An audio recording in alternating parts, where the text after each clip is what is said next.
and welcome to the live draft stream for round 2 and round 3 of the NFL draft. My name's Brandon, and I'm joined here by your co-host, my best friend, bringing him on now, apparently, Andrew.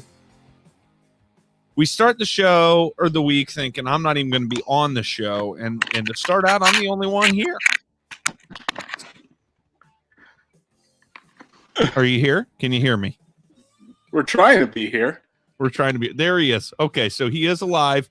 And joining us right away, Zach Hicks, again, back on the show. We're going to bring him right in because there's already questions in the chat waiting on you, pal. I'm the big draw, guys. That's what I am. Hey, you know what? We might get at least an extra 20 people in here today. That'd be nice. We got the draft going. Starts up in 10 minutes. Andrew, where do you want to begin? What are we doing here? We're just hanging out. I'm getting my bearings about me because my internet is so awful. But, man, tonight's going to be exciting. The Colts didn't get to partake last night into all of the shenanigans of the first round with 9 trades, only 1 quarterback going last night. But the Colts have a big opportunity tonight to add talent at positions of need. So tonight's just going to be a chill stream. We're going to watch the draft together and talk some Colts football. Absolutely. Zach, who we getting tonight? Let's get to it. We're going to get pixelated Andrew all night is what we're going to get. Hell yeah. Hey, I'm trying, guys. Barely seeing Andrew over there. But no, I'm excited to join the stream, guys. I don't think I've really done streams really on draft night. I usually just take it easy and chill, but, you know, Andrew reaches out. I have to, you know, jump on with you guys. But no, I think it's going to be a receiver, but it's Chris Ballard. I mean, I don't know. It could go any way with Chris Ballard. But yeah, I think if I had to put money down on it, I'd say either Skyy or Christian Watson at 42. Well, Philip Braun was in the chat before the show even started, just loading up a question for you already about Moore and the likelihood he'll be available at 42. I was on Twitter today looking at some of your stuff. It seems you think there's a chance of that. Yeah. No, I mean, personally for me, I would say Moore is probably the best receiver available. I think he's the guy who offers the best blend of slot ability, outside ability, good release game. Really productive receiver, and I think he can be a guy who can step in right away and play. It just depends on what goes in front of him because, you know, the Bears are up in front that need a receiver, but there's also defensive talent there, and you know that Matt Eberflus is going to be wanting some defensive talent. Got other teams in front that might want a receiver. I think the Texans are up there. And then we don't know what's going to happen with this quarterback move. I mean, every quarterback outside of Pickett is still available. You could see teams trading up for that. You could see teams trading up for Skyy or for Christian Watson and stuff like that. It's going to be a crazy first couple picks here. And, you know, I'm hoping that Skyy and Christian Watson are one of those guys there at 42 because then the Colts will be getting a pretty athletic playmaker. And from what we've heard already this evening is that there's a lot of teams that are wanting to possibly move up for a quarterback here because Kenny Pickett's the only quarterback off the board. Malik Willis is still there. Desmond Ridder, Matt Corral, all 3 of those guys, you might not want to take them in the first round, but when you're starting to think about the second round and things like that, it's easier for teams to take a chance on some of these guys. So from what I've been seeing on Twitter, at least, there are quite a few teams that are looking to move up in the beginning of the second round. So we could even see a run on quarterbacks, which would help push some of those wide receivers down to the Colts there at 42. All right. And this is what we were discussing this morning, or right before the show. Essentially what we've gathered from our many sources named Zach Hicks. You know, we thought maybe the character issues were, you know, just a bunch of smoke being blown right before the draft.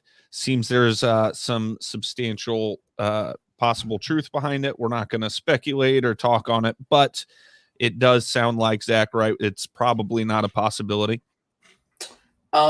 I'm not going to say 100% that he's off Indy's board, but I'd be shocked from what I've heard. And like, it's not a legal thing. I don't want people to speculate on it being a legal thing, and I don't really want to go into detail about it because it's he said, she said. I don't want to be the person talking bad about someone's name and then end up being completely wrong. I just know personally for me, I'm out on taking Pickens at 42, and I know a lot of teams are taking, and that's why you're seeing a lot of bettors pushing down that line where he's going to go. You're seeing people say, take the over on him going in the top 50 and stuff. Like, it's a real concern right now with some of the stuff that's being whispered behind the scenes. But I would say I don't think Indy was interested in him right now, but on the field they are. But I just don't think that he's the type. I think it's more Skyy Moore or Christian Watson from everything I've heard in the last 24 hours, which is crazy. But I heard it from 3 or 4 different people from different places.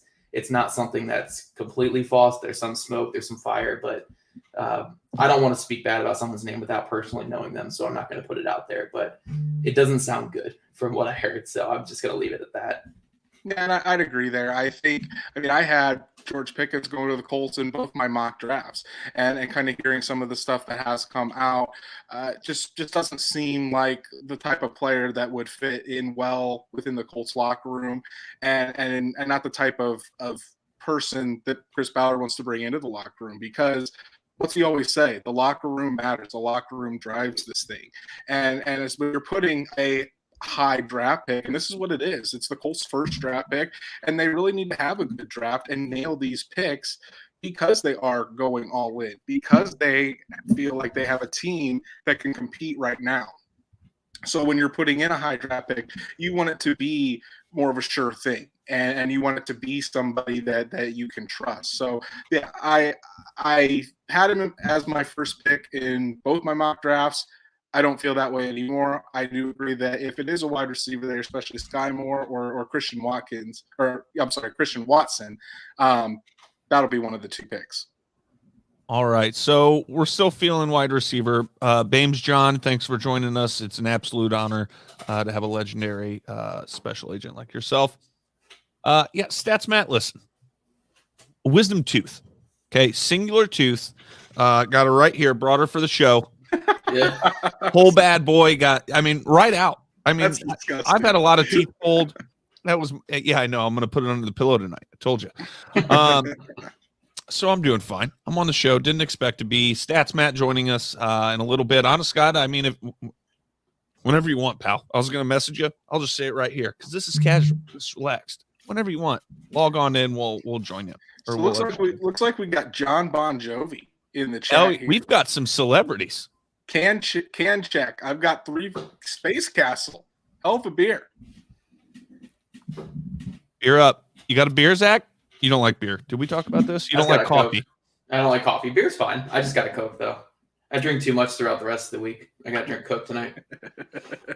You hear Elon Musk is putting the real thing back in those cans eventually. He's going to buy Coke and put the Coke back in Coke, I need an extra kick in the morning anyway, so I'd be for it. Andrew, Tim Milliken likes your shenanigans partaking comments. I'm good with words sometimes. Anything? Thanks for answering my question, Zach. I have another question about Watson.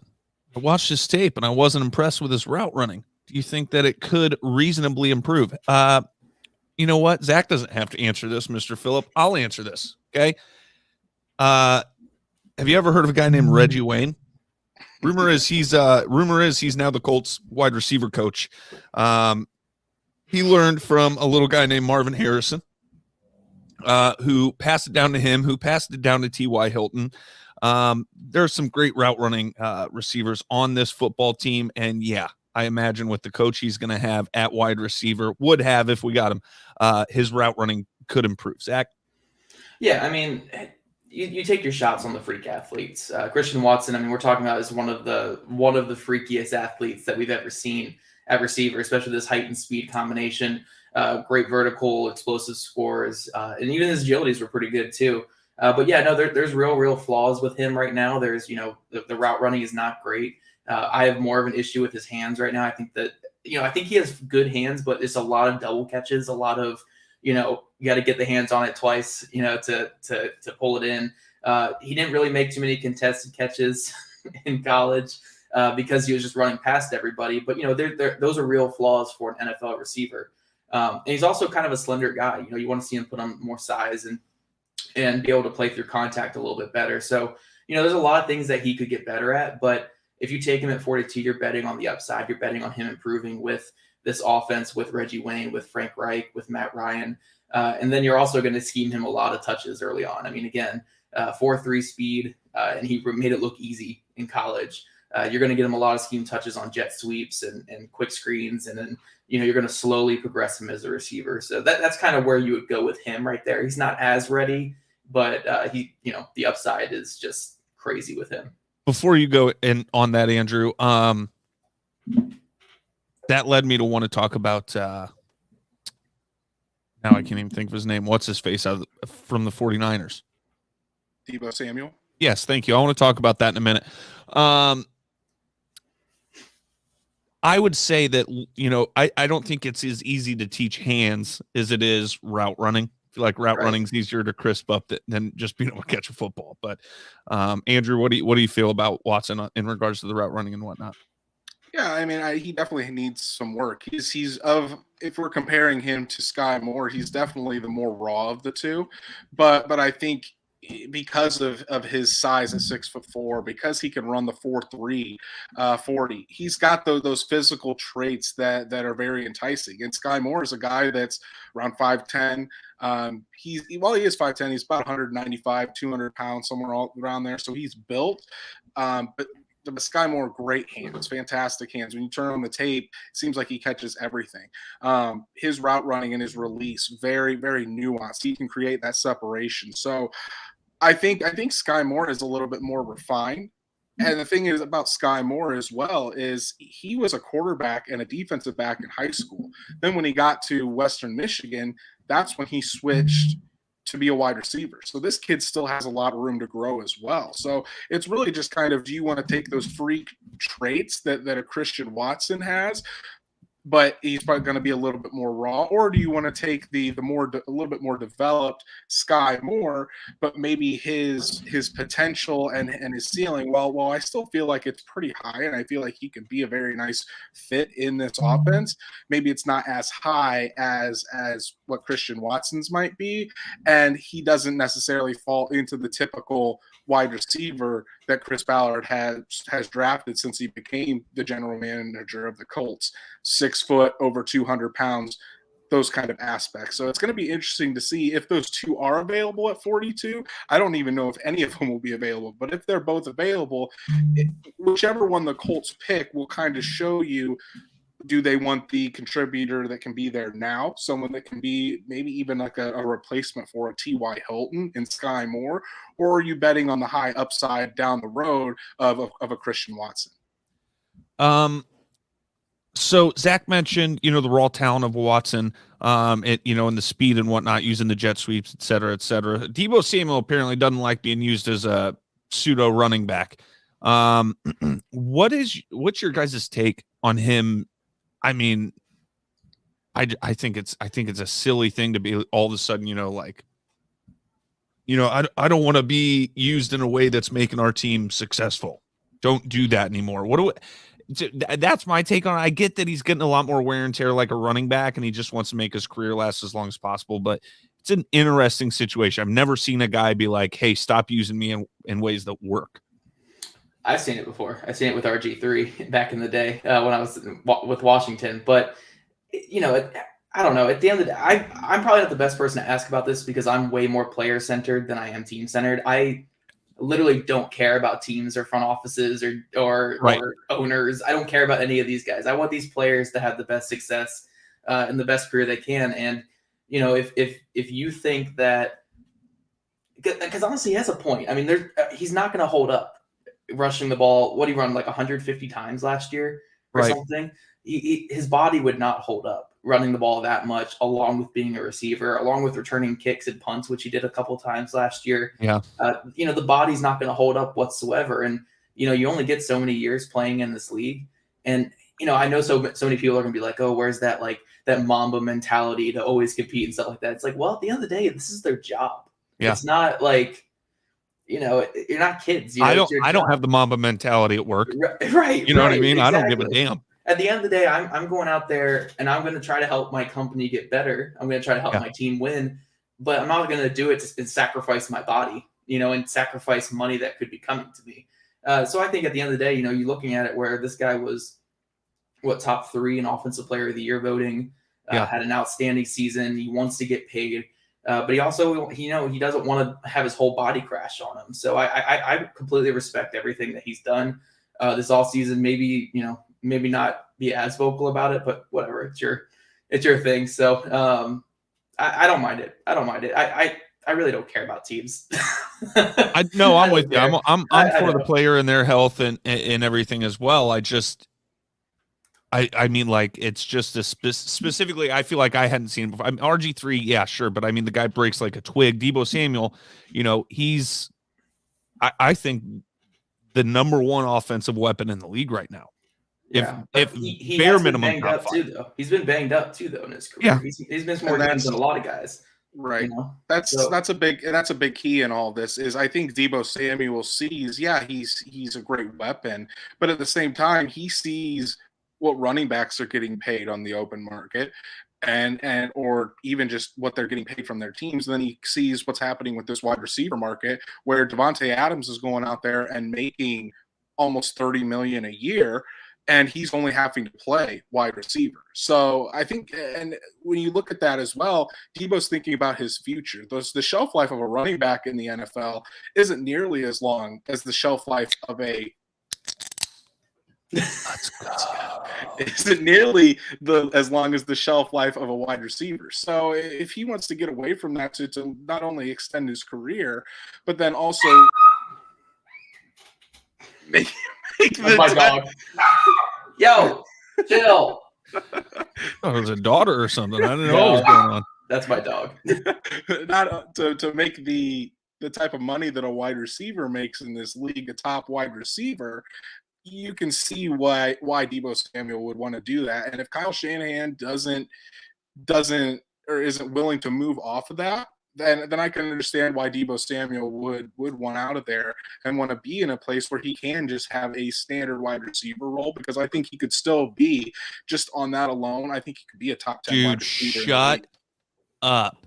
What happened? Are you watching this right now? Why does the NFL have a magician hanging from the ceiling? He's in a straight jacket. He's going to get out of it. Is this the 33rd pick? It's Vegas, so that's probably why. That's true. That's a good point. Oh, my goodness. Is this the 33rd pick right now? 33rd pick. I'm not sure if they've started yet. 33rd pick being announced by Chris Angel while spinning from a rope from the ceiling. Chris Angel's still around? I didn't even know. I don't know. I just assume it's Chris Angel. That's the only magician name I know, and you know what I mean? This is incredible. Anyway, private. Here I am thinking out loud. Who was on ESPN? Look, you know what? Let's bring him in. Matt, you're coming in. Oh boy, look at him getting nervous. He's like, I don't know. What's up, buddy? What's going on? Mr. Stats Matt in the flesh. Who was on ESPN last night? Chris Angel. Was he? Yeah, they booked him for 2 nights. Okay. Guys, before pick 33 comes around, we have people in the chat asking, what do we think? Who's going number 33? First pick of round 2. It's about to get announced right now. This magician is all over the place. Defensive lineman from UConn. Yeah, I'll say Logan Hall. I'll just go different. I thought you said Logan Paul. I was like, I don't think he's getting drafted. Logan Hall. Logan Hall would be a very good pick. Who's the guy standing not right behind Goodell, but up top next to Tony Gonzalez? Why can I not think of his name? I'm not watching. Yeah, I must be behind because Chris Angel just got out of the straight jacket on. He's a tight end. That's from Costanzo. Seattle. That is Costanzo. There we go. My brain doesn't work. Listen, guy retires, I'm out. Unless you're Peyton Manning, I don't even remember what you look like anymore. He is going to be announcing the Colts pick, number 42. So I have no audio because if I have any audio playing, it's going to play through the stream. So relying on you guys and the captions. Yeah, tonight's 8 picks left. Tonight's going to be interesting, especially the run up that we've been hearing, the possible run up on quarterbacks.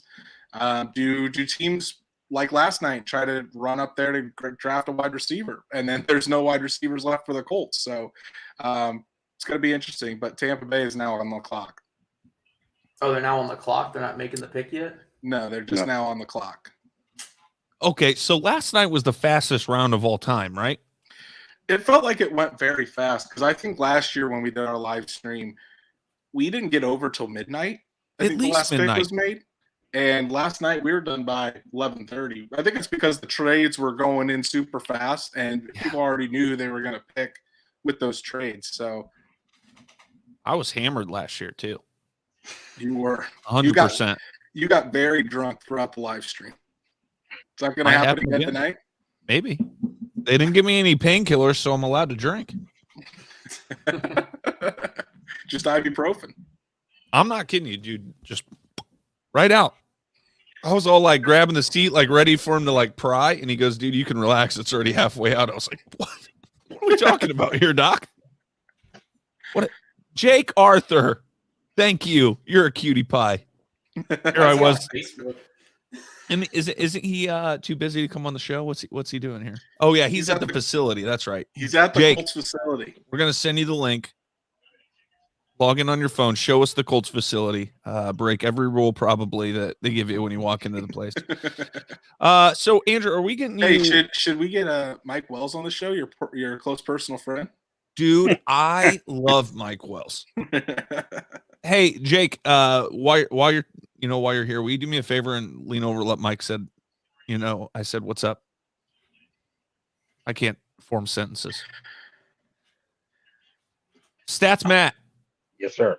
You got any stats for me tonight? We got anything interesting? Some stats on maybe who Tampa, what kind of players Tampa likes to draft. Well, they haven't re-signed Sue, so that's why everybody's thinking the D lineman. I know that for sure. I think in my mock when we did our show, was that Wednesday? Yeah, Wednesday. I had him taking Devontae Wyatt. So I think defensive line would be good. You pair somebody next to Vita Vea along the defensive line. Vita Vea is already just an absolute monster. I don't know who Brad Stevens is. Who's drunk, Brad? Me or Matt? Or both?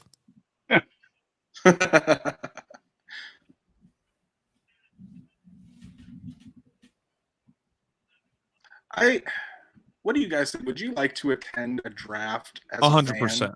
No. I wouldn't want to. You guys absolutely not. Draft party maybe, but not the draft. I don't even attend football games, dude. They're so boring to me. See, that's wild. I love being there. I went to. I like being there, but I don't like missing out. Yeah, we've got 3 famous people in here, as a matter of fact. Brad Stevens, Celtics GM, Bames John, and who else did we have? John Bon Jovi. John Bon Jovi. Yeah, so pretty poppin' hangout. So I 100% would go. I love being around people. Ugh. I love public events. Ugh. I'm a weirdo. Yeah, that's weird. That's weird. But I'm the type of guy that likes to go to the Colts game, but then I get mad at people like Brandon that are just like drunk as hell around me. I have been so drunk at so many games with you. That's very true. Andrew always drives home. Colts season ticket holder last year, wouldn't do it again. Please explain why, John Bon Jovi. Can't believe you were in the same building as me, at games. But the only thing I don't like about going to games is, one, it's just a miserable drive home afterwards, especially if you lose. But 2, I don't like missing all the other games because I'm an NFL fan too, not just a Colts fan. We talk about that a lot, Andrew. But yeah, I don't enjoy missing all the other games. I think I've been to maybe 3 pro football games in my life, and I think 2 of them were preseason games. Wow. No wonder you think going to the games is boring. You went to 2 fucking preseason games. It's terrible. I've seen more Senior Bowl practices live than I've seen pro football games That's live. insane. I went to 11 Colts games last year alone. Yeah, I have no interest in being around people. I was at all 10. I was at all 10 home games. Then I went out to San Francisco for that one. Yeah, that was a great road game to go to. Yeah. It was literally a bomb cyclone. I was soaked, but I mean, it was a fun game to go to. Andrew loves saying bomb cyclone. Have you ever been in a bomb cyclone, Brandon? No. Yeah, see. Every time I go to an away game, it seems like there's terrible weather. Because I went to Minnesota in December. It was negative 40 degrees with the wind chill. Yeah, you went to You were Minnesota in December. inside. Yeah. You were inside. I had to Go to walk Jacksonville. the stadium. I'd rather see the Colts win, not lose. So, True. We could go next year. We can go down to Jacksonville and we can crash at my aunt's. It's only 2 hours away. It's like driving home from Indy. That is true. Pick Here us in comes the- for Tampa Bay. He's walking the Finally. stage. Who's that?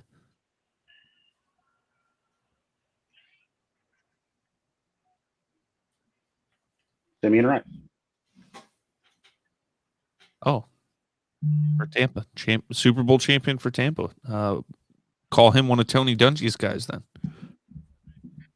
Zach was right. It's Logan Hall, defensive lineman.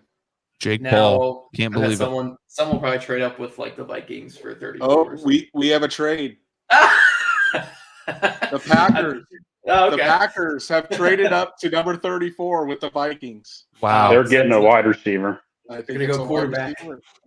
Oh, if they went quarterback, that'd be so funny. No, I Where feel were- like it's gonna be an edge. I think it's gonna be an edge. Where was Green Bay before that?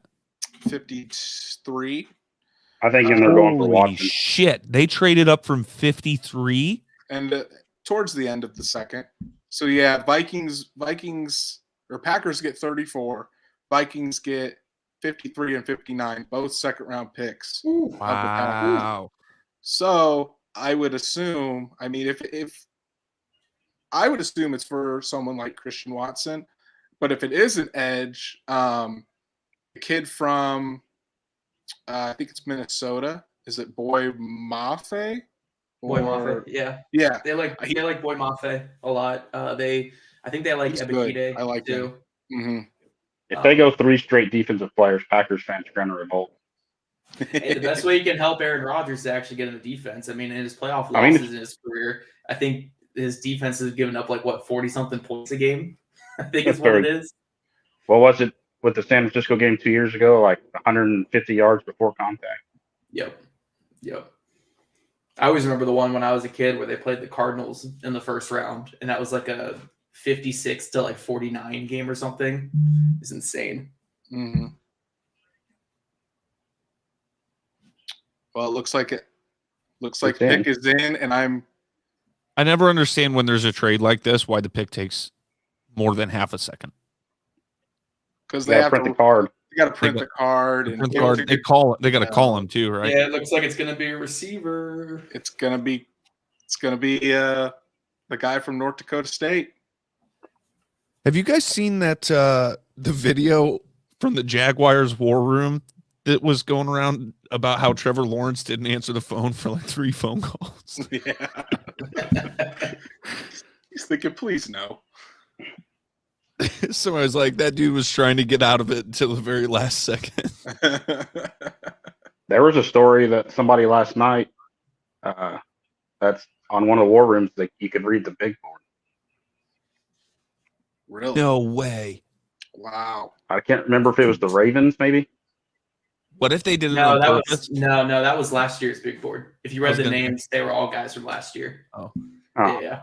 I was They going were to say, throwing. what if they left? Yeah, well, I was going to say, what if they left a fake one, with an insane draft order in the background? You look at it. That's hilarious. Yeah, no, it was because I had Roy Lopez on there and had a couple of running backs I noticed from last year. So it was last year's stuff. What do you guys, Zach, Matt, what do you guys think of the running backs in this draft? I don't think we have one for a bit. I think Brees will go soon.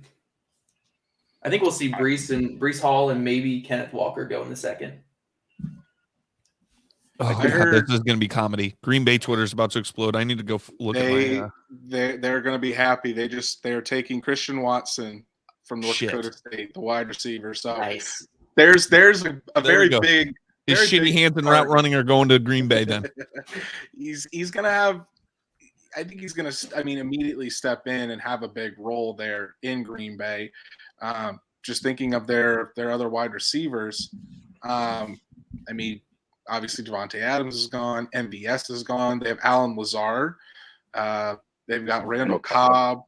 But I think Christian Watson he's going to have to learn quickly. So he's going to have to get with Aaron Rodgers and really adjust because if I remember correctly, he didn't even play a Division I school in his entire time there at North Dakota State. So not only is he jumping up to the NFL, like he doesn't even have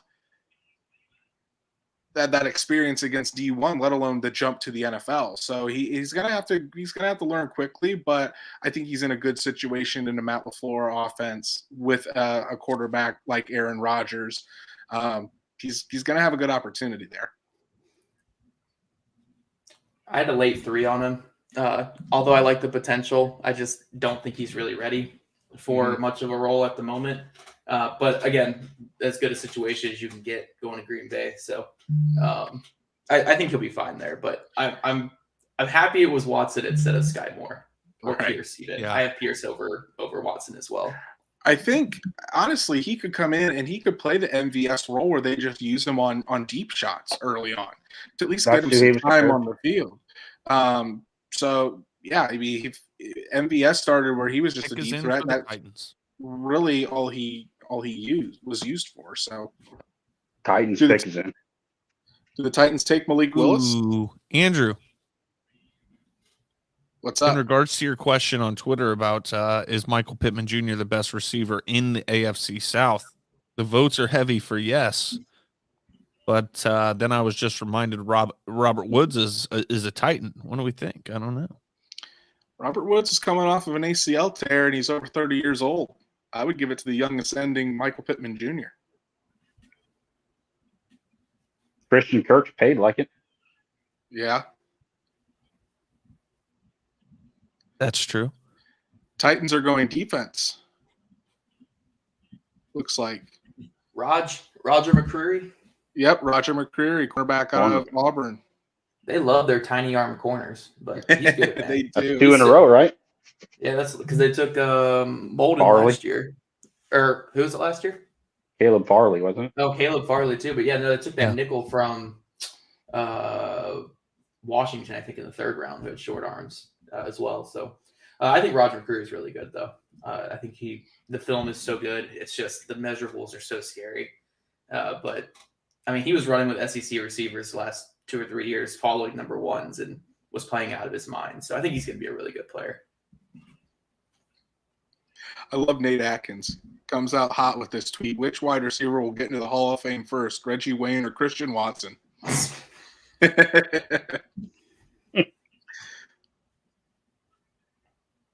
You were on the Cover 2 podcast recently, weren't you, Zach?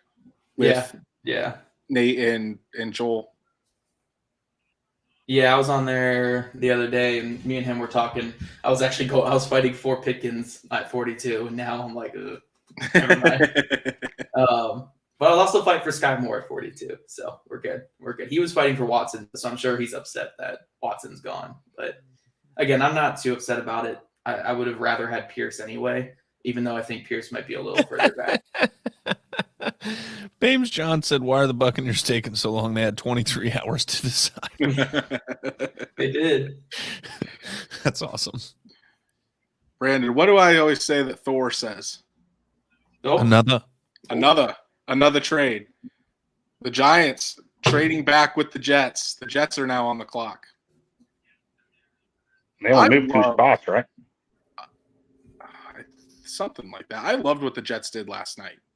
I mean, they came away with Sauce Gardner, they came away with Garrett Wilson, and then their third pick was it Jermaine Johnson? I think. Yeah. Yep. I really like what they did. I mean, you get Robert Saleh, his number one corner. You get a weapon for Zach Wilson. You get an edge to pair with Carl Lawson, who I was really high on last year in free agency. Like what the Jets did. Trade up time? No. Let me share a conversation that I had with Tyler, Andrew.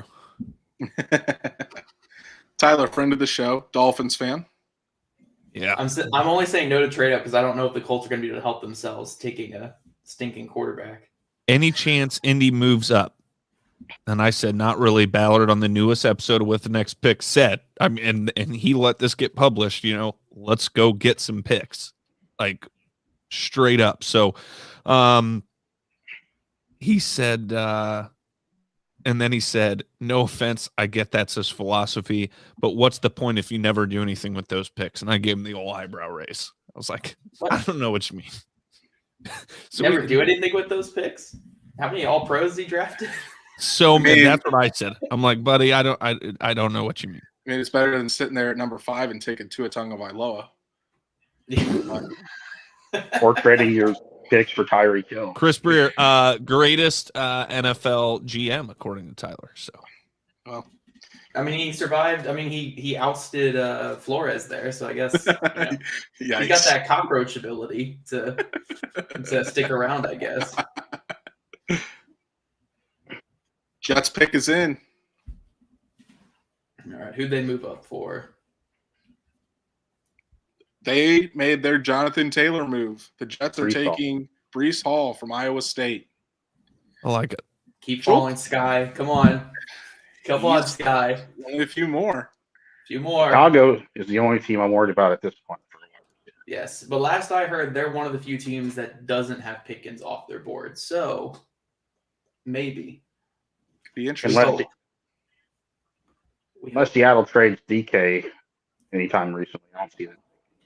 No, they're not trading DK. What's his face? Carroll came out and said the other day, like, I would literally do anything besides trading DK. Yeah. I think they would trade Lockett. I don't think they would trade DK though.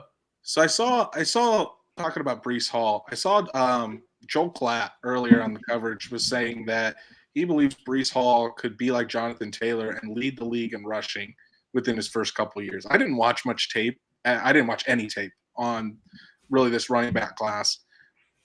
So I don't know if Breece Hall has that type of ability. Zach, did you watch anything on him or? I like Iowa State, so I've been watching him the last couple of years. I would compare him more to he's like a juiced up David Montgomery, more explosive version of that. I don't think he's in the same tier as Jonathan Taylor, but he's really good. Great vision, great balance. He can break off long runs. I think you're going to get a fringe top 10 running back in the NFL out of him.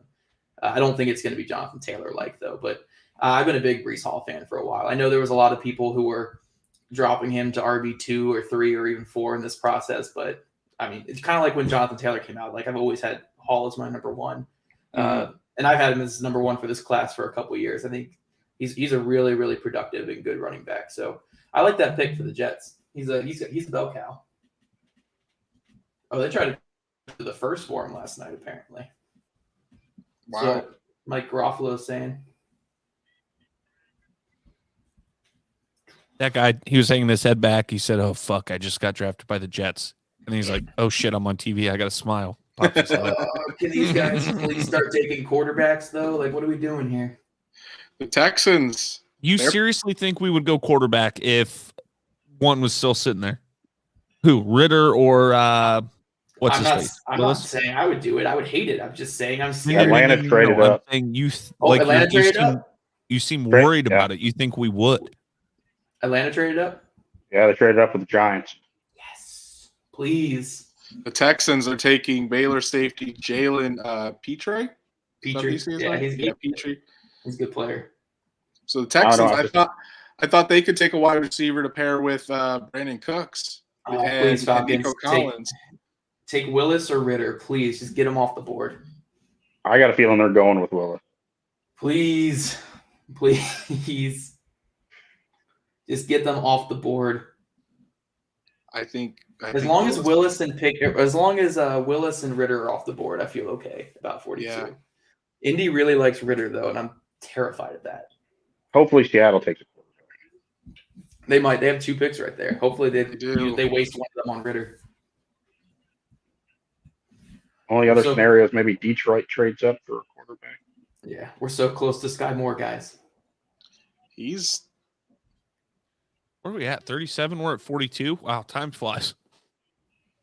No, we're at quick. Are we at 38 now, I think? 37. 30. I mean, Texans are making their pick right now on TV, but yeah, 38. Oh, gotcha.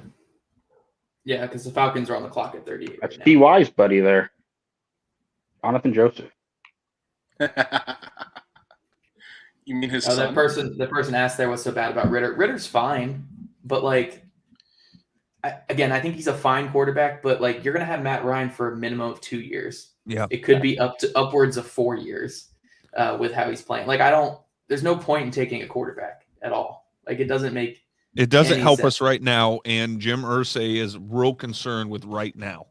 True. Mm-hmm. I mean, there's no. Oh, yeah. Again, if you had another stopgap in Matt Ryan, then sure, take a quarterback. And also these quarterbacks were good. Take one, but these quarterbacks aren't good. They're all. I mean, all these quarterback needy teams are passing on them in the second round. If I said this last night, I think 7 out of the top 10 picks were by teams that could take a quarterback or need a franchise quarterback. And if they didn't take them there, why should the Colts take them?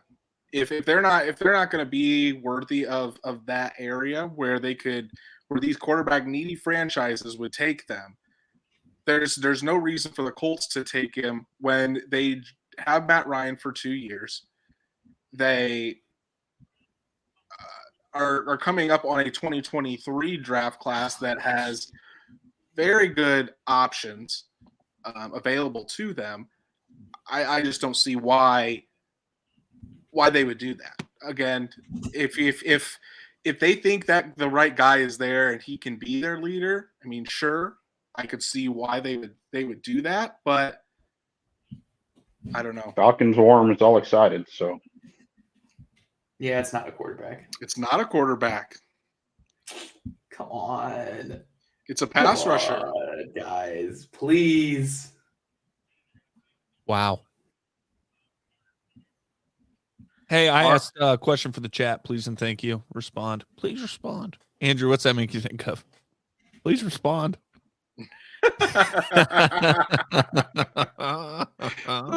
Yikes. That's not stream appropriate. I hope I didn't go silent because I was on a rant. Yeah, I know. That's why I was asking, though, because it was your audio goes up. But your audio, for what people are hearing, should be coming from your side. Yeah. No, everybody heard you. I need to go get more beer. I need to pop up. See, I'm so nervous right now. Please don't take a quarterback. Josh Carney out here putting bad juju. He said Colts are totally taking a quarterback at 42. Shut the fuck. Where's he at? When's he coming on? I got to have a word with that guy. Might have to message him. Our boss. He loves being called boss. He hates it.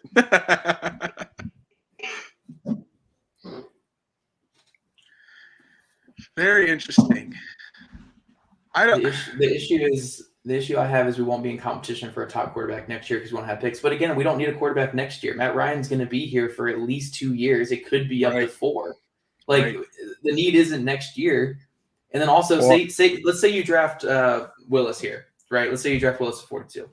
You have him this year, wasting his rookie contract because you're paying Matt Ryan over 20. Next year, you'll have him wasting that rookie contract because you're paying Matt Ryan over 20. Potentially the year after, you're wasting that rookie contract. And then all of a sudden, you get 1 year to see him, and then you have to pay him a big contract or get rid of him. Right. So because no 5th-year option. Yeah, you're getting 1 year of a rookie contract of a quarterback on a rookie. It doesn't make any sense. It just please don't. Well, and the way that the building talks about Matt Ryan, pick is in. Think that they would want to bring somebody else in because they talk so highly of him they seem like they want to win now, not win 3 years from now. We couldn't bring anybody in last year, even if we wanted to, because Carson Wentz's fragile ego. Yeah. We even had to get rid of Jacob Eason because he might have been a little bit taller, you know? Well, and not good. Jacob Eason, man. That doesn't support my narrative, Zach. Shut up. The people. Bears. They're not taking a receiver. Skyy Moore might be there, guys. Please, Ballard. Please. It's Seattle for 2 picks, and then unless someone trades up with Seattle. Hey, did you guys see the video? It was I think it was Shannon Sharp with DK Metcalf, and talking about how now he's got to step up and he's got to be the leader of the team now that Russ is gone. And then 4 days later, I heard rumors that the Seahawks were willing to shop him. It's like, shit. Bears are taking cornerback Kyler Gordon. Why am I so far behind? Why are you getting all this information? I'm still waiting on the Falcons. He's getting off Twitter. Yeah, I know, but That's just like McAfee's show last night. They were 2 picks ahead of the TV. Were they really? That's why you turn the TV off. There were probably just as many people watching the McAfee show as they were the draft. True. They had over 140 at one point, I think. Wow. Dude, the video I sent you of Ty Schmidt being Mel Kiper to Chris Ballard, Hilarious. phenomenal. Hilarious. Hey, by the way, I listened to the whole Matt Ryan interview as well with Pat. Amazing. But man, when you bring Stone Cold Steve Austin beers onto the show, I had a newfound respect for Matt Ryan.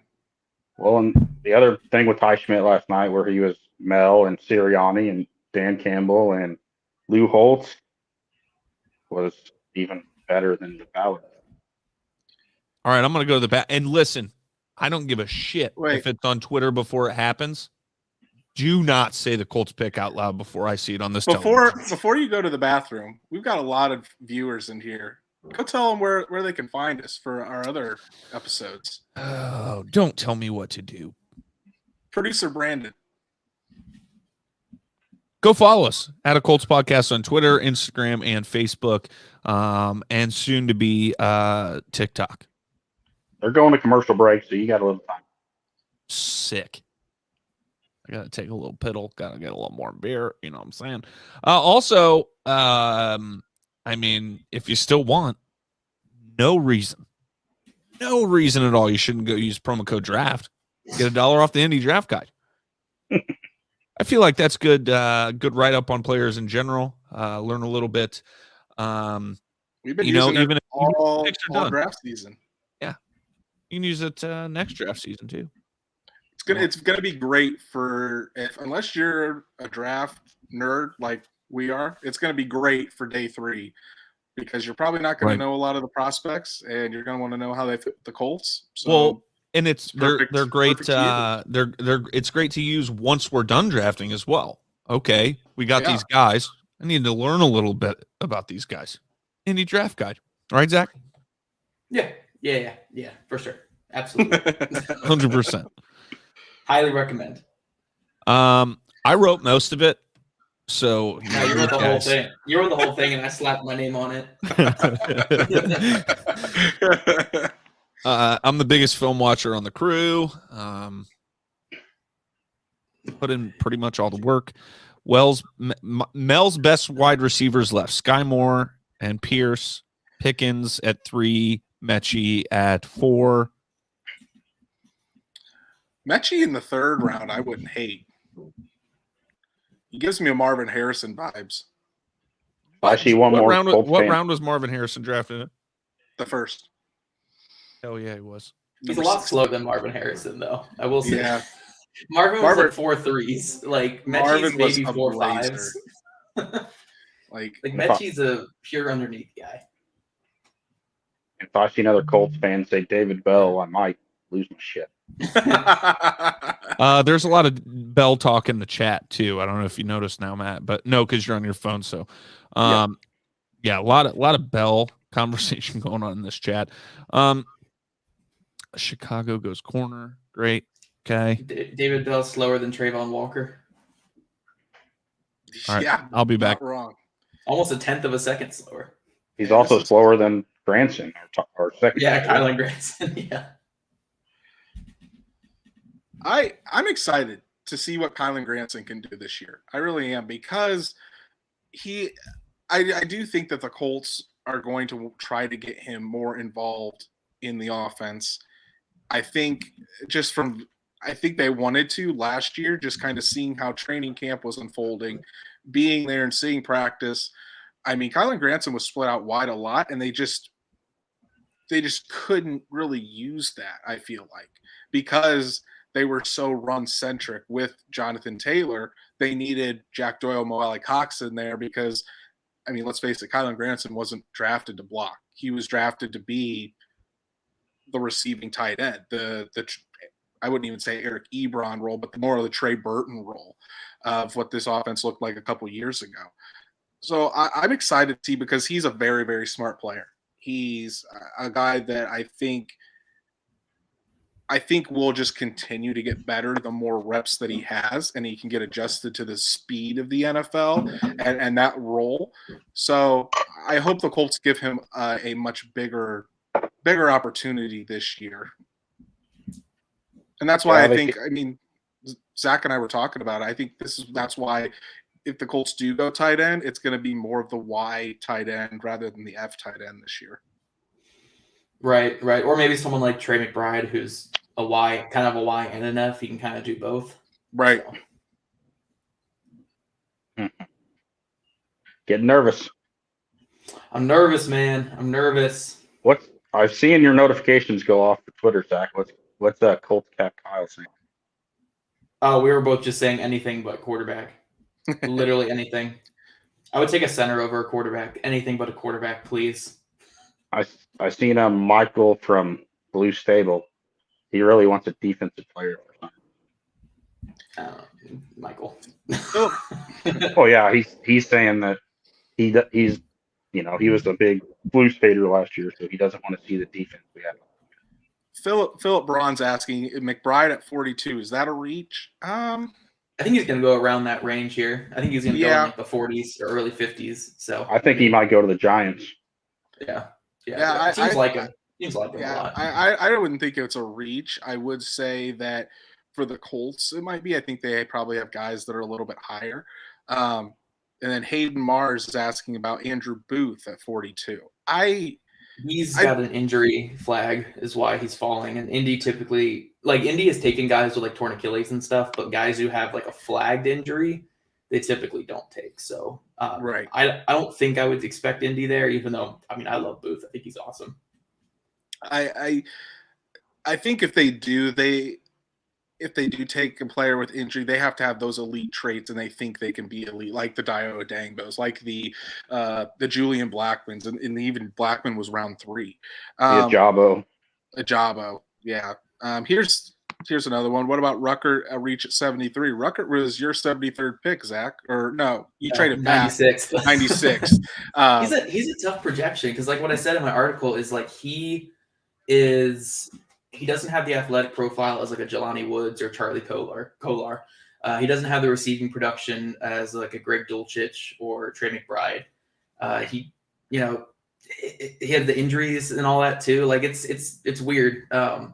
I like him a lot though. I think he's a good player, and if they took him at 73, I'd be cool with. But I think he's going to go more late 3, early 4. I think he was also the 4th option. Yeah, 4th or 5th option sometimes. If they brought in another receiver, he was still behind that receiver. If the Colts got him in the 4th at 122, if he somehow fell there, love it. Yeah, I think he's a good player. What's up, Brandon? Dude, they took a center. They took a center, Brandon. The Colts took a center. No, they didn't. They took Darian Kennard, man. What the hell? I'm not. I can see the screen, Zach. What do you think's going on here?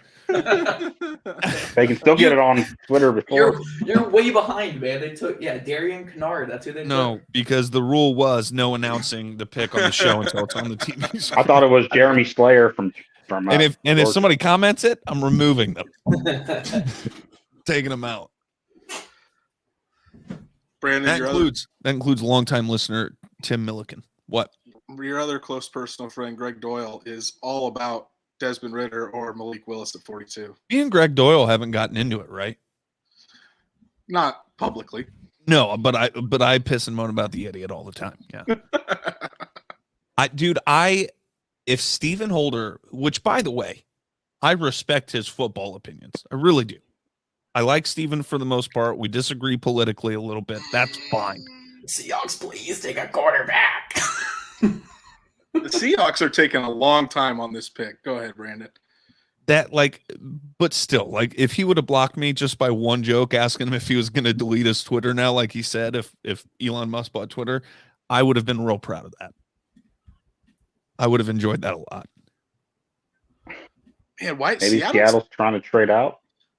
Seattle's taking a long time. No, they just made their pick. I'm not going to say it because picks in. Yeah, they already made their pick. Their first pick. I see who it is. Are we not allowed to announce the other picks, Brandon? I don't give a shit. It's quarterback, right? It's not a quarterback. Oh no, edge rusher. Oh. We got one more pick. Of course, Greg Doyle wants us to take a quarterback. Unbelievable. Yeah, I can't use Twitter because I'm using my phone. Please don't take a quarterback. Well, Boy Mafe, that sounds like a you problem. What are you doing, Liam? I don't have a laptop.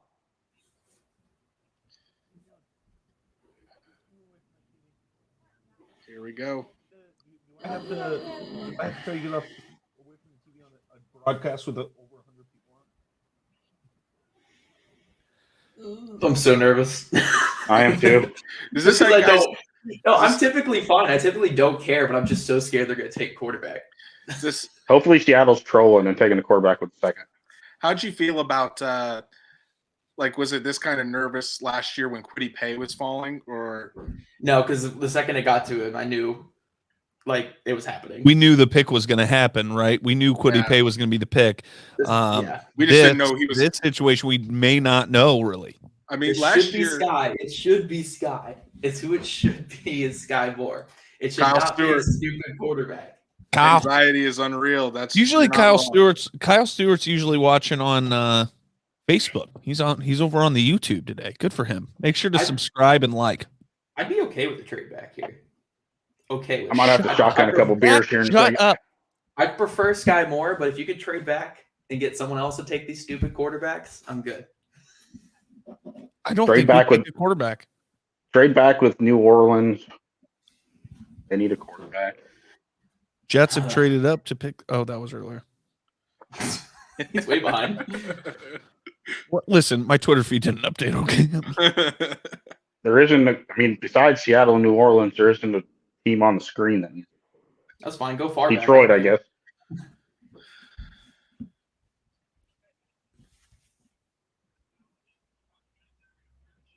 Don't do a Ballard. Don't take a quarterback. Dude, Zach, I don't know what it is. Twitter does not want me to like your fucking tweets today. All right, chat. I just keep missing the heart. I just keep missing the heart. No. Seahawks, really? They took a running back. They don't have a very good one of those either. They took Kenneth Walker. Oh, my God. The Colts are on the clock. Colts are on the clock. Chat. Chat, put in your picks. Everybody shut up. Everybody shut up. Chat, put in your picks about what's going to happen. Picks. Come on, Skyy. Come on. Oh, no. Skyy or Indianapolis Colts are on the clock. Oh, shit. Hide the Come chat. on, ESPN. Catch up.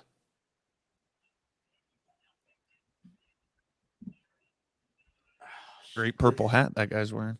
Please don't take a shitty quarterback. There's no way. There's no way we do it. Oh, man. I hope not. Shut your mouths. I see you on Twitter. Don't ruin this for me, Zach. I'm not going to ruin it for you. I'm just watching Twitter. Turn your speaker. Take your headphones off. Yeah, no shit. Unmute everybody. Pause in the stream.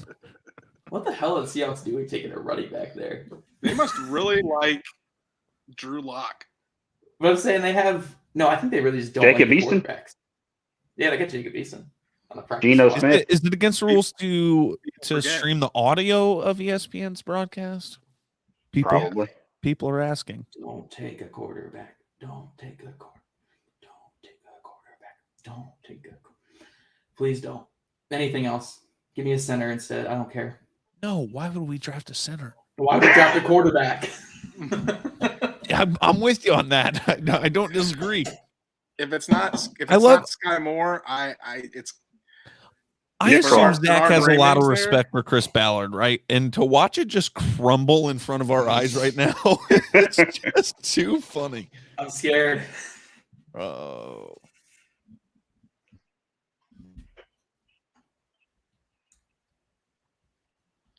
We'll see what happens here. If Zach gets up and walks off stream, we know what happened.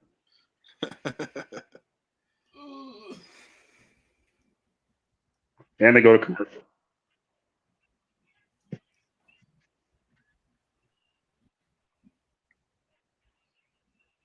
You can cut the tension with a knife. So the Seahawks have Rashad Penny, Kenneth Walker, and Chris Carson. Yep. That's a hell of a three stable. I was going to say Penny and Carson aren't that bad. They have some health issues, but come on, Skyy.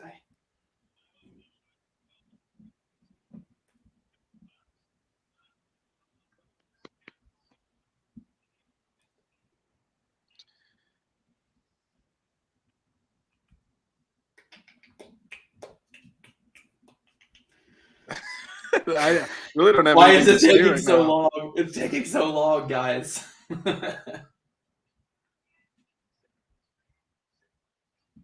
It's going to be interesting.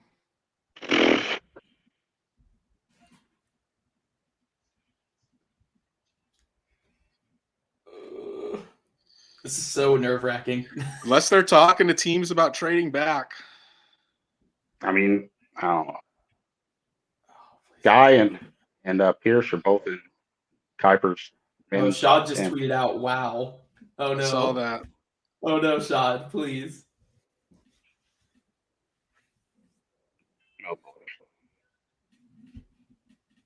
Tim Milliken, drum roll, please. Well, we're waiting just like you, buddy.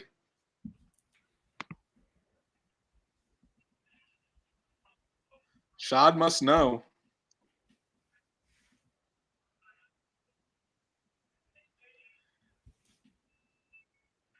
Unless Shad is tweeting about Colts trade back. Yes, okay. Vikings are on the clock at 42. So what, they traded back 8-10 picks? Woo. Question is, who are the Vikings taking? Booth? Possibly.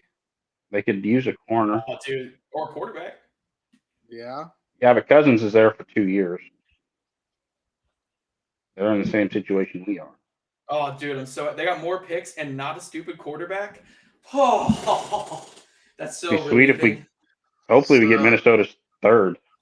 Josh Carney. Josh, I am. Oh, buddy. Oh, is this Mike? Mike, can I hear you? Josh? I'm here. Sorry, I There we heard go. myself. What's going on, guys? Oh, dude, I'm here having a nervous breakdown because I'm thinking you're gonna take one of these stupid quarterbacks. Oh, I thought he was going to pass out. Dude, I was scared because I thought it was going to be Josh, Ritter, man.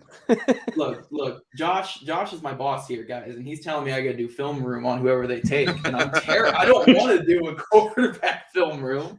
No, Just because the Steelers took a quarterback doesn't mean the Colts have to. Yeah. that's very true. Yeah. Hey, So the Colts Steelers took my QB1. It's all good. Colts moved back 11 picks. I want to see what the compensation was. So which receiver would be back there? They Pierce. got a. Is it Pierce? Yeah. Oh, Pierce. Ooh. Okay. Is it Pierce?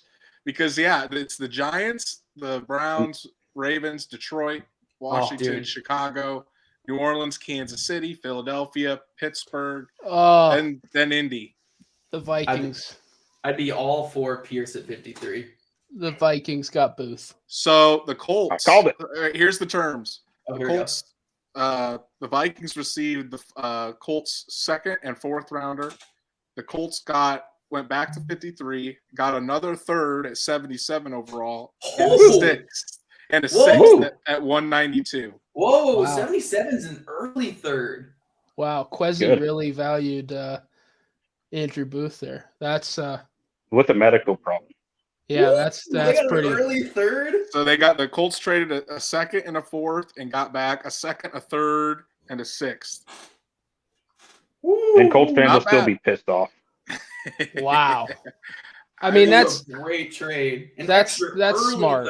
An early third That's really smart. I mean, in this draft too. Do we have Yeah. 2 fourths or did we only have 1? They only had the 1/4. Only had one. Now they have 2 Third. thirds. They have 2 thirds, 2 fifths, and 2 sixths. Yeah. they moved up almost more than 50 spots by trading away 'cause it was- that 122 for 77. And they got a essentially, 6 out of it too. Yeah, I mean, That's so Indy now has a second, 2 thirds, 2 fifths, 2 sixths, and a seventh. I mean, Ballard is going to clean up there big time. Ooh. That's where he's going to take like a linebacker or something with one of those extra thirds. they I think he takes Belton in the 3rd round. they obviously think that there's going to be. I mean, I know Zach has said they're high on Pierce, so they think it's either Skyy Moore or Pierce or Trey McBride. Maybe now we're getting into his territory. They're thinking there's going to be one of those guys there at 53.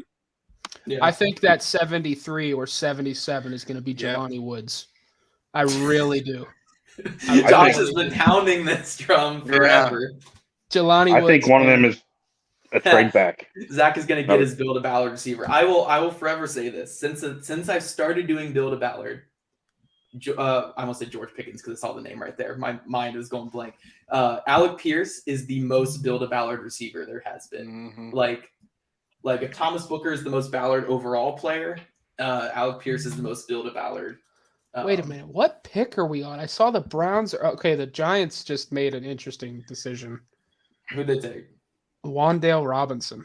Tiny Really? Arms. Wow. Over. Ooh, Scott. Dude, what if Sky's at 53? Wow. I don't know if Skyy gets past Pittsburgh at 52. I mean, I don't think he gets past Cleveland. Speaking of getting past Pittsburgh, oh god. Josh Carney, what do you think of Kenny Pickett? I mean, I was never high on this quarterback class in general. I mean, I figured the Steelers would take a quarterback just because of what they did in the pre-draft process, but I genuinely, every fiber of my being thought it was going to be Malik Willis. And they went with the devil they knew rather than, obviously the devil you don't know. And they took the local guy that they've seen for 4 years. And I think I think he's a fine quarterback.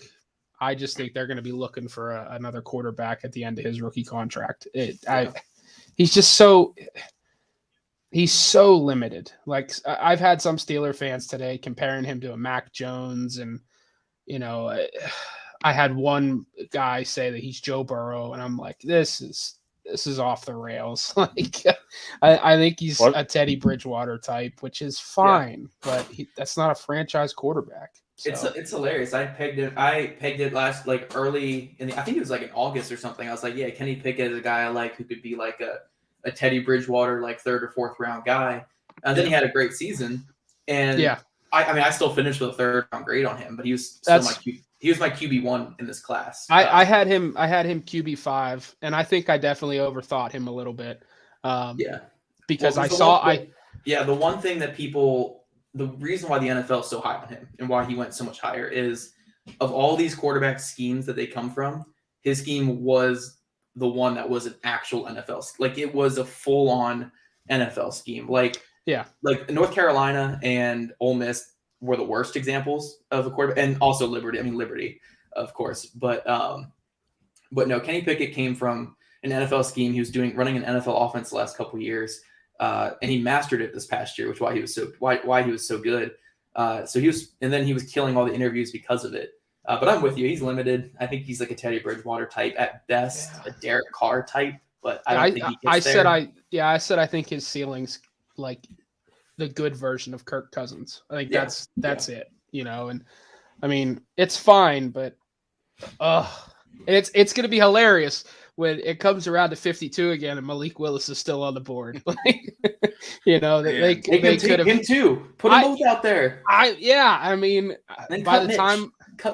the time Malik Willis is ready, I mean, Kenny Pickett his contract might be up. But I got to say that as this second round played out, I was like, the Colts are taking a quarterback here. Like, this just feels like Ballard going, yep, we like the character. We got 2 years of Matt Ryan. Here we go. And that, I think all of Colts Twitter would have just completely melted down because I don't know how you sell that after trading for Matt Ryan and go, yeah, right. we grabbed the quarterback. We still have Matt Ryan throwing to Michael Pittman Jr. and nobody else, but right. So Tim, the trade terms were Vikings get the 42nd overall pick, a second rounder, obviously, and the Colts 4th round pick at 122.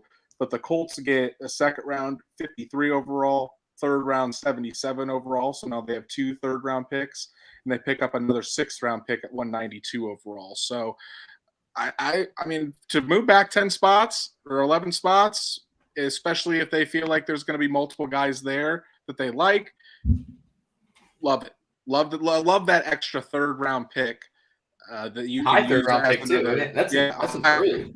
That's so they're picking 9th in the third round at 73. So that one's 12 for 13, somewhere around there in the third. Not bad at all. Yeah. Well, how big of a reach is Wandale?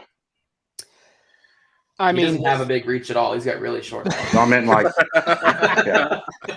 was, not is. As I'll tell you, with Skyy Moore still on the board, George Pickens. Even Mechie and that's a reach. That's a reach for the Giants. But you know what? There's the Kadarius Toney replacement, essentially. So does Alec Toney Pierce at 53? Yeah, and then I feel like one of those picks, 73 or 77, Zion McCollum is what I'm going to call. I think probably. I love Zion McCollum. I mean, I don't know why he's not a second round pick. I have no clue why he's not a second round. I mean, smaller school. But here's the thing: like Tariq Woolen, right, for instance, gets all the love as like the athletic freak. Zion McCollum had a better combine. Like he tested better. Did you see his 3-cone? Was like a 6'5" or 6'6" or whatever. Yeah, he's a freak. He is. And then you watch his film. Like, yes, he's a little over aggressive, but he's a big time special teams player. He's a big time hitter. He had some ball production, and then he had a really good Senior Bowl. Like, I really have no clue why he's not like an early second round pick. So if he's there at 73, I'm running to the podium. I love Zion McCollum. Did you guys see the producer telling the Vikings guy to read the card? Yeah. Like, hey, read the pick.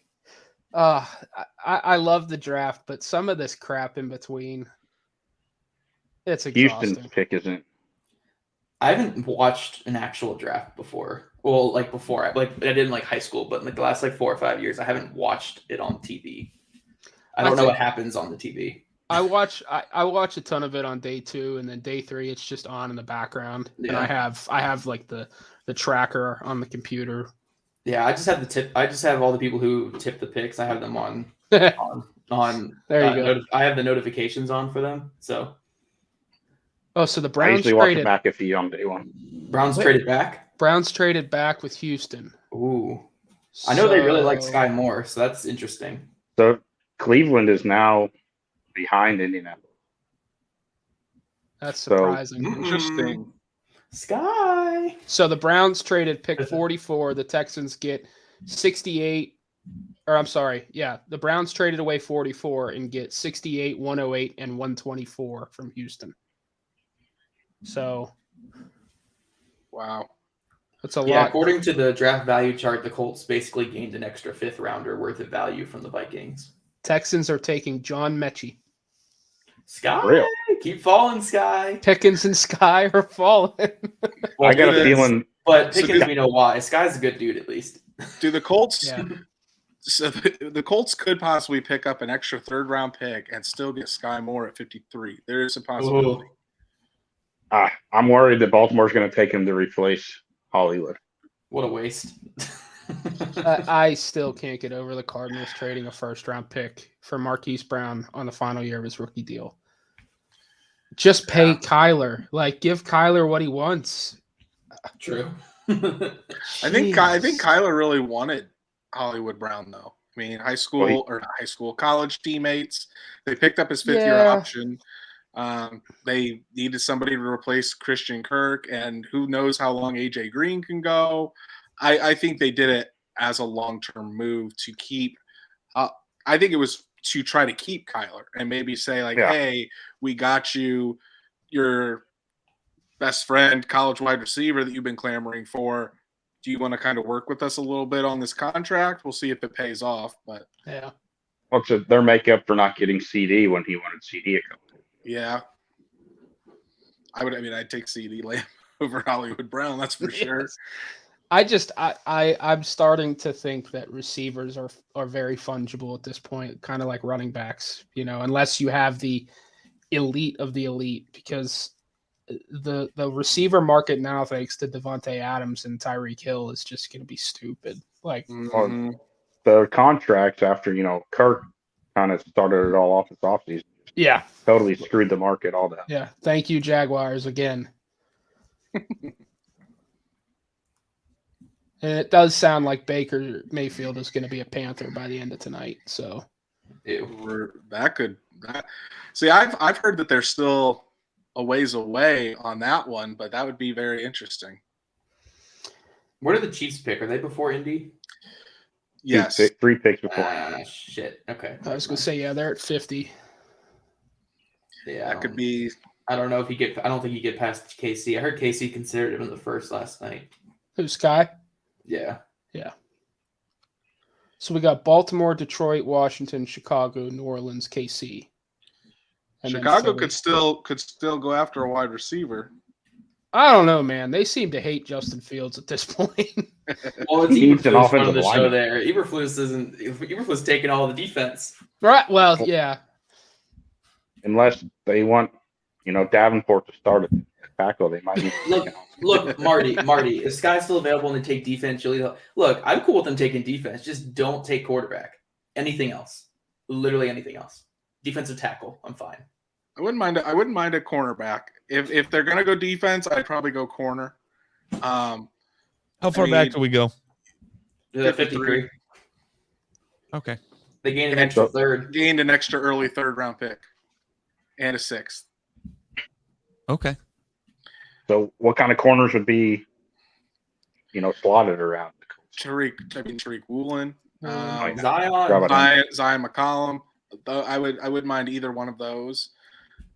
Yannick Ngakoue is only on a 1-year deal, but you would have. So do you go edge? If they go edge again in a second, someone's going to lose their mind. What about the D lineman from UConn we talked about earlier? Travis Jones. How much he would play in Indy? Yeah, I was going to say he's probably behind Buckner and Grover Stewart. Yeah, Big Grove's got like 2 years left. See, that's why I like Thomas Booker as a later round pick, because you can put him as a backup interior lineman who can flex out. But I don't know if I'd want to use a guy that will mostly play in the middle of the defensive line when you have Grover Stewart and DeForest Buckner there for the foreseeable future. Butler's another guy I really like at D tackle.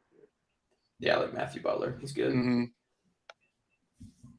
We have Paris Campbell. We don't need a slot. Okay. No offense, DeAndre, but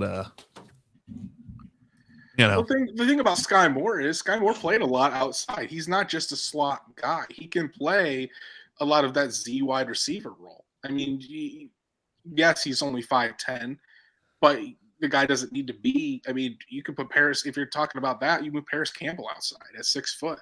If Paris Campbell can stay on the field. Paris Campbell can play wherever he wants as long as he's on the damn field. I don't give a shit. Right. And I've seen a lot of comps to Brandon Cooks for Skyy, so he plays outside. Yeah, Skyy Moore can play inside or out. I think he's probably better inside, but I would want him on my team just for his ability to create after the catch. That's the calling card. I don't think at least on air we haven't talked about it. Do you think are the Colts possibly considering Nyheim Hines more of a wide receiver this year than a running back? My favorite thing going around on Twitter right now is like move Nyheim to the slot. I don't want to do that. Keep Marlon Mack and move Nyheim to the slot.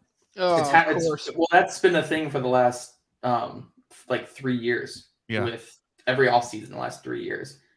I think Naeem could play more snaps in the slot, but I don't think it's a real he's not going to be full like the position change. Right. No. Yeah, no. If Skyy falls to us, do you think he could help take some responsibility as a returner? Of what returner? Yeah. Guess who's at the podium for the Minnesota Vikings right now in their press room? Ryan Grigson. I hate that clown. The Ravens just again. Ooh. My goodness. David Ajabo to the Ravens. Man, Kyle Hamilton, Tyler Lindenbaum, David Ajabo. I mean, I can't stand every year the Ravens have a good draft. Josh is wearing his Colts gear, but I think he's wearing a yellow and black hat right now watching this pick. Ozzie was a great drafter. And now the new guy. Every year, man. He's looking for his hat. TJ, we are now at the 53rd pick, and we also gained another 3rd round pick, as well as another 6th round pick. Does Detroit go quarterback here? They have to. I can't Willis believe they is haven't there. already. If I was Detroit, I'd go defense. Keep adding. Didn't they go to that defense yesterday? With Aiden Hutchinson, and then they got Jamison Williams with their 2nd pick after trading up. But that defense in Detroit is atrocious. I mean, it needs help. Roster at all in three, Detroit. all three levels. The offense I can live with because you've got DeAndre Swift, you've got Amon-Ra St. Brown, you've got DJ Shark, you've got Jamison Williams, TJ Hawkinson. Yeah. Their offensive line is okay. I mean, I think Penei Sewell will get better. You've got Taylor Decker there. But that defense needs work. My buddy just texted me and said the Colts Twitter he's seeing is ready to burn Ballard at the stake. Jeez. Ooh, Lions took Josh Pashal or whatever his name is. Okay. Oh, I like him. He's a good player. I wouldn't have taken him that high, but I don't have an issue with it. He's a good player. Interesting. I know Nakobe Dean has medical issues, but short arms. Now, what does Washington do? They want length out of their linebackers in the NFL now, and he's got short arms. Yeah, falling this far is a bit stunning, though. I'm just trying to wrap I'm trying to wrap my mind around the Ravens. They're gonna have Owe and Ojabo. Come on. Yeah, but Ajabo won't be back for a while. No, I'm saying for the future. You got 2 freakish pass rushers. That's usually how they like to do it. Yeah, every year. Who do the Lions take here? Zach, we've got another question about Skyy Moore for you. Can Moore beat press on the line of scrimmage? Yeah, he's arguably the best in the class at it. I think he had the highest win rate against press coverage, I think, in the entire draft to a lot of metrics and stuff like that. I know Matt Harmon, who does the reception stuff, I think had him as one of the best in the class against press. So yeah, I think he'd be perfectly fine against press. I think he's better than a lot of the guys who went ahead of him at beating press. So yeah, I have no issues with him beating press at all. I'd agree. He's very good. Very good at the line of scrimmage. I had a laugh today. I had a guy tell me that he would rather have Watson because he faced tougher competition than Skyy Moore. Who? Watson? A guy on Facebook, and I said, "Why would?" He said the MVC is the stronger conference in the. What are you supposed to say to a guy like that? You don't. You let it go. You ignore it. There's no way. Yeah.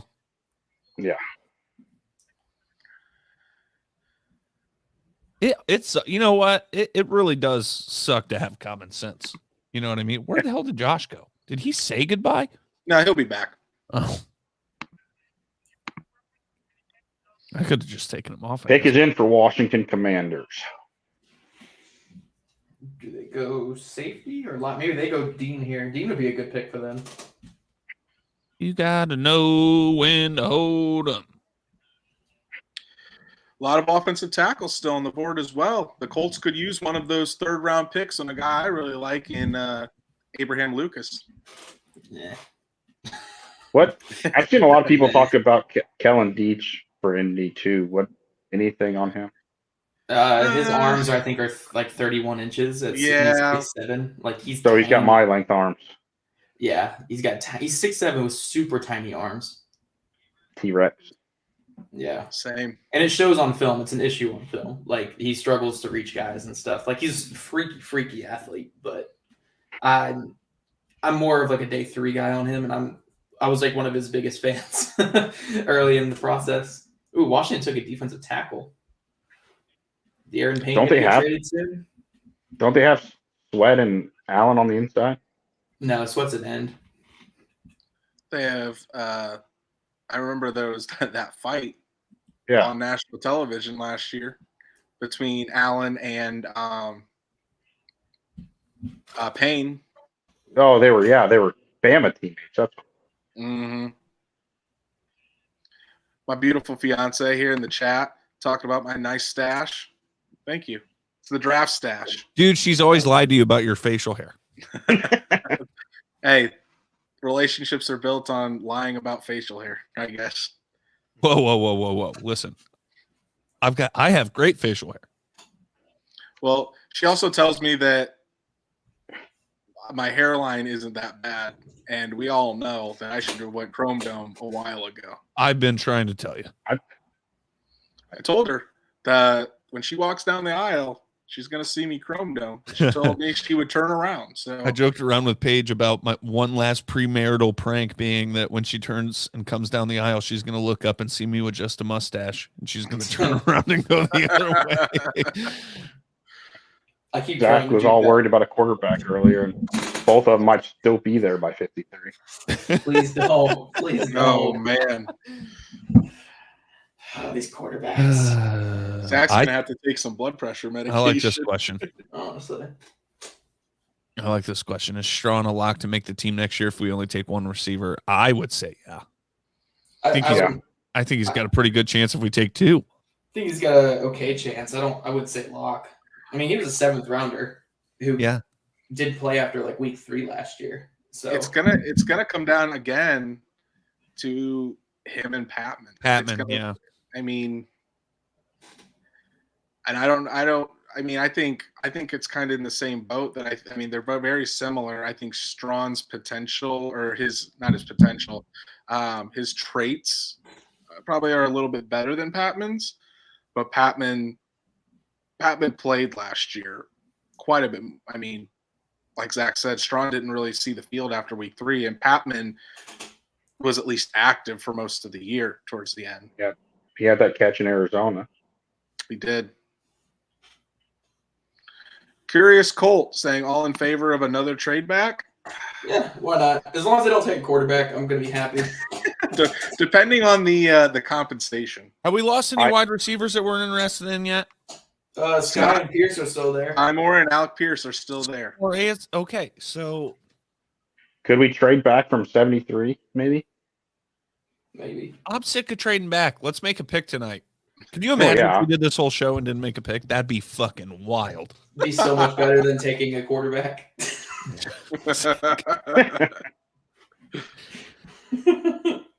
I mean, at least Andrew. At least we don't have to worry about Anderson Dejo getting back. I'm just dying to see the Colts draft hat because I want one.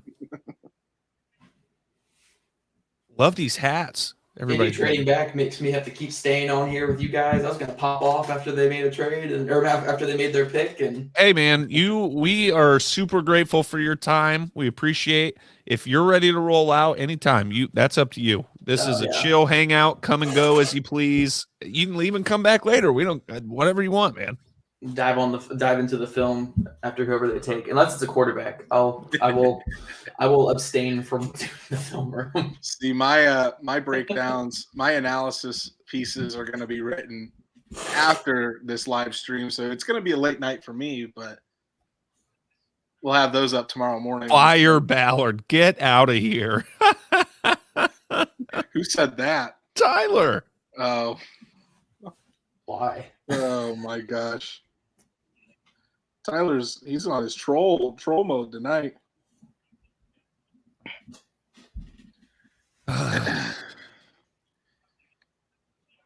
Very interesting. I am so over seeing Commanders already. The punt god at 53. Matariza? Yeah. Better than quarterback. Take a kicker. And Brandon's favorite player. He's a punter and kicker, so I actually like Ariza. I would draft Ariza. I wouldn't take any other kicker in the history of the sport, but he can do punter and kicker. So I mean that's a huge value because then I don't have to roster a kicker. Hey, Vinny was back in the building the other day. Maybe he's coming back. I mean, he was the only guy worse than Noodle Leg last time he played, so I don't know about that. He's too busy shooting deer in Missouri.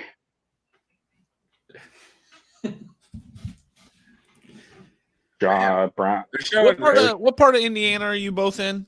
Zach and Stats Matt? Zach's not from Indiana. I'm in Winchester. I'm in Jasper. Winchester where? Virginia.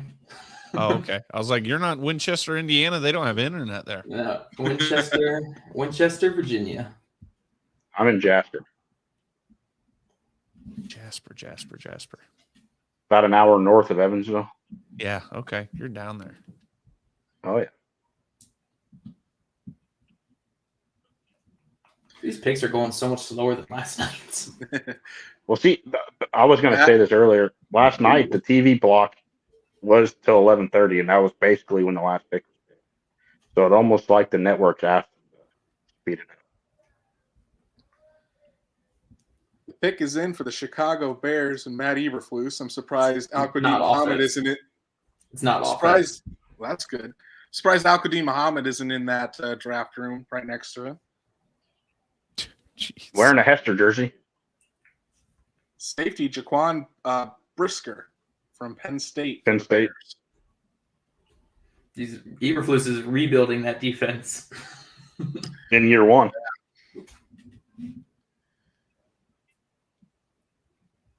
Now my mother's calling me. Man, I'm just popular. Oh, boy. New Orleans is now going to be on the clock. New Orleans. Take a quarterback. Take a quarterback. Malik Willis. Please. He's perfect to be behind Jameis. Why are these quarterbacks still here? Have we still only had one quarterback go? Yeah, yes, sir. They suck. It's not a good quarterback class. This is really why. Good. Yeah. Told you, my highest grade was a third on a quarterback this year. Is the guy announcing the Bears pick the host of the Hot Ones show? Yeah. That show's awesome. I still don't see a team besides New Orleans on the bottom bar that would take a quarterback. Hopefully a trade up. Unless Tampa doesn't believe in Trask and they take another one. Kyle Trask. But from everything that, Clyde and Bruce has said on Pat's show is they love him, but, that's coach.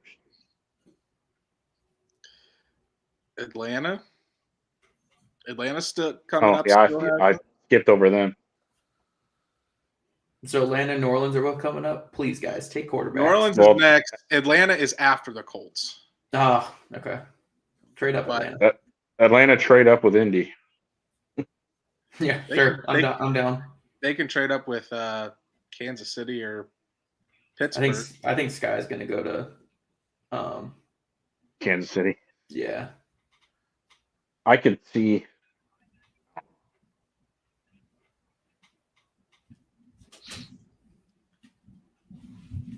Oh, get the fuck out of here. Sorry.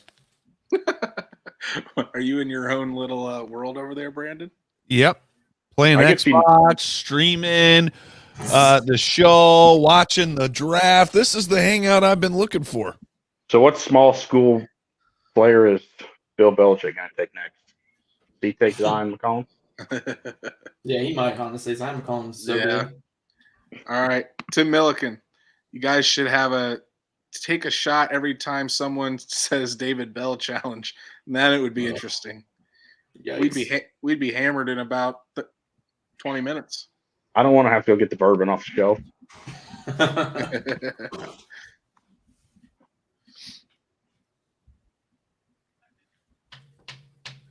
Saints are taking a while. I know the second round's taking forever. Yeah. What is This the is time gonna- limit? 7 minutes? Yeah, it'll give me 7 plenty of time to minutes. write my film room on whoever they take, though, until the next pick. They get more time on the later rounds, right? Or is Yeah, it they less get time? Less No, time. it goes from 7 to 5, I think. That's weird. That's weird to me. I mean, I get why, like that. Hey, let's keep it moving. But also it's like, hey, I know you're digging around the bottom of the barrel, trying to find anything you can, but also But I think the time's shorter. Well, the trades picks are don't more matter. likely in the first round. I think that's The probably picks don't part of it. matter after round 4. It's more just taking shots on guys with traits. It's called early UDFA period before. Yeah. After Yeah. round 4 is all it is. How about the Isaiah Rodgers? No, it's sometimes you hit on those UDFAs. Oh yeah, I know.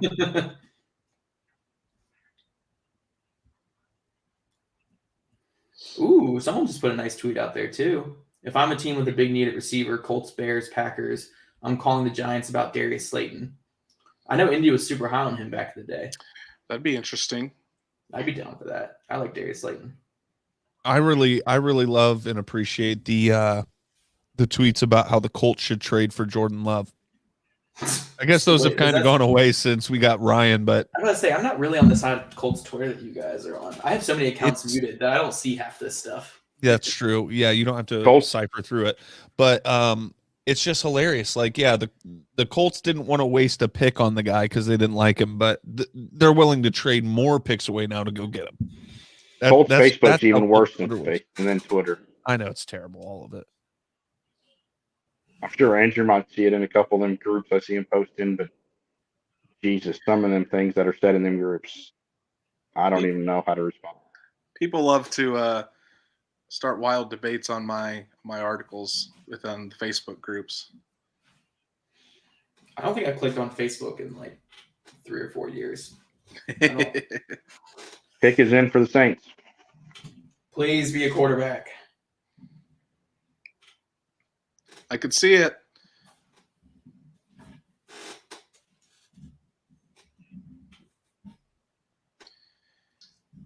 Yeah, Kimberly Martin from I think it's NFL Network. No, she's ESPN. ESPN. She's saying the Panthers' pursuit of Baker Mayfield continues to heat up. The Browns quarterback could end up in Carolina by tonight or this weekend. One of the ESPN guys the other day on the morning show said that he expected that if Baker was going to Carolina, it would happen.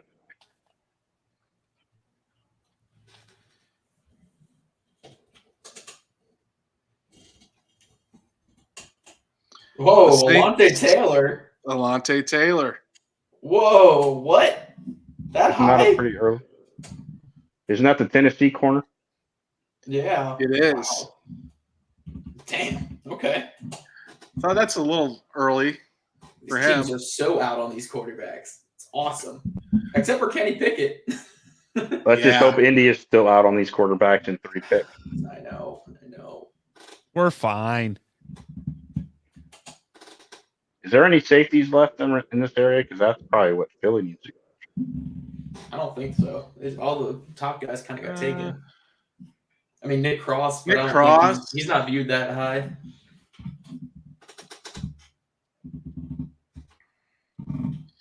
Kansas City is now on the clock. There goes Skyy. Is this where Skyy Moore goes? Yep. I think it's going to be Skyy here. Dustin Poirier and Cam Jordan. What's up, Dustin? My boy. I love Dustin Poirier.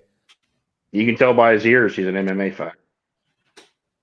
He's the man, dude. I didn't used to like him, but he's definitely grown on me big time. Brandon hasn't done a bad beats with Brandon in a long time. Yeah, I kind of gave up on that segment, huh? It's actually a lot easier now with StreamYard than it would have been than it was with OBS, but yeah, I still haven't done it. Maybe I should. Maybe next pay-per-view. Maybe I'll just do UFC pay-per-views as opposed to isn't that every event. That women's boxing fights this weekend, right? I don't watch women's boxing. I don't supposed watch to be boxing. like biggest women's boxing match of all time. Wow, that's still nowhere near the 10th boxing match for men's all She time. she was on with McAfee the other day.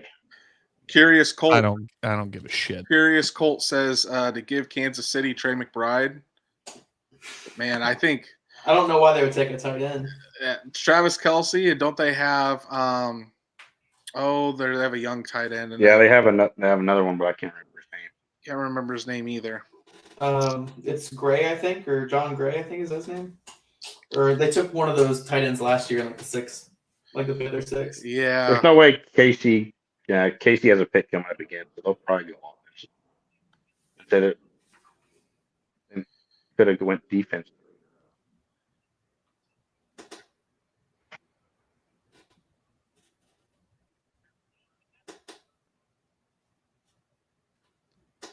Let's see here. Peter Schrager.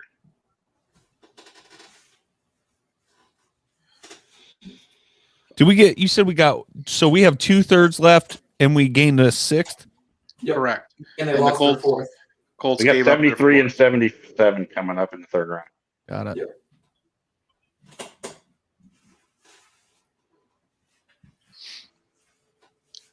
Alante Taylor is a long physical corner. Who struggles in coverage. Struggles in coverage, good in the run game. Yeah, he'll punch you in the face. I'm a fan of it. Oh, Patriots came up. Who they trade with? New England or Philly? They might have Bill traded Belichick, first GM ever to Kansas trade with City. himself. They traded with Kansas City. Wow. Maybe they're going. Second time they traded with Kansas City. Are they going off a wide receiver? I'd They- find that hard to believe. I don't feel like love they drafting have a receivers. they I have a don't think lot they have a lot of receivers. I don't think they have a lot of draft capital, or not draft capital. They have a lot of cash in wide receivers. I mean, Yeah, true. Nelson Aguilar is there. They just traded for Devontae Parker. Not to mention they have I forgot about Parker. the most expensive tight end group in the entire league in Hunter Henry and Jonnu Smith, and Jonnu Smith has been relegated to basically a backup at this Do point. they go the linebacker from Georgia? Jacoby Dean. Something I don't think Belichick Dean's a would fit for do. them. but- No, they like guys. They like linebackers who get in there and they like to get physical. Dean's kind of a run and chase type of guy. Well, I know like they lost they released Kyle Van Noy, so I was kind of thinking of somebody to replace him. Yeah, but Van Noy's like a 250, 260 type guy. I think Dean's like 230. Dean is like Darius Leonard, but with short arms. What about Harris from Alabama? He likes the Alabama guy. They could go Harris. Yeah, I can see that more than Dean, but they might go Dean. I don't know.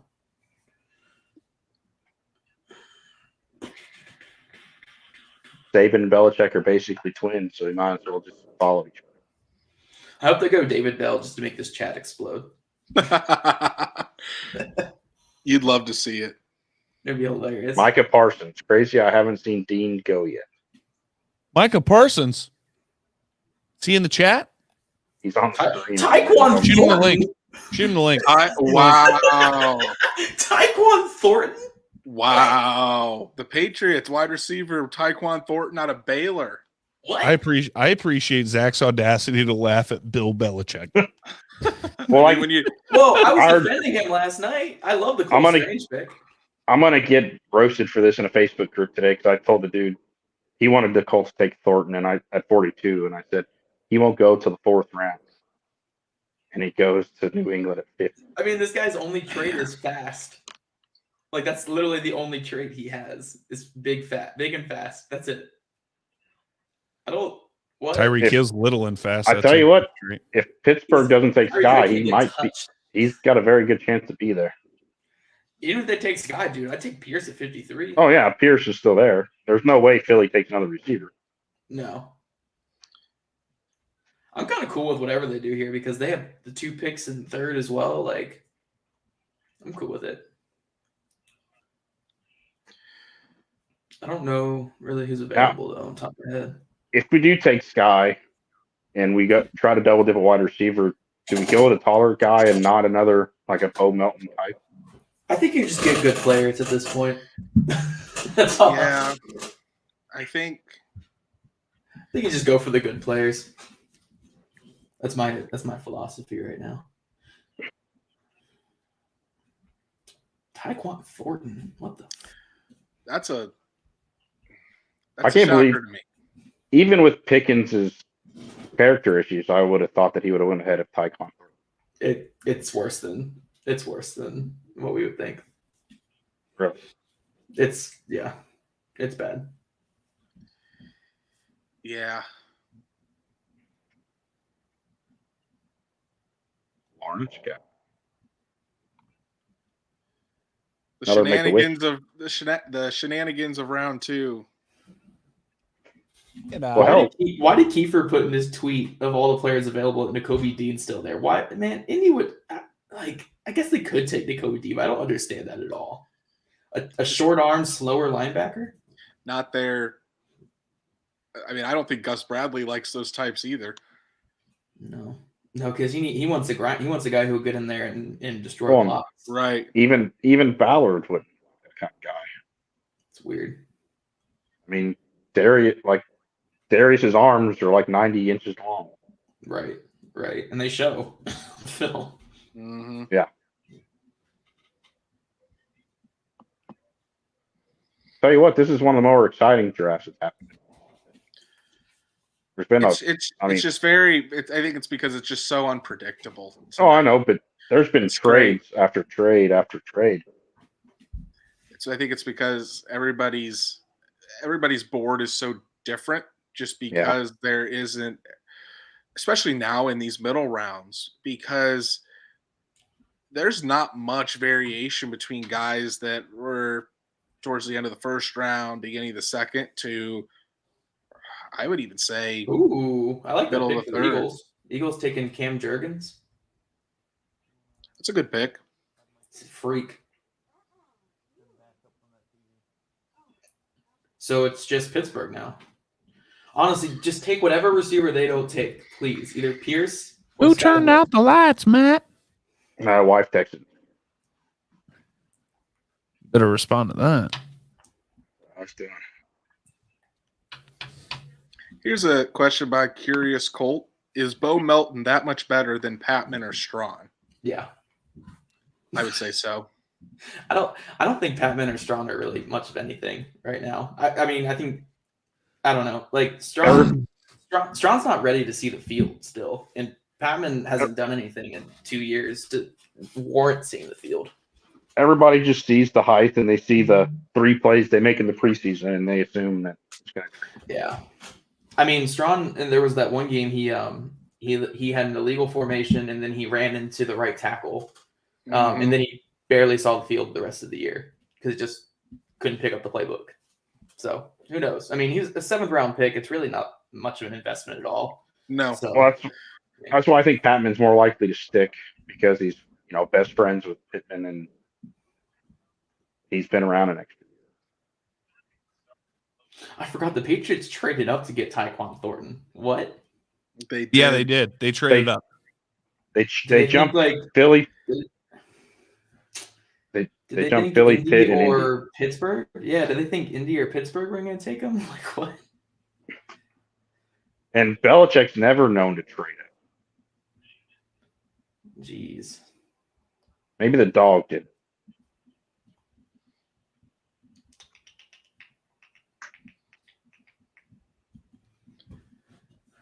We're almost up. It's exciting. Will they trade back again? I almost wonder if Pittsburgh doesn't go defense. They might. I mean, there's a lot of good players still on the board because of a couple weird reaches. Oh, Pickens to the Steelers. Wow. Really? Colts, please take Skyy. There it is. Awesome. Take Skyy. Come on. Pickens. Skyy Moore. I wonder what Josh is going to say about Pickens. Oof. I'll just say that I now that he's not available, like he was not on the Colts board after like 2 or 3 days ago. It's not that something happened 2 or 3 days ago. It's just that more information came out. Well, not even that the information came out. They just were back and forth about it, and then they decided ultimately not to have him on the board. So both of the guys are still there. So it's Pierce. Take him. Skyy. Take Skyy. Take Skyy. Come on. No quarterback. Please. Coming from the guy with the RAS for Pierce on his banner on his Twitter. Is that still there? Oh, it is still there. Yeah, I'm cool with Pierce. Didn't we go back to 53? Yeah, they're on right now. Yeah, ESPN's effing up. They still have Minnesota's name on the 53rd, unless they just always do that on purpose. I guess that could be. I don't know. They keep the original pick on there. NFL Network's got it in there. I said ESPN, right? Yeah. Yeah. Okay. I'm about to refresh this damn page. I feel like I'm so far behind. I'm still on pick 51. Yeah, it still says 51 on NFL Network too. Oh, okay. And we already know who Pittsburgh took? Yep. Yeah. What the shit? Pittsburgh took George Pickens. Yeah, that's what I thought. I heard you guys saying. I was like, but I'm looking. I'm like, we don't even. Who's tipping the picks this time? So everyone, I have them all on notification. Marty Edwards says Pickens deleted his roommate's saved games on his Xbox at Georgia. yeah, exactly. Big if true. Danny Dove posts a lion. Oh, Benjamin Albright just tweeted, I wonder if Indy takes Trey McBride. Who tweeted that? A lion for Skyy Moore? Benjamin. Maybe. They do like Trey McBride a lot, so I will say that. But even at that rate, you might, the way this draft's gone so far, you might still get him at 73. No, I don't think he's going to get that far. But I mean, who knows with this draft? I mean, I didn't think Alontae Taylor or Tyquan Thornton would go as high as they did. So, my buddy Tyler calling Ballard an idiot, basically. Right? So, if he trades back and we still get Skyy Moore, I mean, you got to retract that statement. You got to retract You know what I mean? Like, you need to retract that's it what we just wanted for the to take trade. in that moment. Ah, yes! Yes! Fucking ass. Yes! I think we know what's But happened. it's not which one. It's not the one that you expect. It's the one that it's the bio. It's my Twitter header. Wow. Who'd we pick? Alec Pierce. Wow. Alec Pierce! Wide receiver out of Yes! Cincinnati is the Big Indianapolis Alec. Colts pick. Big Alec. Yes. Yes. Fun That's- fact, I was going to have an interview with him last week, but he had something come up last second. And Now you got a man. better DM him. well, we're going to hit I'm going to hit up his agent again here, but yeah, I had an interview with him. I need to get him on for the Rookie Files series. Wow. Andrew, when are you going to get your credentials? Hopefully sometime this summer so I can have him by training camp. Yeah, I'm going to need you to get those. Big Alec. Because once you're credentialed, it feels like it should be easier to get PR to agree to let players come on the show. Let's No. see here. Not Colts PR. Oh, Howie So and Nick Sirianni are happy. Hey, I didn't say easy. I said easier. So Alec Pierce is the pick. This guy, 6'3", 213 pounds out of Cincinnati. I mean, like Zach was saying, he's from the Build a Ballard series. He's basically a Chris Ballard wide receiver made in a lab. I mean, he was at the Senior Bowl, huge athletic freak, big body, vertical wide receiver. He could play outside. He's very physical, really good blocker. He's got good release at the line of scrimmage on vertical routes, and just watching his tape. I mean, he's a long strider. He's a good pick. I really like it for the Colts. He will be another outside wide receiver opposite of Michael Pittman Jr. I think Z receiver is set for a while, boys. Yeah. Why did Isn't he one of the- Why did we take him over Skyy Moore? This is the Ballard built in the lab. If Ballard could create a receiver that, Mhm. that hits every single thing that he's ever wanted in a receiver, it's Alec Pierce. Okay. How is Pearson run blocking? Yeah, he's really good at run blocking as Yep. well. He's literally, it's literally Chris Ballard's guy. Okay. again, this is just me producing content here, but I mean, we've just been sitting here talking about Skyy Moore, and then boom, we go with the other guy. Just an interesting situation. Did Pierce run a faster 40? He ran a 4.4 flat, I think. And Moore was a 4.41? 4.47. 4.47, yeah. So, here comes Costanza. Look how small he looks. Jesus. All right. Oh, wait. Did they not announce the pick yet? Oh, shit. My fault. He's announcing it right now. I'm like tweeting all about how. Oh, and then Chiefs are taking Skyy. So they still get Skyy. Who's taking Skyy? The Chiefs. The Chiefs. Yes. Alec Pierce, baby. I will say on here, I know the Colts had Alec Pierce as a top 5 receiver in this draft on their board. Mm-hmm. His comparison on NFL Network is Chase Claypool. My comparison for him was DJ Chark. Was mine for him. In the draft guide, Ballard and Reich looked pretty happy. The comparison is Jordy Nelson. So, yep. Ursay looks ecstatic. I feel like this is. I mean, the Colts had him as a top 5 wide receiver, and if they were able to get a top 5 wide receiver at 53 and get another 3rd round pick on top of it. Like Brandon, I know.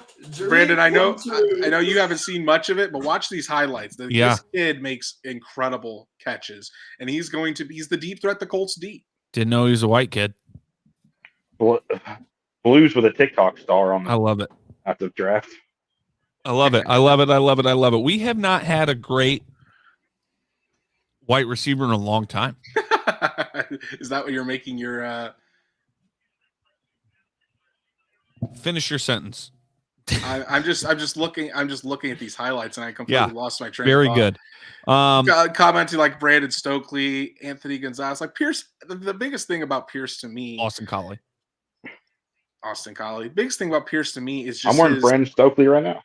His catch radius, like how long his arms are, his vertical ability. Because Michael Pittman Jr. can win over the top, but you think of Michael Pittman Jr. as more middle of the field. I mean, he's that big bodied X, like you can throw it to him on a 3rd down on a slant. He'll get you that great right after the catch. Alec Pierce is your deep threat, your big body deep threat on the outside. And then not only that, he's a guy that will be essential to you in the running game. He's a kid that's got A+ character, an absolute freak of nature athletically, and he's a smart guy too, real smart receiver with a ton of upside. So love the pick by the Colts. We knew that they you tweeted yet. I was in the process of it. Yeah, feel free to do your job on Twitter and tweet that from the pod account as well. Well, listen here. Trying to give analysis live. Posting all of my pod things I was on and all these other things where I was saying Pierce is my guy. You got it. Your filmer might be pretty short, Zach, since you've already done. Oh wait, I did a Colts fit on Pierce too. I should probably put that out there. All right, I'm gonna go to the bathroom and get more cervezas.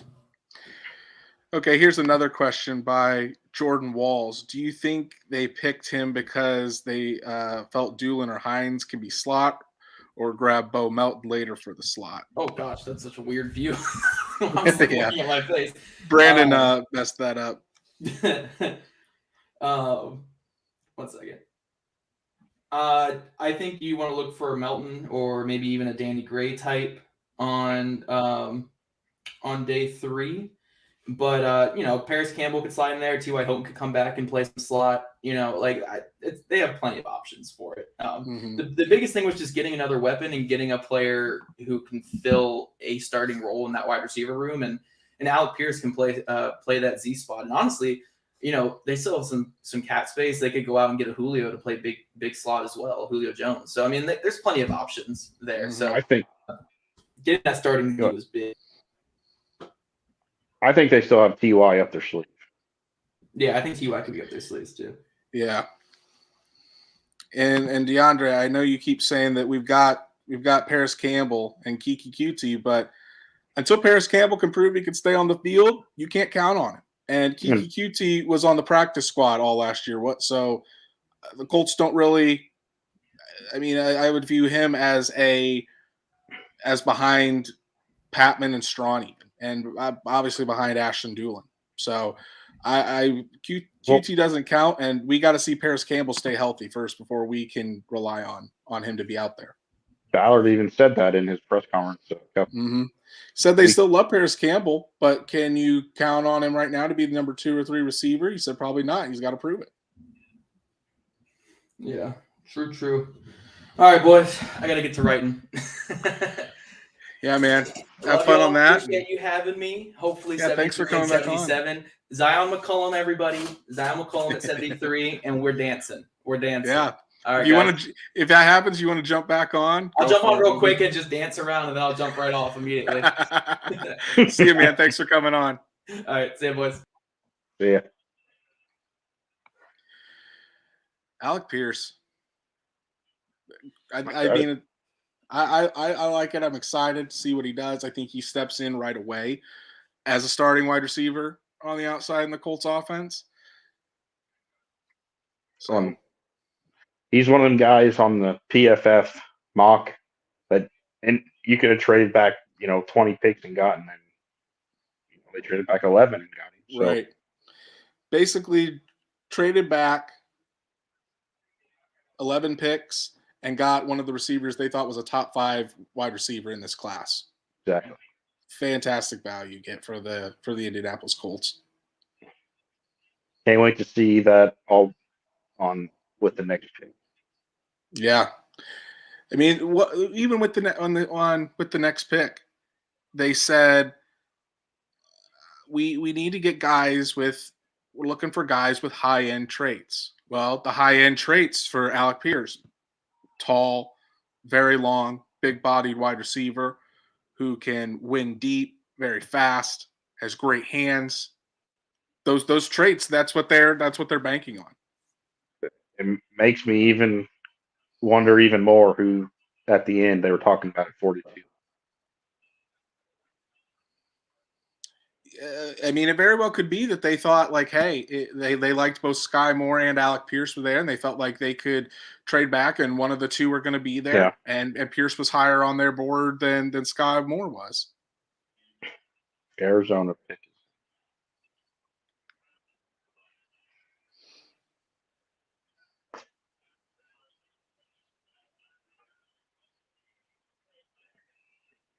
Have some lighting issues there, son.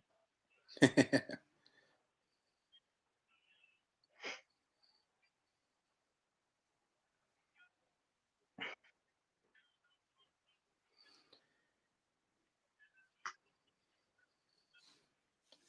it looks like Brandon's back. What's up, Brandon? While I get all this from our account about Alec Pierce, go ahead and take over the show here. All right, taking over the show here. What's going on? What did I miss? We drafted a wide receiver. McBride just went to the Cardinals. DeAndre Blue is commenting a lot along with Austin May. Hold on. This guy. We got beef. We got beef in the chat. DeAndre and Austin May fight it out to the death. Are we in round 3, by the way? There's another still in round 2. 8 picks. So what did we do? We picked up.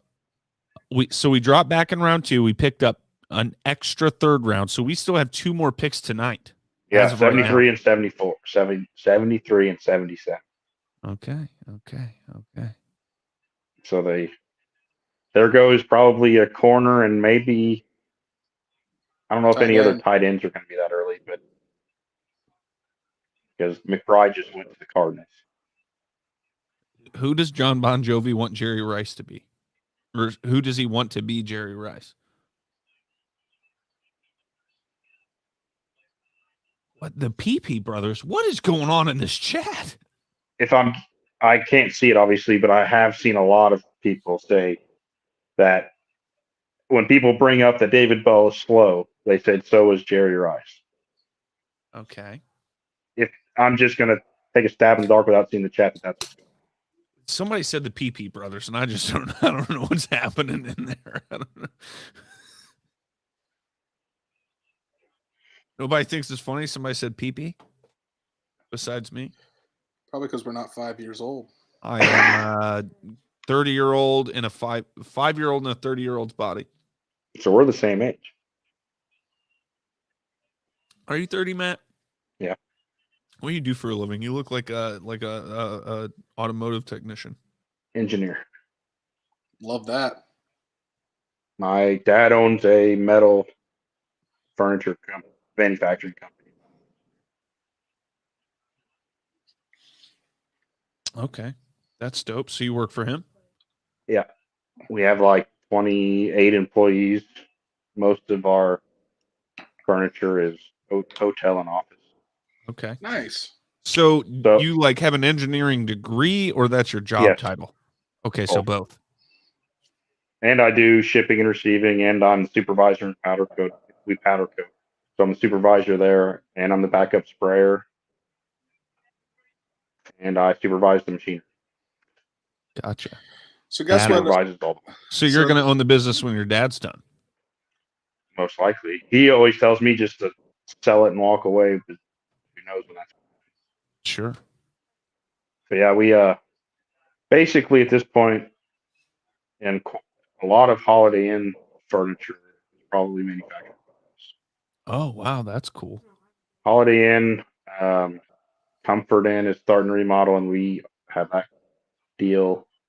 Hilton Garden Inn and Hampton. Okay, so would you do me a favor and make me a couch? Maybe. What? You just said furniture. It's desks and. Okay, fine. Will you make me a desk? We don't do the wood. We're metal. We're metal. Basically, how this works is.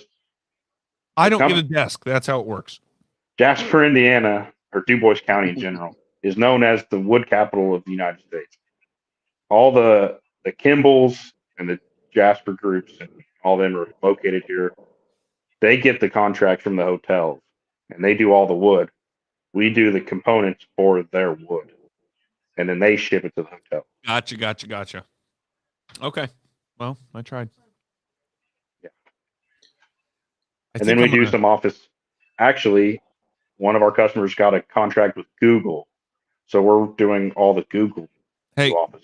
Can I stop you there real quick? I just have to say, fuck this guy.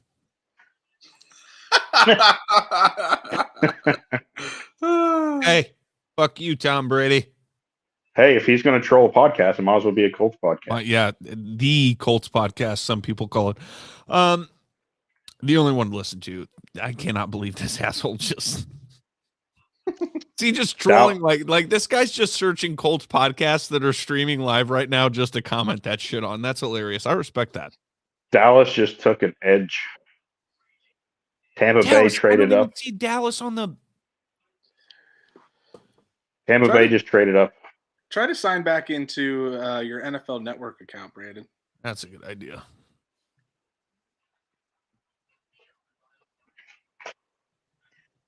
I don't know who Dallas traded up with, but they traded up. Is that New Orleans they traded up with? I think so. It doesn't say who the partner was. It just says trade.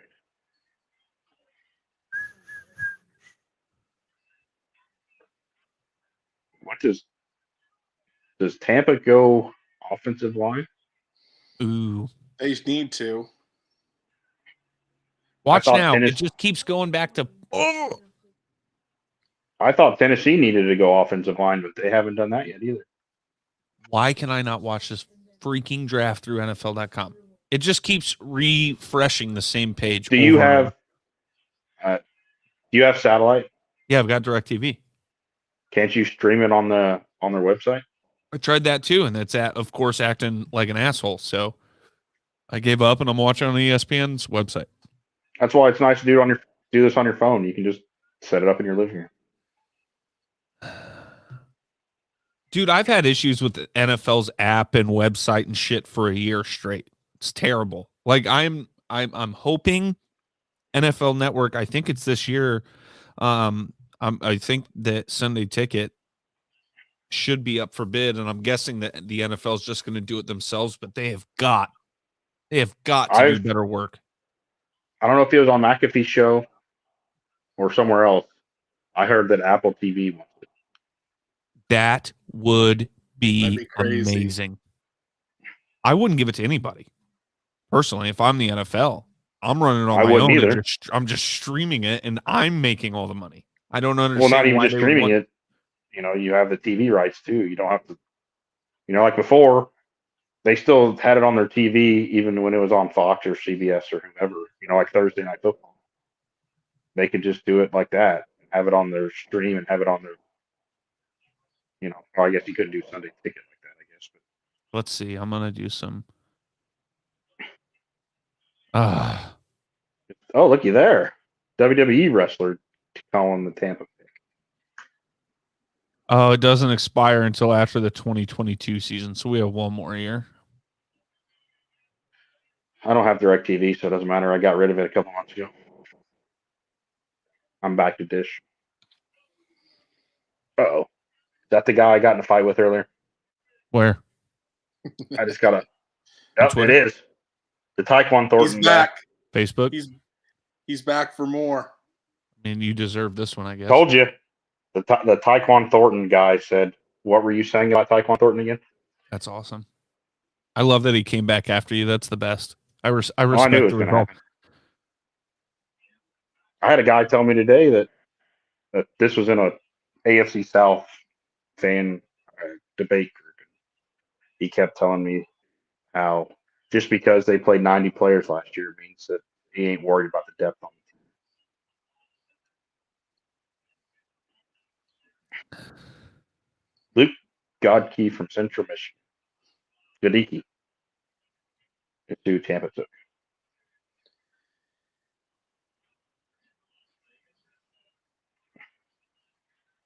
Curious Colt traded Wentz for scraps. Are you out of your fucking mind, Tyler?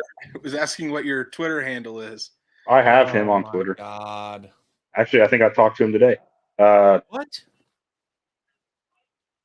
It's MEHRINGER. Yeah, how do you pronounce your last name? Maringer. Maringer. Okay, that's how I thought. We just call you Stats Matt so much that Joel Embiid suffers orbital fracture and concussion. Yikes. Out indefinitely. Can't remember the last time I watched it came across my phone. NBA. Now do the Falcons take a quarterback?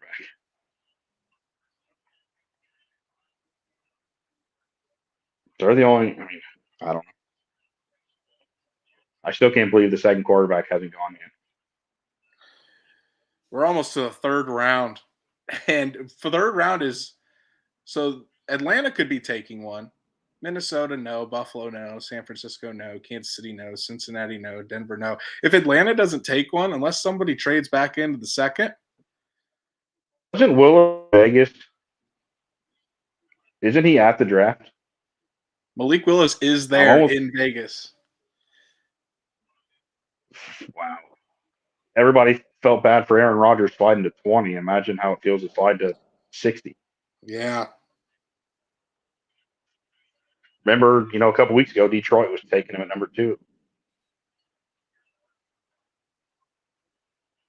Atlanta is not taking a quarterback. They're taking Troy Anderson.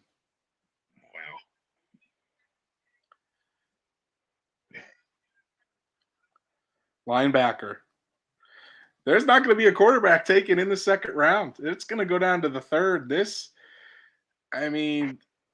The media was hyping up these prospects, these quarterback prospects.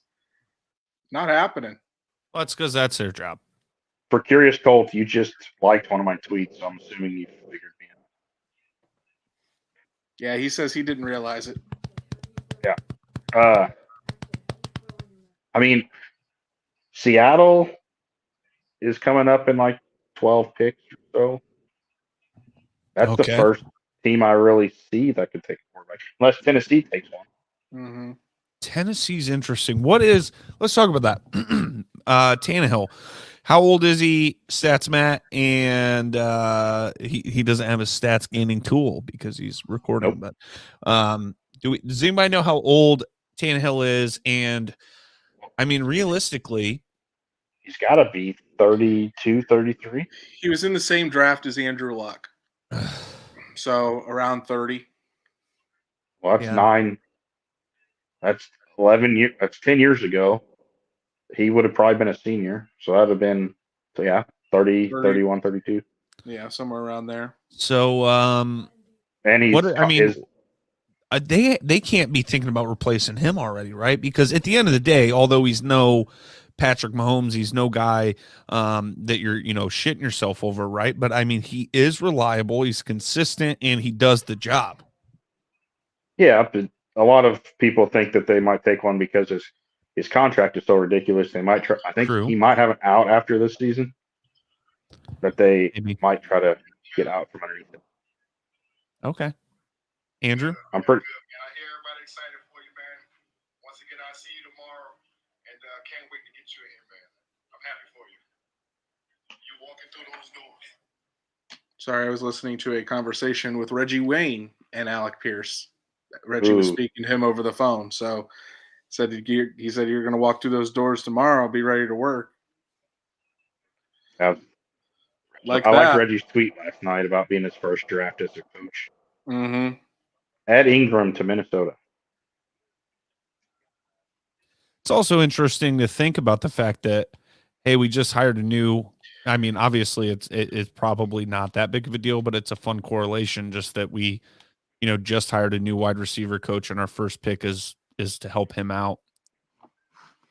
Well, it's the most obvious pick that we needed. As far as I'm not sure if we looked this up. Curious Colt is saying that Tannehill will be 34 by the start of the season. Jesus. So here's Curious Colt. Here's an interesting thought. Stephen Holder tweeted this: when the Colts drove down to Cincinnati to work out Desmond Ridder, I'm wondering whether Pierce was there and whether that was all a cover story. Yeah, that makes a lot of sense, actually. I mean, it could have been another way to get another look at Alec Pierce. Andrew, will you start shooting out text to your sources and find out if that was the secret? I could try. Try to text some people. Did they meet with Malik?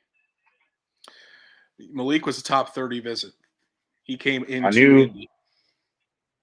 I knew they went to Cincinnati. Didn't they meet with Corral too?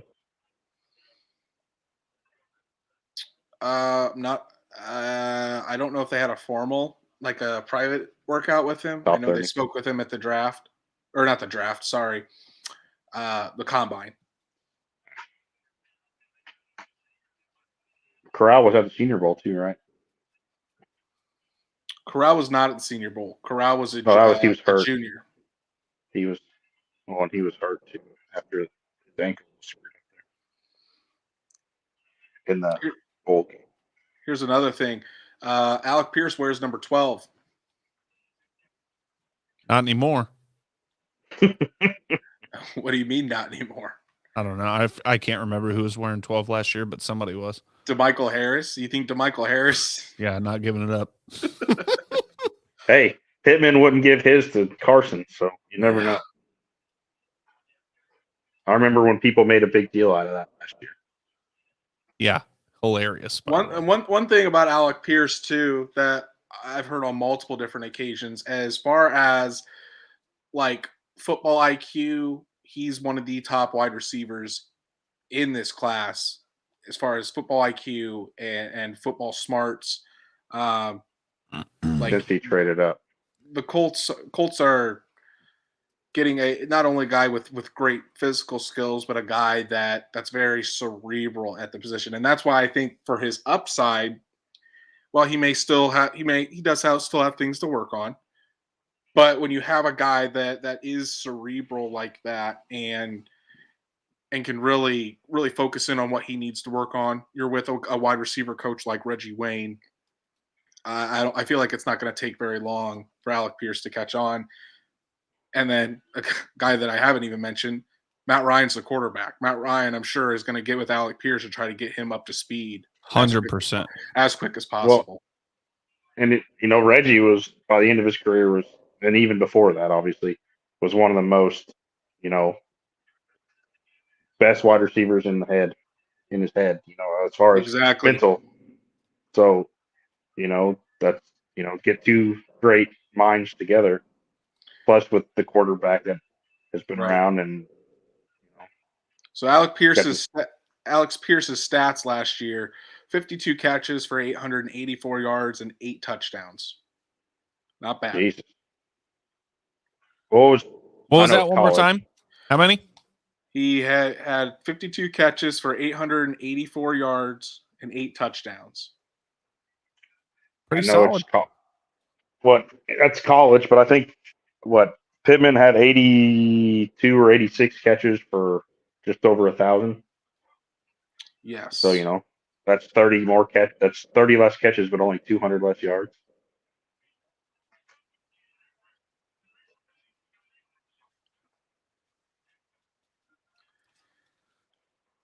Trey, since he traded up with interesting. They only moved 3 picks. All right. Apparently they want somebody that they think is about to be gone.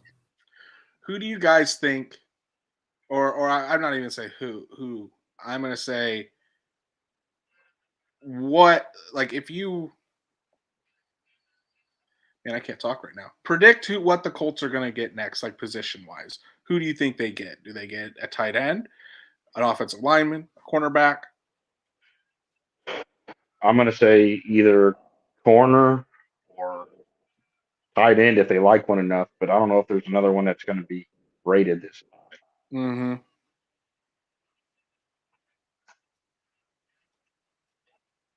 I don't know. It's I feel like tight end's the next need, but like Matt said, I don't know if there's anybody high enough right now. Did Nick Cross fall and they take Nick Cross? Or not necessarily fall, but still be there? I think offensive line. Nick Cross could be there. Interior defensive line. I just don't know if the Colts. I mean, or Abraham Lucas if he's still there. Abraham Lucas, I think, could be a pick. Maybe at 77. Daniel Filelli. That was more of a joke. But yeah, he's so big. He's such a big guy, but man, he's more. That's could they go? If they go interior offensive line, they could maybe go with Parham. Yeah, I don't think they go interior offensive line because I mean they are so high on Pinter. I think they are expecting Pinter to be the right guard for quite some time. If anything, I think it's offensive tackle if they're going to go O-line. They just did so much extensive work on tight ends and cornerbacks through this draft cycle. I got to think it's one of those. This could also be an opportunity for Ballard to pull one of them linebackers out of his ass too. Could be. Is that his most talented position? You think that's his best draft spot? Like, I mean, obviously Darius is awesome. Okereke, I think is really good. Is that Ballard's best like position that he's ever drafted? I'd say it's up there. Running back's certainly good. Jonathan Taylor, Naheem Hines, Marlon Mack, all drafted by Chris Ballard. Yeah, those are good. Wide receiver is probably his worst. I go edge rusher. Yeah, I was gonna say. I don't know. Quiddy, oh dang, bro.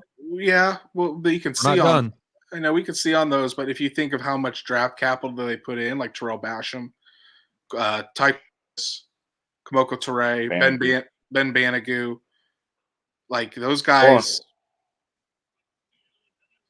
Go ahead. Those guys. I mean, outside of Tyquan Lewis, they haven't turned into anything. Well, and you can't say wide receiver because only 2 wide receivers, well, 3 now, have been taken in front of the 5th round. He's about 50% because I mean you got Pittman, who's stud. Paris Campbell, who I think has talent, he just can't stay healthy, and then Alec Pierce. The others at wide receiver were all taken like 5th, 6th round. Yeah, Kane and Fountain and Strawn and Patman and all them were 5th or later. Right.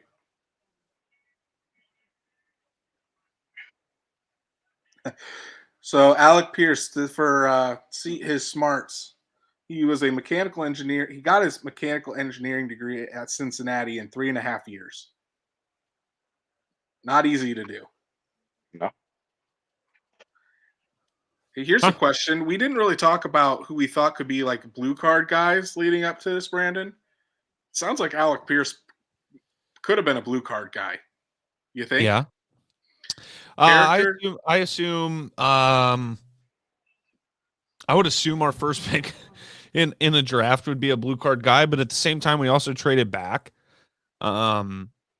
You know what I mean? But I assume we still thought. I assume that's the guy they wanted to take when at 42, right? But so it doesn't mean necessarily he's not a blue card guy, but I feel like we're more apt to go ahead and take a guy like that if we really have, or if we're that high on him. Mm-hmm. You know, blue card it involves more than just the character as well. So, thanks for hanging out, Curious Colt. Thanks for joining. Enjoy the rest of the draft. Great follow on Twitter. If you don't follow him, be sure to give him a follow. Yeah. I don't know. He could be Andrew. He 100% could be. I'm sure you'll find out within the next few days. We'll know for sure. But yeah. What do you think? I mean, are you assuming he is, or are you in question? I definitely think it's possible. From Senior Bowl, smarts, traits, size, speed, football character on and off the field. It seems like Alec Pierce could have very well been a blue card guy. And actually, since Jake is about to speak tonight with Ballard and Reich, I will see if we can ask that and see if we can get that answer. Yeah, there you go.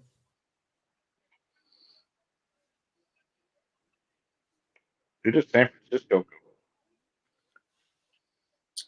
go? Wide receiver. Oh, for fudge's sake. Jack just tweeted out he thinks maybe McCollum if he falls, and then tackle maybe Rashid. That's his opinion for next team. Or maybe double dip at a wide receiver. Mm-hmm. I don't think. I think if for the wide receivers that are left, I mean, I would not take another one this early. I would take either a tight end or a tackle. Tight end or cornerback probably. If Zion McCollum's there, absolutely. If not, I mean, Greg Dulcich, Jeremy Ruckert. I'm a big fan of all those guys. It's interesting. They've got options here. They're in a good spot.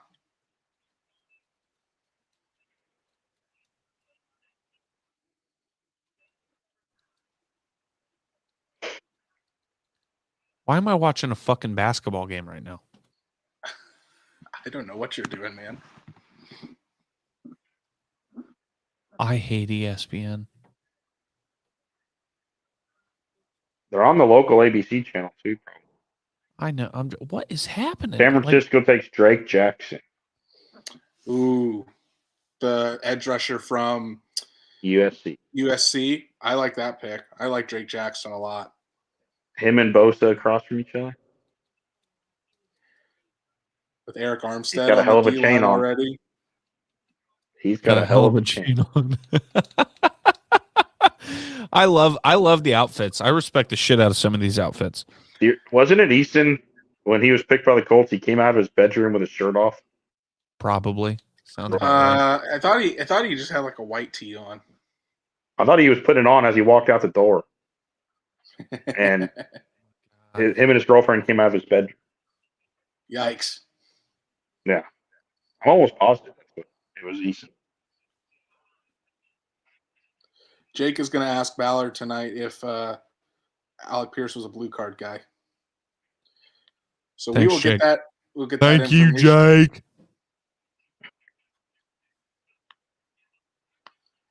If Jake Picture's wasn't going a little faster. Yeah, if Jake wasn't at the facility, he would have been on tonight with us. Oh, for God's sake. You're really struggling over there, ain't you? Listen here, partner.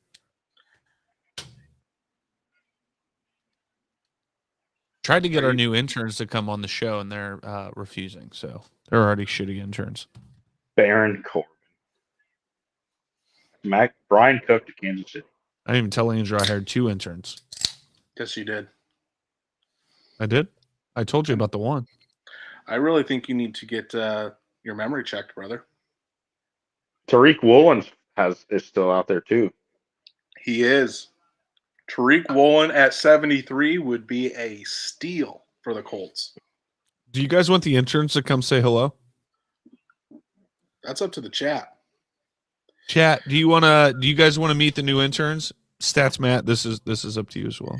Kevin Trick says Jelani Woods at 77, possibly, but kind of like what I was saying earlier. I think if the Colts go for a tight end, it's going to be a tight end that can be an inline that Y tight end or play a little bit of both Y and F, being split out wide. And Jelani Woods to me is pretty much strictly an F. He doesn't offer much in the blocking game. That's why I was thinking maybe more of a Jeremy Ruckert, a guy that can be in line and really block. Another guy is Cade Otton. Cade Otton would be a guy that can be more of that traditional Y tight end, because the Colts all off season have talked about how they have faith in Kylan Granson, and they're going to have Kylan Granson have a bigger role. And they've talked about how it's difficult to replace Jack Doyle, and that to have another Y tight end just opens things up so much more for the running game.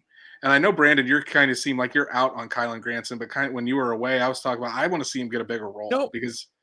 I've been saying, why are we not giving this guy a bigger role? Whose memory issues are around now? You just went when I said that. Just because I don't believe it. I don't believe it. I think we used a draft pick so high on this guy. Let's see what the guy can do. That's what I want. Yeah, I think they will this year. I think they will, because a big part of it, honestly, a big part of it last year, and I said this when you were away, is because they had to rely so much on the running game. That's why Jack Doyle and Mo Alley Cox had to be in there, and it took snaps away from Kylan Granson, because Kylan Granson wasn't drafted to be a blocker. He wasn't drafted to play in exactly. line. And I thought we could have used some talent in the playmaker department last year, and we didn't use them enough. Yeah. So I think because we're not having to rely so much on the running game, because we'll have a competent quarterback. I think okay, let's not call Carson Wentz incompetent. That's going a little too far, I think. Hey, buddy, I watched the film. If you read my Wednesday articles,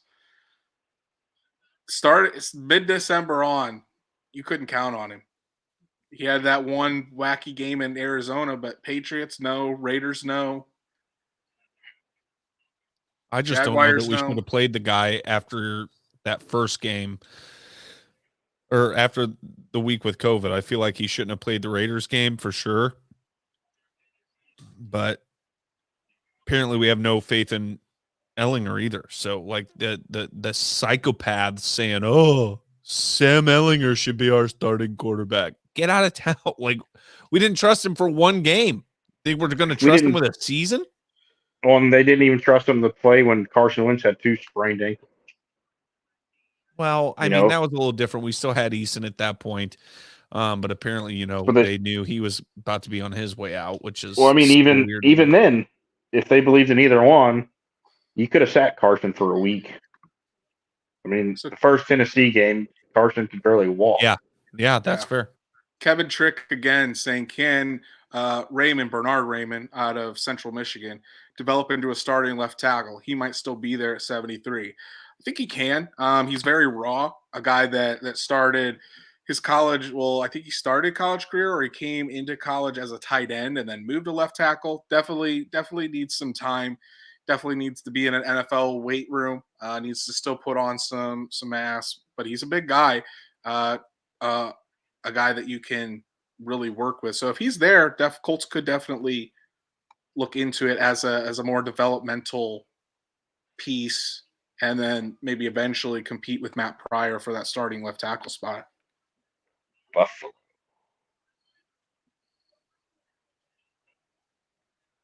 Who is that?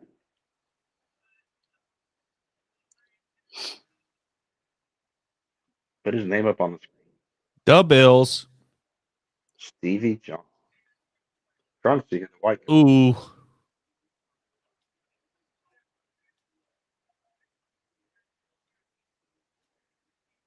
James Cook, Georgia. Here we go. So Alec Pierce specifically mentions the private workout where the Colts went down to Cincinnati. Says Ballard called Pierce after that workout and praised the workout, the program, everything. Met with Reggie Wayne and a couple other Colts coaches to talk the offense. That's our answer. They went down there to see Ritter, but they also went down there to see Pierce. That's an interesting thing. And I love that you can hide that. I love that you can hide that by saying, yeah, we're looking at the quarterback, obviously. Sorry, Matt, to cut you off, pal. Well, that's exactly what I was going to say. You know, it's Ballard riding in the darkness of the night. Yeah, I love it. Everybody says how hard it is to get info out of Indy. That's why. They think of it all. They do. They think of it all.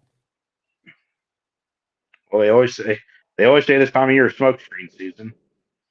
Yeah, smoke screen season. You like that, Brandon? I thought he'd like that. Matt's been paying too much attention to Andrew's bullshit. No, that's what McAfee calls it. Pat McAfee. Yeah, where do you think Andrew got it? From myself. Pat McAfee got it from you, I hear. Allegedly. Ooh, I just got put on my ass.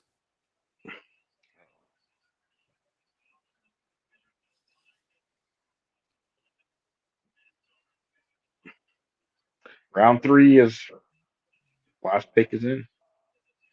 Round 3, last pick. Yeah. 64. Or round 2. It's 32. That's, yeah. I meant round 2. I seen round 3 on the bottom bar, but that's next. Elvis Doomer.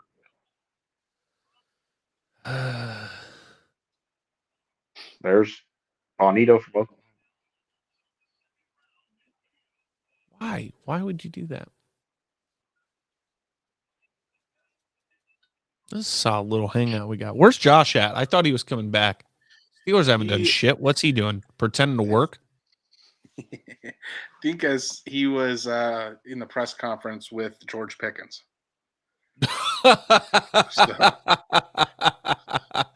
Oh my God. One day maybe my life will be sorry I'm busy. I'm in a press conference with fucking Mike Pittman Jr.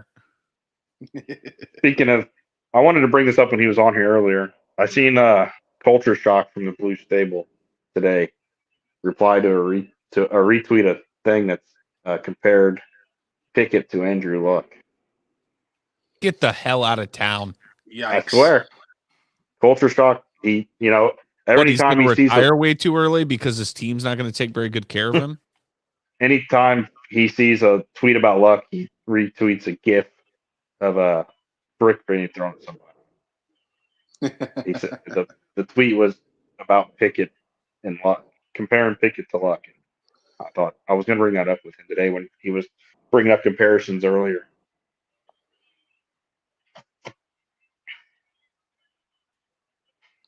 Okay, third round starting. I'm going to go take a leak. Like leak. Sounds good, man. He's got a fat dippy in. I'm just going to stick my phone up on it, and I'll be right back.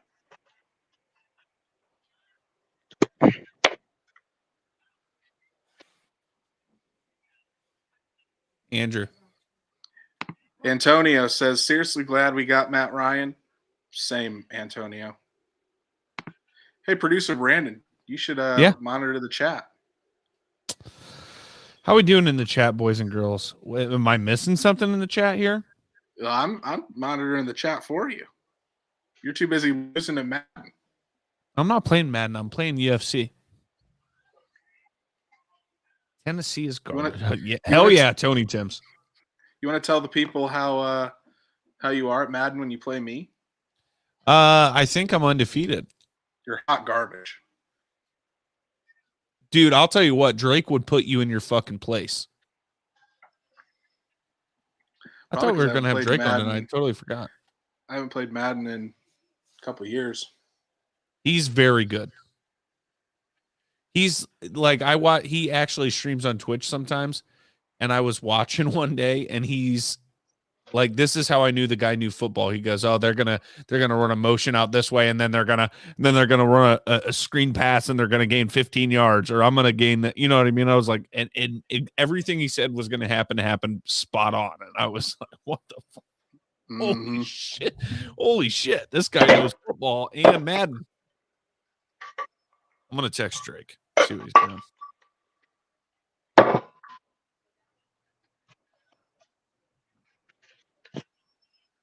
Drake. All right. I guess I should have taken Stats Matt off the fucking stream while he was doing all this. Oh yeah. You're gonna give the fans a seizure. So Matt Ryan already posted a video for Alec Pierce on Twitter. So he knew.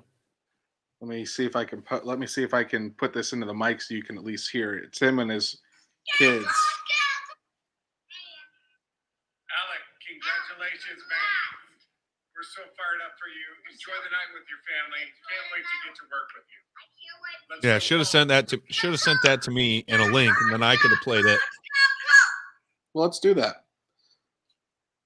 I don't want his daughter screaming in everybody's ear again. That's his son. Yeah, they have twin boys, don't they? Twin boys. Whatever. I don't give a shit. How do the Jags screw this next pick?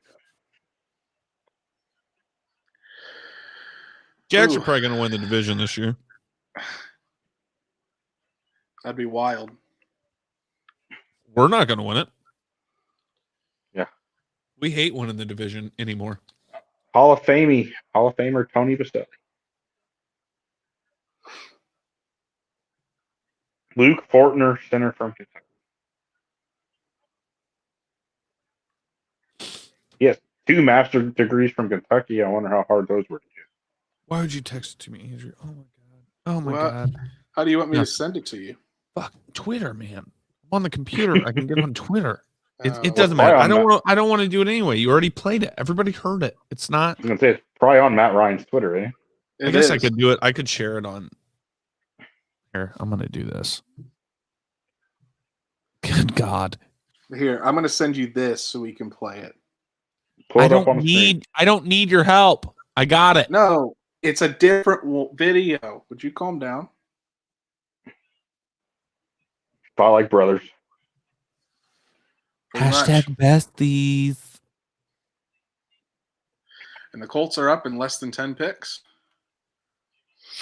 Twice. Well, one more pick is twice. What is my Twitter password? Why is it not letting me use my Brandon, please send it to my Twitter. Brandon versus technology. And I'm the most technologically savvy human being in this fucking stream. But I'm saying you're having a problem with the NFL Network with DirecTV. Listen, Mr. Engineer, you're like the IT guy that doesn't know how to work his phone. You know what I mean? It just doesn't make sense. So Harrison Hype comments, I still think Skyy Moore is more of an athletic receiver compared to Pierce. When you look at the raw athletic scores, Pierce actually scores higher than Skyy Moore on that. Pierce is bigger, faster, has a better vertical, better broad jump. So Pierce is the better athlete than Skyy Moore. Skyy Moore might be a little bit more technical, better release. But as far as overall athleticism, it's Alec Pierce. Tell you what, Woolen and McCollum might fall right into Indy's lap. I have a feeling one of them is going to be there. Brian Asamoah, the linebacker from Oklahoma, was taken by the Vikings at 66. I mean, you got Nakobe Dean still out there. You got the other linebacker from Alabama still out there. Devin, I don't know. That's earlier. So you got 2 linebackers still out there that could go in. Because Seattle's going to need to replace Bobby Wagner.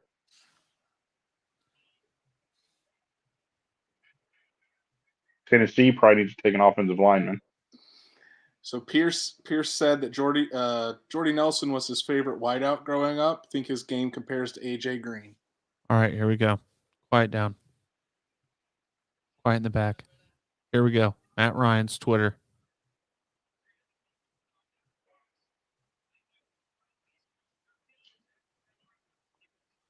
Man, you can't hear it.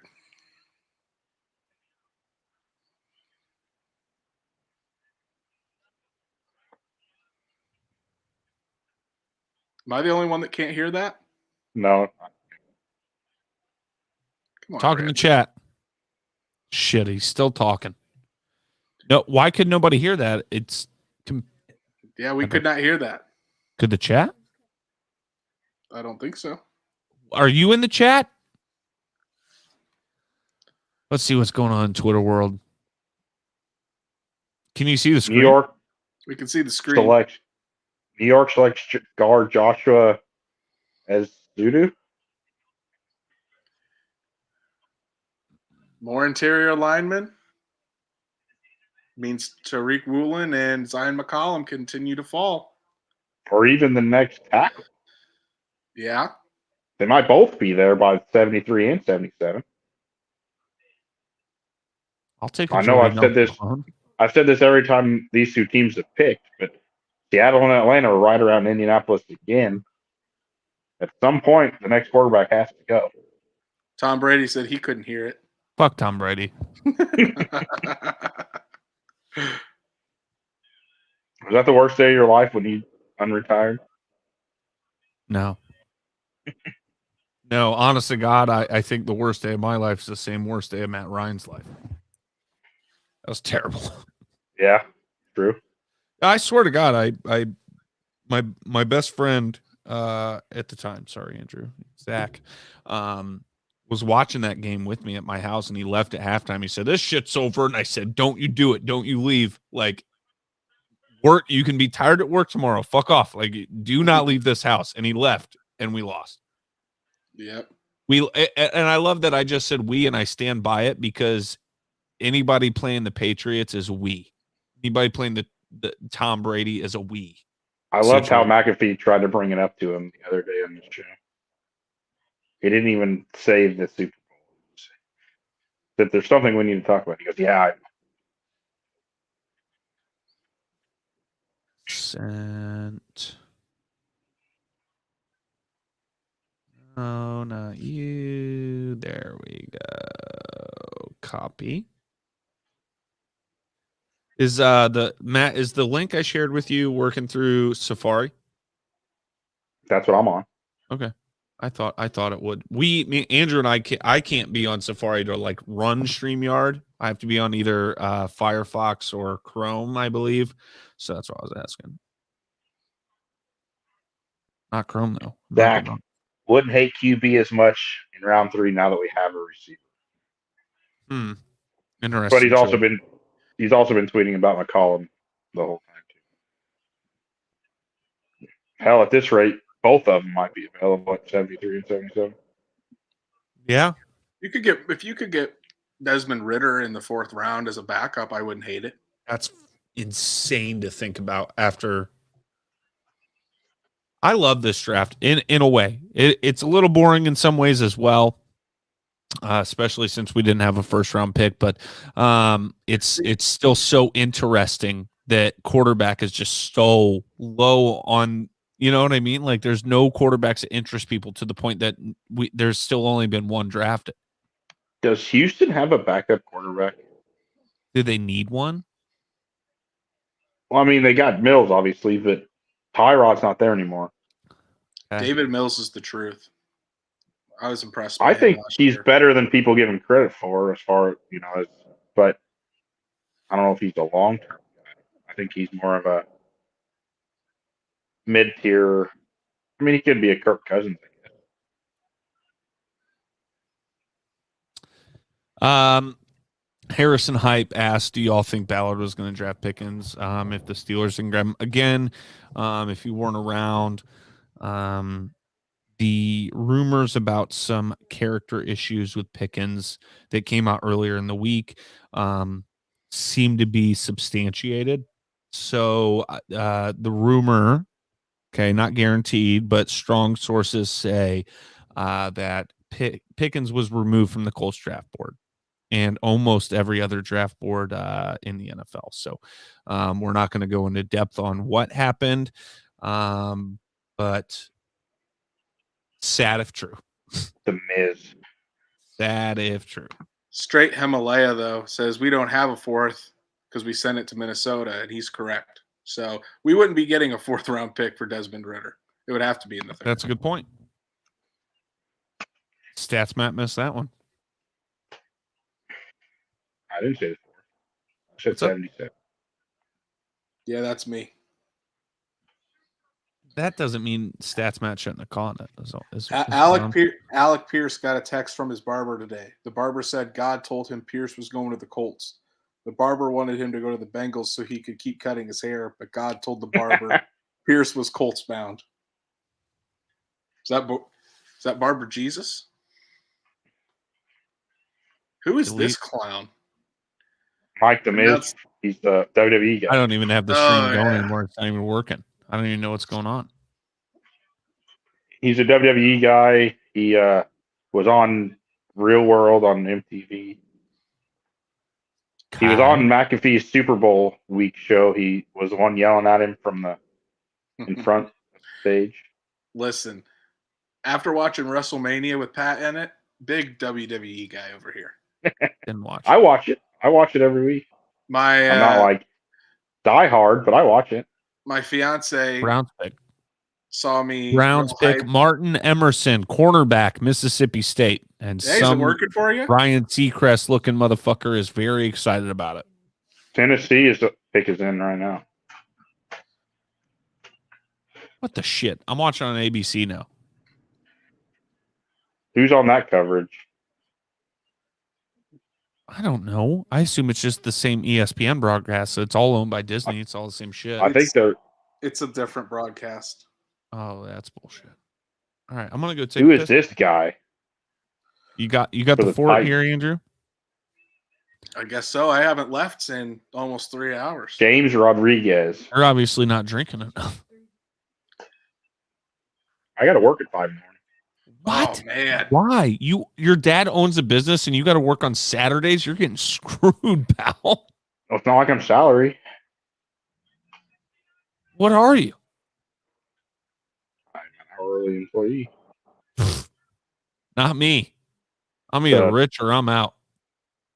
All right, Drake's in here. We're gonna bring Drake in when I get back.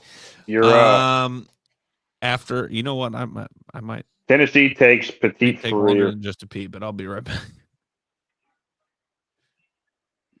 Tennessee takes Ohio State tackle. I did not like this tackle when I was watching film.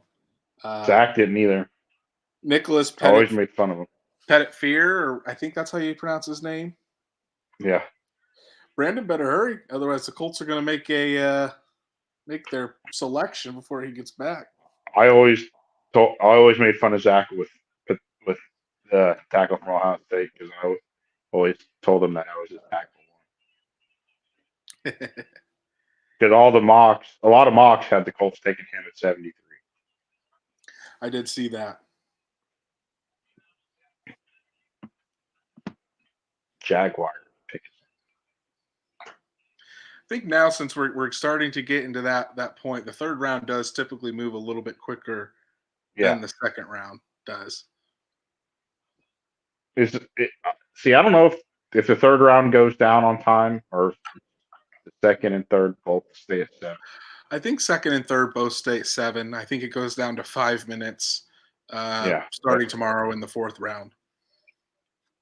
They're printing these tickets all fast. I know that. So they bring out Troy Vincent to announce the Jaguar selection. Chad Muma. They're going heavy defense. Mm-hmm.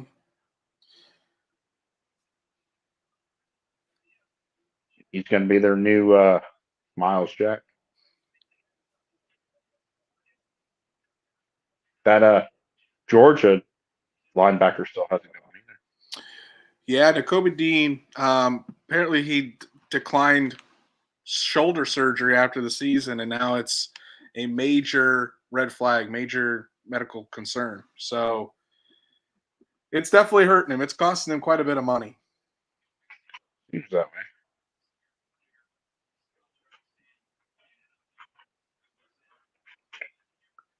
Man, this is gonna.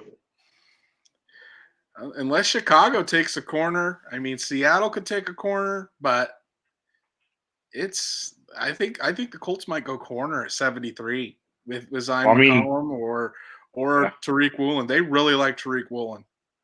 Yeah, that's what Zach said on. I have his notifications on it. He said he's been high, or in Zach's high on Zion, but he said that the Colts are high on Tariq. He's 6'4", runs a 4.2 40. That's just huge for a corner. The kid's raw, but man, he's got the physical traits. I mean, think about that. 6'4" at a corner is almost. I mean, that's probably tallest in the league. It's up there. I mean, I think Adoree Jackson is pretty high, or is pretty tall, I should say. Chicago surely has to go offensive line. You would think. I mean, Fields was getting killed last year. They still the Bears still never went wide receiver. So you could be looking at Jalen Tolbert from South Alabama. I think he's Romeo Dobbs. There's plenty of guys out there.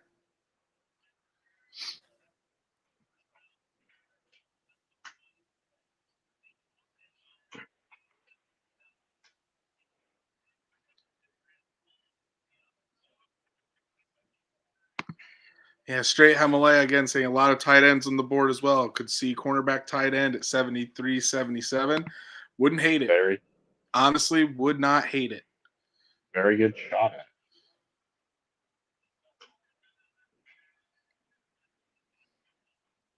It's either going to be that or maybe corner tackle. Abraham Lucas and Jelani Woods says sinking bait, definitely an option. If they're that high on Tariq, I don't see how they pass on him. Right.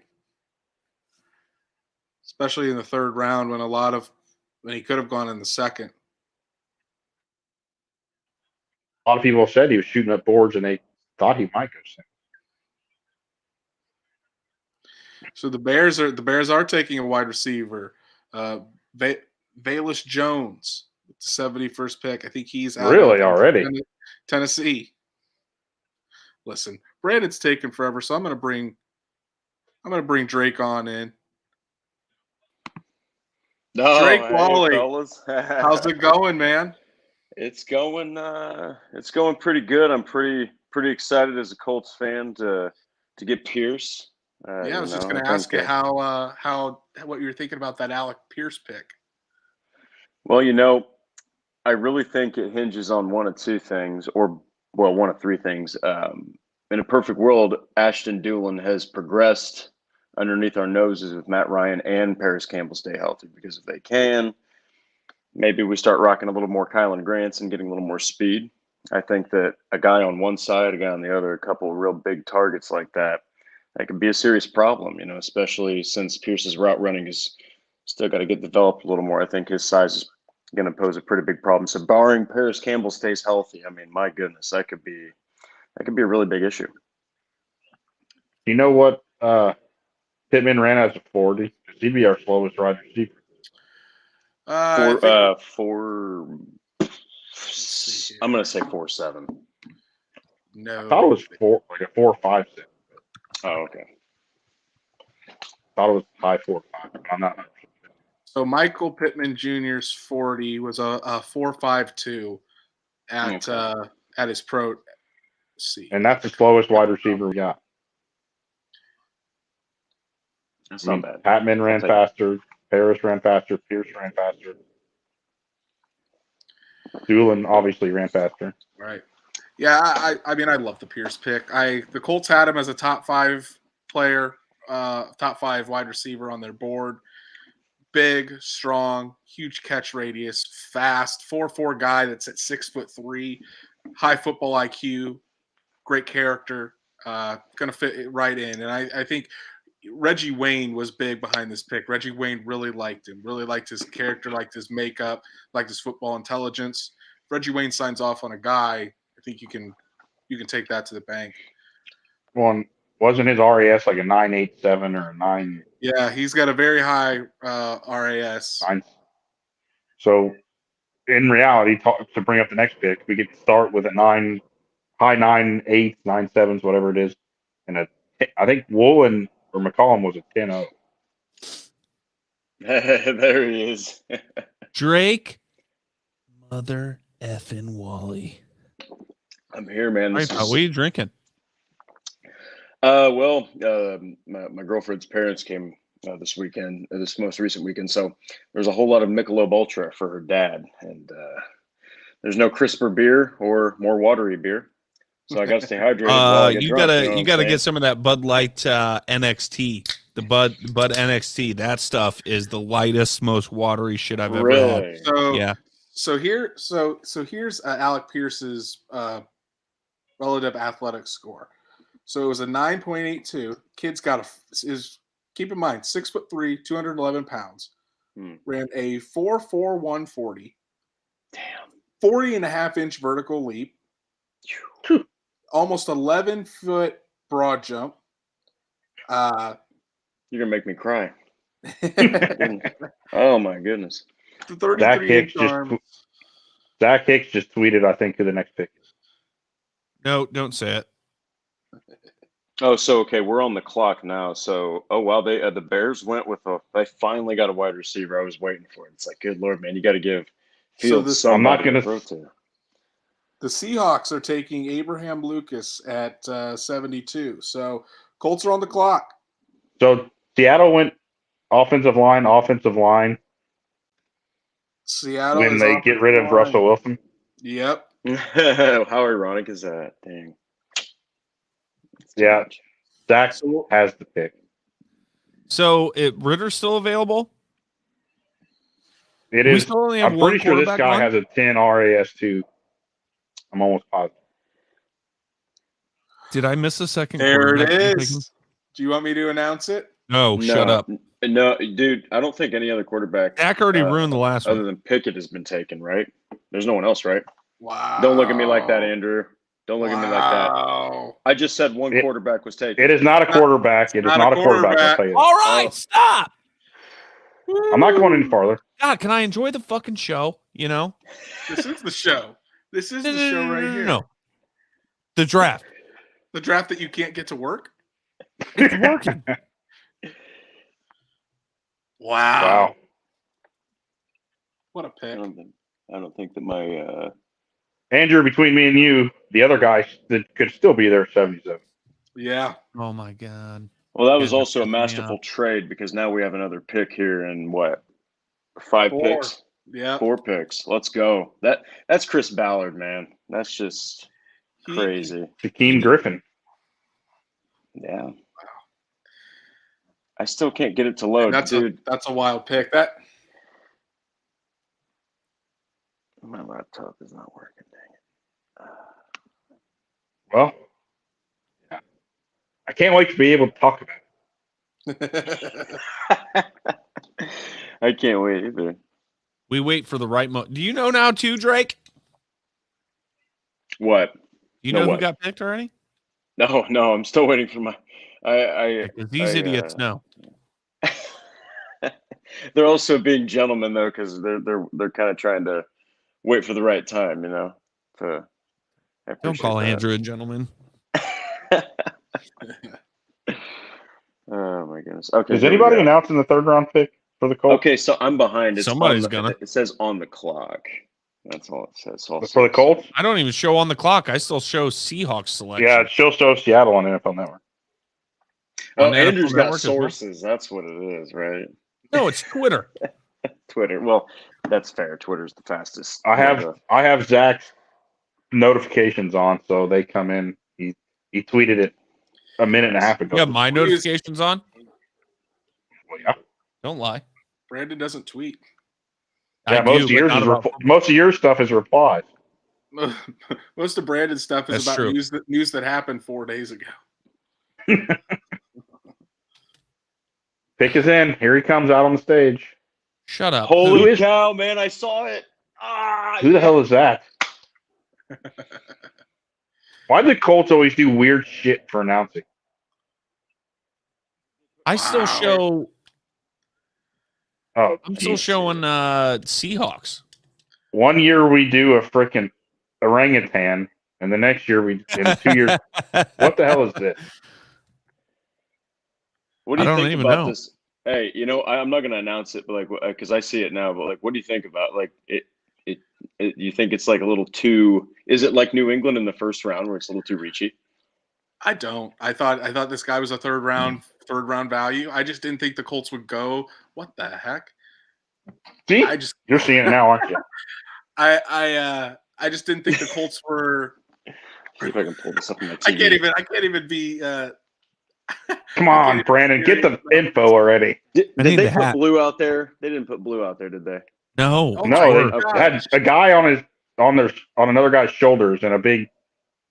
Who's the Oh my God, they fell. Who's the person on the bottom? I don't know. I can't see what you guys are talking. Cheeky boyos. Oh, come on, this is terrible.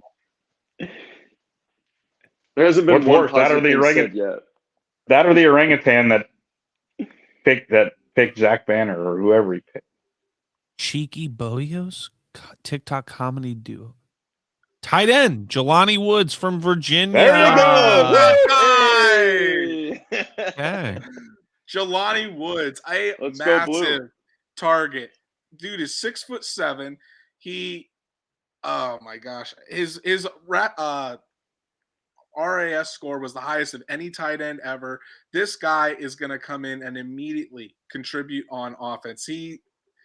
I honestly thought that he was more of that F tight end. There goes your first quarterback. Who was it? Ritter to the Falcons. Oh my gosh, they're going to have him develop under Mariota. Or no, he's going to compete with Mariota, right? Right away. Sorry to cut you off, Andrew, but it came across the screen. It's all good. But Jelani Woods, a guy at 6'7", 253 pounds. Last year, he had 44 catches, 598 yards, 8 touchdowns. Just an incredible athlete. He's huge. He's got incredible speed.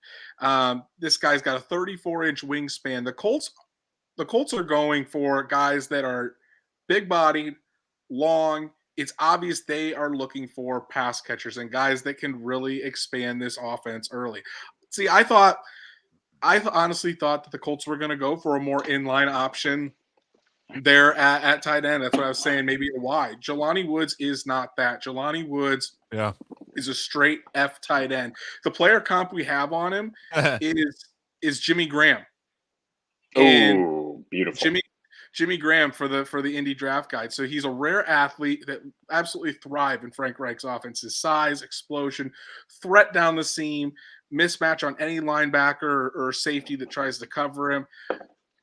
This is the Eric Ebron. This is the new Eric Ebron of the Colts. He fits that style. A big, tight end, except Jelani Woods, I think has a lot better hands than Eric Ebron did. So love the pick. I'm glad you said that about the hands. I didn't think that the Colts were going to be looking for him, so that's why I didn't say that was going to happen. But man, the Colts aren't messing around tonight. They're getting guys that are going to have a big impact in this offense to make this offense more explosive.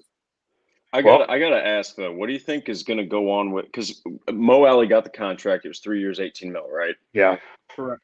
So then they get Jelani Woods. Though, I mean, they're both 6'7". So what do you think Kylan Granson's role is? Probably the bench again. Because he's he's got Dallas Clark's build. I mean, he's got the speed. Right. He's got the right. And I think Kylan Granson probably will still start. And Jelani Woods will have to earn it, obviously. But I think that when you're taking a guy like Jelani Woods, you have an idea for him in mind. He is going to be that guy that you split out wide, you put him in the slot, and you use him as a mismatch down the field.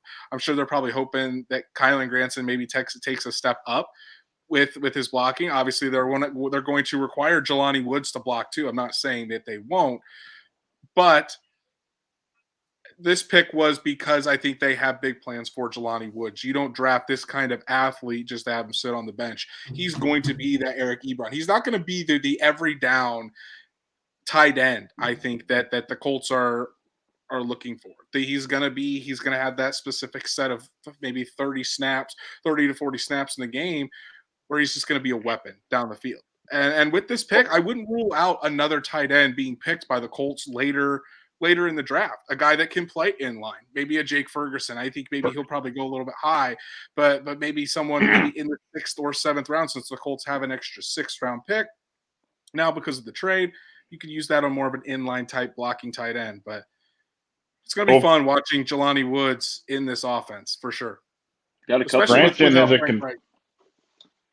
What's up? Granson is a converted wide receiver, so maybe they bring all three out on the field at the same time.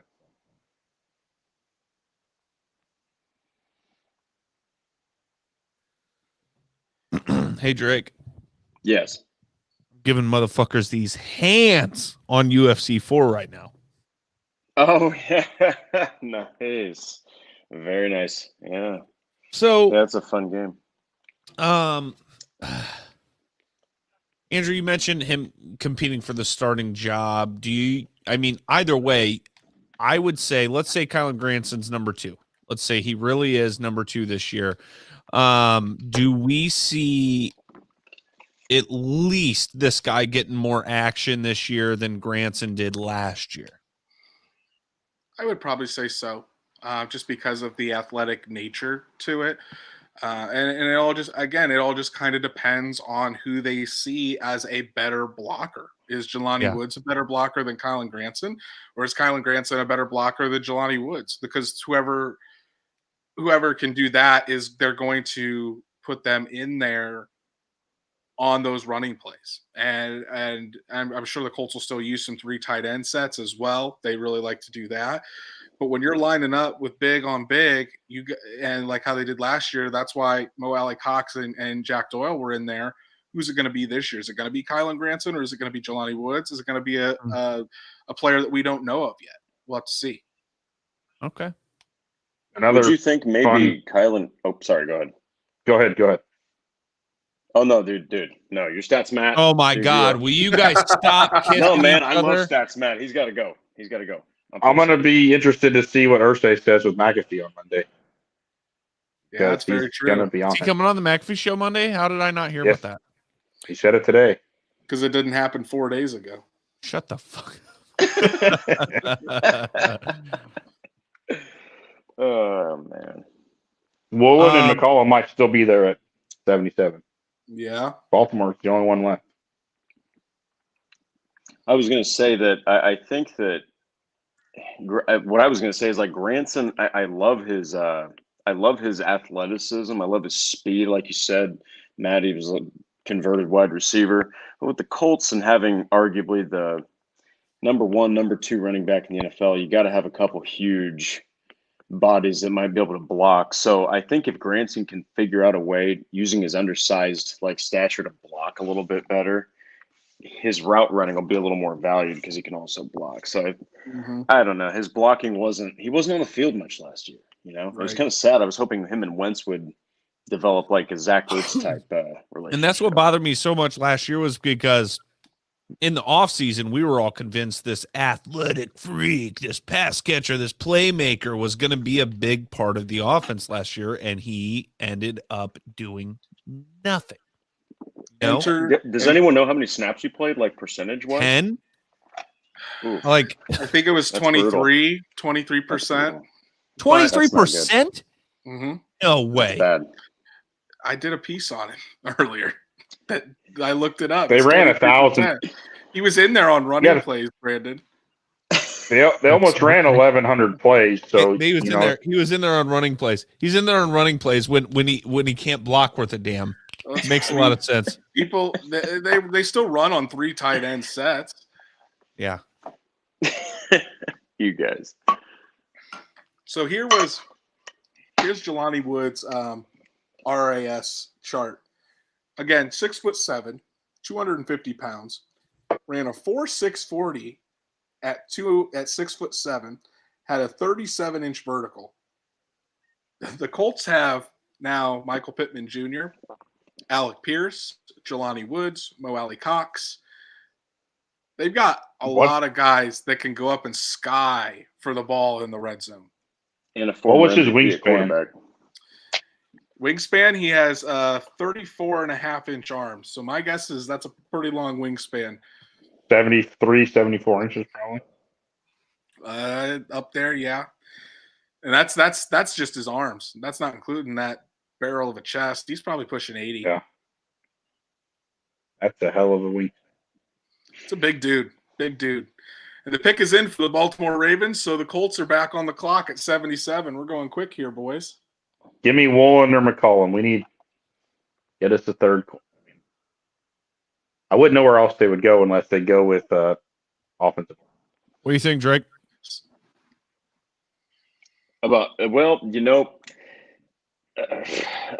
Giving up Rocky Sin was, getting who we got, Yannick Ngakoue, was fantastic, but I really think you might want to bring in a guy to develop at corner. I would go corner because linebacker's pretty good. Defensive line is fantastic. We need corner. Yeah. Yeah, because we got George. Who's McLeod? Rodney McLeod? Yeah. We got him at safety now. So, get us a corner. Andrew? I know what it is. Tariq Woolen and Zion McCollum are still there. Drake, what do you think about our first pick? I really like it. I was telling them that, long story short, without ranting like I did, Campbell. You know what it is, Brandon? Doolin. Or Andrew? I know who it is. I do too. What a day for Chris Ballard. What a day for Chris Ballard and this Colts team. Now you get me excited, dude. I'm still waiting over here. Wow. Waiting for my stupid Google Chrome book thing to refresh. Wow. On TV, they're just now announcing the Ravens pick, so you're not that far down. Oh, good. Okay. Long story short, Brandon, I think that Pierce is going to provide that other Michael Pittman on the other side of the field. Mm-hmm. And if Campbell can just stay healthy and Doolin can be this guy that everyone's saying he is under Matt Ryan, good Lord, man, that could be a very deadly receiver core. And now with who we've got, my apologies, Jelani Woods. Dude, Matt Ryan, I don't know if he's ever had this complete of an offense. I know he had Devontae Freeman for a couple of years. Devontae Freeman could not even lick the boots of Jonathan Taylor. Okay, so Matt Ryan is probably just watering at the mouth right now. He's like, holy crap, this is fantastic. Yeah. I know Josh brought this up earlier, but the Ravens are having a pretty insane draft. Yeah. Yeah, they're getting that defense rebuilt. That's what they're all about, man. That defense. Travis Jones, some people had in the mid second. And they got him at 76. Do you think it was too much to give up because I've noticed that these guys that are up on contract years, they've been like trading them. Do you think that it was stupid to get rid of Marquise Brown? Or do you think it was intelligent to like make Bateman kind of like the? Well, the rumor was that Brown requested that trade at the end of the season. Wow, because Jackson was pissed. I don't know if you heard about that, but he was like, "WTF, man! Like, what's going on with my receivers?" You guys see the pick? How about Kyle Stewart saying in the chat? It just says it's in. Inappropriate. Kyle Stewart, longtime listener, about to be enemy number one. We're not careful about throwing out these fucking picks in the chat, bro. Which part of it? Joke's on him. I don't know who the fuck that is. I love it. I love the pick. I love the pick. Oh man, dude. I like his film on I've heard about on the NFL Network right now. I'll wait till it's announced for Brandon, and then I'll go into the analysis. Huh. Tell me when you know who it is. I mean, we're still on Texans on ESPN. Did you know this? All right, go to NFL. Go to NFL, man. Like they've got it all. Drake. Maybe if you're a real fan, Mr. I'd love to be a part of the show, but I don't even watch it. Okay. You would know that the NFL Network website, when I log in, it just goes back to authenticate now. It just keeps recycling me through the same shit. Brandon, you need to ask your buddy Tyler what he thinks of the Colts draft now. He doesn't know anything, you know. He's a Dolphins fan. What can we say about the guy? How has Miami's draft gone so far? Well, Chris genius GM, not done much so far. He hasn't done anything because he haven't had a pick yet. Yeah, well, to be fair, 6 months ago they had the most first-round picks in the league. True. Andrew's on the phone. Is it a source or is it his fiance? Maybe it's Bobby Jake. It's probably the fiance. Andrew, can you hear me? Has the pick come across for you yet? Andrew, where is she? Where's Rachel? Did you guys like the new Batman movie, by the way? Did you guys see it? Yeah, it was great. Good. I loved it, man. Holy crap, it was awesome. Where's Rachel? I am vengeance. Where's the trigger? All right. Well, I'm announcing it because we can't wait for Brandon's a half hour after the picks announced. So Brandon's trying, man. He's trying to get that offensive tackle reloaded. Bernard Raymond out of Central Michigan, a guy that we have a second round grade on, gets out in the third round. So Raymond, he's a big, athletic offensive tackle, 6'6", 303 pounds. Like I was talking about earlier, he's a real smooth athlete because he was a former tight end, and he's real explosive off the line as well. Does a really good job of keeping his legs driving in the running game. Again, he's got really good length. He's still very, very raw since he did play tight end to start. He's got the great size, the athleticism. Got to see him play against top competition in the Senior Bowl. He's going to need to add some strength and get his footwork correct. But honestly, Raymond is, with the development, I see Raymond being the Colts' future left tackle. He's got that kind of potential because he is still so raw. I mean, he's a guy from Austria too. So it's a guy. He was He was in the military now. Correct. He completed his senior year of high school in Austria and then served 6 months in the Austrian military. I from a lot of the mock drafts and everything that I saw, Raymond was going to go beginning of the second round, and the Colts got him almost middle of the third. Man. I mean, the only knock that Zach Hicks said was he has shorter arms, but he said he's fine with it. He can punch with those. Can punch with those arms, man. Like, he just punch with the blocks. He does have some shorter arms, but again, I mean, so does Matt Pryor at this point. So does Braden Smith. when you're taking a third round guy like this, you're taking a flyer on a guy, and I think that's what the Colts are doing. At worst, he can turn into a swing tackle option for Indianapolis, but you're getting a guy in the building that you can develop, and then eventually, I'm sure he's going to compete with Matt Pryor for that left tackle spot. So it's. The Colts got very good value for all of their guys tonight. I think they, especially with Alec Pierce trading down, still being able to get him, getting Raymond in the middle of the third, being able to jump on Jelani Woods and getting him. The Colts, they focused in free agency on the defensive side of the ball with, Stephon Gilmore, Yannick Ngakoue, Rodney McLeod, Armani Watts. Seemed like all their additions in free agency were on the defensive side of the ball. The draft, you can obviously see offense is a priority. With Alec Pierce, Jelani Woods, Bernard Raymond, they are getting guys that can not only have an impact right away in Alec Pierce and Jelani Woods, but they're also looking towards the future at that left tackle spot with Bernard Raymond. So I love the pick as well. I think the Colts nailed it today. What do you think about comment here, Andrew, in the chat? Kevin Trick, crazy, nailing these needs, setting up next year where Ballard can focus on draft capital and getting future quarterback in a quarterback-rich draft. Agree, disagree, indifferent? I think honestly, we're gonna have to see how Matt Ryan plays, because if Matt Ryan can still has it. Quarterback's definitely going to be on the table next year, whether he plays well or not.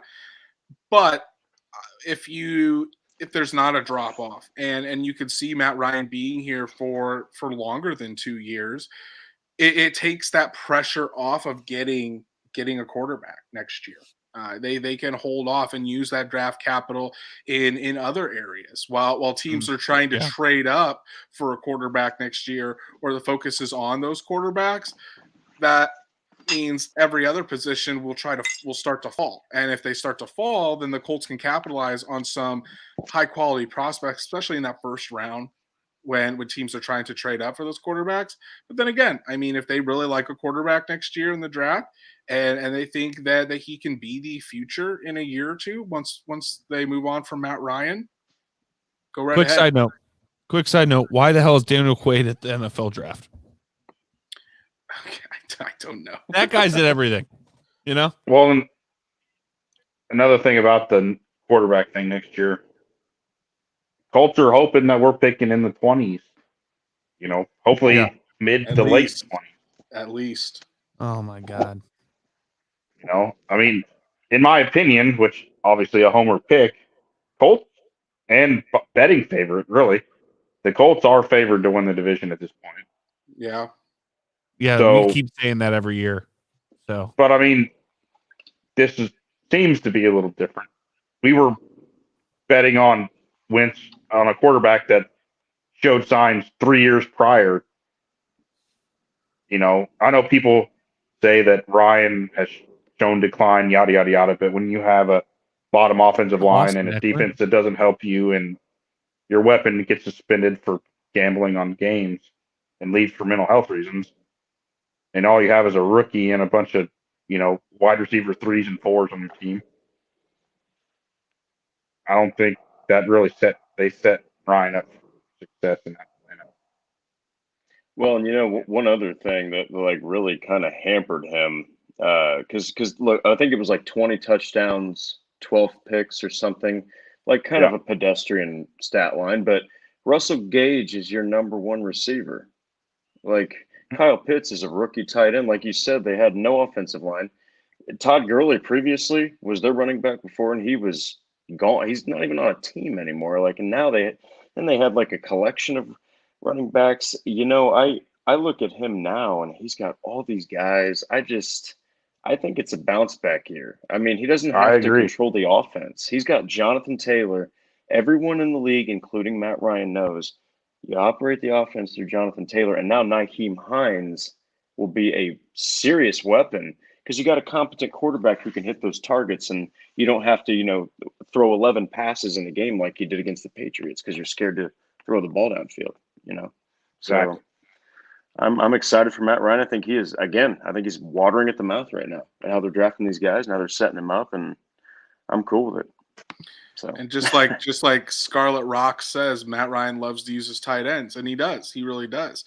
And running backs. And running backs. He even made Austin Hooper a star. I mean, good Lord, man. No kidding. Well, to be fair to Austin Hooper, Baker Mayfield's the one that's supposed to be making him look good right now. That's true. Andrew, That's sorry, fair. buddy. That's Dolchich finally went. Austin Hooper's now with the Titans. But here's the Colts obviously wanted. I mean, we talk about this every year that the Colts, and even if with the next pick, Ballard said we need guys with high end traits and top tier athletes. Well, here were the RAS scores for their 3 picks. Alec Pierce was a 9.82 out of 10.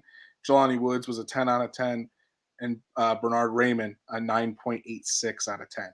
All 3 very, very, very good athletes. I'm still surprised they didn't take one of the corners, but maybe they see more in facing that than what the public sees. Yeah. It's kind of also what they've said about the wide receivers. I know Reich was like, look, everyone was questioning him, I think, at the conference, and they were saying, why haven't you made moves to get these guys? I mean, he basically just said, look, we're confident with who we've got. Broncos seem pumped about this Greg Dulcich pick. Dulcich pick. Greg Dulcich is a good tight end. He was a former wide receiver, moved to tight end. I think that they add that with because they don't have Noah Fant anymore. Noah Fant is now in Seattle, so Dulcich can be a tight end that gives them another weapon because you've got Cortland Sutton, you got Jerry Jeudy. Now you got Dulcich to add into that, and there's one more wide receiver that Denver has that I'm forgetting. Tim Patrick. Tim Patrick. Yep. Yeah, that's going to be a terrifying team. Add to the arms race that is the AFC West. Can you believe that, Andrew? Can you believe that Float went before Zion and Tariq? I could see it if people want to go with a guy from a bigger school. Float's got very long arms, and he's a very physical corner. He's just very, very very, very thin. He doesn't have a wide or a broad body. So that's and if you need a nickel cornerback, I think Float fits perfectly there. But if the Bradbury rumors are true with the Giants, I figured they would want a known outside guy. Yeah, it could be, but at the same time, I think we've both said that Woolen as well as McCollum would be more developmental prospects to start out, and I think while they have higher upside than maybe Float does, I think Float, just because of his experience in the SEC, might be more inclined to play now. I would still probably, if I was picking, I would probably pick Woolen or McCollum over Float. I think for me, Float I had as a guy that you would probably want to target maybe in the middle to late 4th round. But obviously the Giants felt differently. I have a sneaky suspicion that Bill Belichick is going to end up with. Who's Bill going to end up with? What? What'd you say? Bill's going to end up with what? You broke out on my end. Want McCollum or Tariq? Damn it, Drake.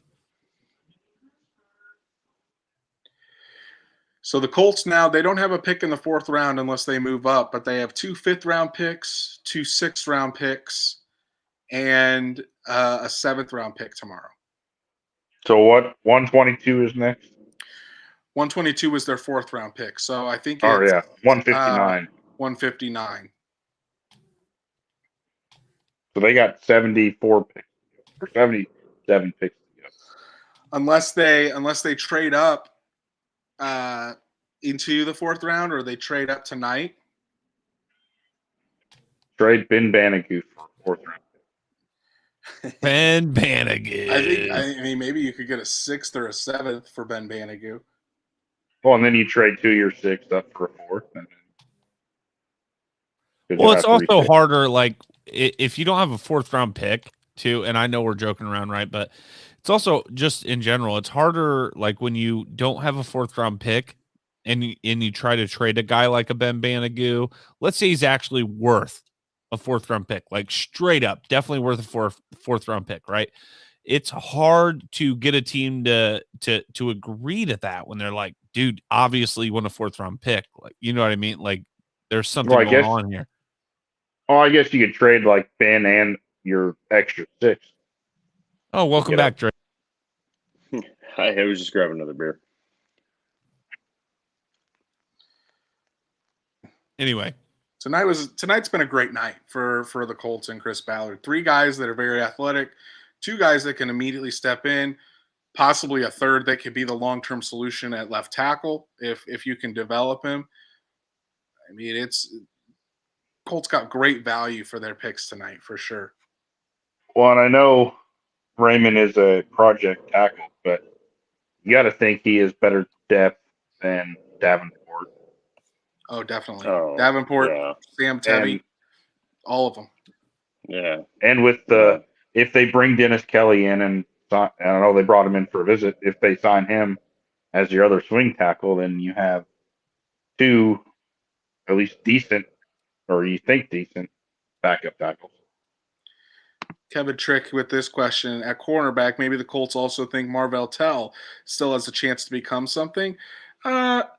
Maybe. At this point, Marvell Tell was cut last year and brought back on the practice squad. Yes, they re-signed him to a deal, but at this point, I don't even think Marvell Tell is a lot to make the roster. I think he's got to prove himself, and I think he's got to prove that he's worthy to even be a backup cornerback at this point. At best, Marvell Tell right now is cornerback 5 on this team, and there's no guarantee that will be the case come training camp, because the Colts could add one of these guys within the next day or tomorrow. There's still some guys that could be added on free agency. The undrafted free agent market is always a thing too. So we'll see. I know we talked about this earlier. They just showed the big board remaining. They had Nakobe Dean, who was 26th on their big board, and Malik Willis, who is 42nd, whatever he was, and we're at pick 83. So that injury with Nakobe must have been pretty serious. That team's scared away. I mean, Malik Willis, we could be going into day 3, and Malik Willis still hasn't been picked. There's only been 2. That's crazy. We're at pick 83, and 2 quarterbacks have been selected. Who went? So we only got 13 picks. Desmond Ritter went to the Atlanta. Falcons. Tennessee could still end up with Malik Willis. I know I've said this 3 times tonight. They're coming up in 6 picks. They're with Nakobe Dean to Philly. So here's something interesting about Jelani Woods. He actually was a quarterback first at Oklahoma State before moving to tight end, and then he transferred to Virginia. What a transformation. So he was asked once to play as Mark Andrews on the scout team, and quote, pretty much killed our starting defense. Coaches asked him to switch to tight end the next day. How do you go from quarterback to tight end? That's 6'7". 6'7" and 250 pounds, and when you got that kind that's a hell of a quarterback. Yeah, usually the real tall beanstalk quarterbacks like your Brock Osweilers and guys like that, they just, for some reason, they can't move very well and just get hit. But good Lord, man, it just sounds like he can play anything almost. It's just like he's just so athletically ridiculous. He can just be plugged into maybe even it's a testament to his intelligence as well and his football IQ, I would hope. Yeah. There goes Nakobe Dean. Nakobe Dean, 83rd pick to the Philadelphia Eagles. Wow. 60 picks past his big right. Oh, and here's the thing too. The Colts already have experience working with Jelani Woods because Jelani Woods participated in the East-West Shrine Bowl game. Yep. And one of the coaches for Jelani Woods' team, the head coach was Marcus Brady, the offensive coordinator for the Indianapolis Colts. There were more coaches from the Colts that participated in there. And Woods is talking to the local media for Indy right now. He said he remembers telling his parents at the time, "Man, I love this Colts offense. Felt like it really catered to tight ends." And obviously that's true. We've seen that since Frank Reich has been there. They're showing this on NFL Network right now, but at the Combine, they had Giovanni, the podcaster, on it. He told Howie to get him a dang quarterback or a linebacker. For the love of God, Howie, we need linebackers, and they got one. Oh, and he went with Jordan Davis too, so he gets his Mm-hmm. he gets his teammate.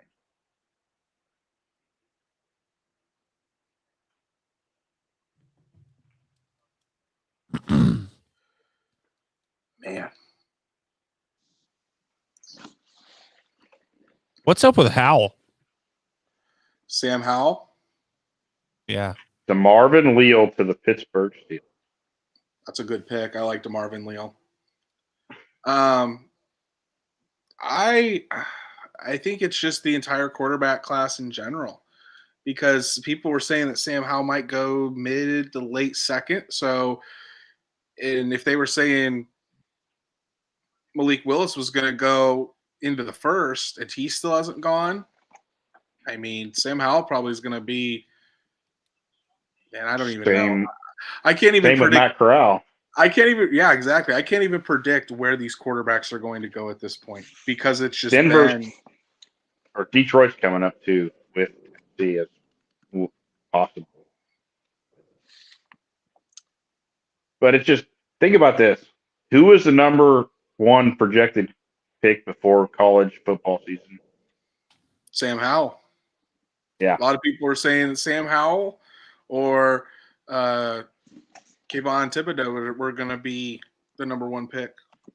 And Sam Howell is now, or we're now 86 picks in, and Sam Howell has not been picked. Right.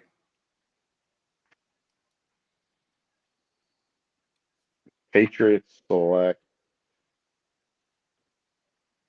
Oh, Jesus. That's a hell of a guy to bring on stage.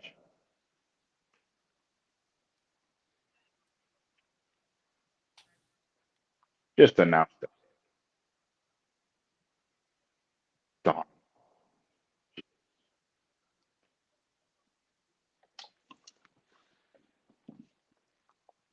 Marcus Jones.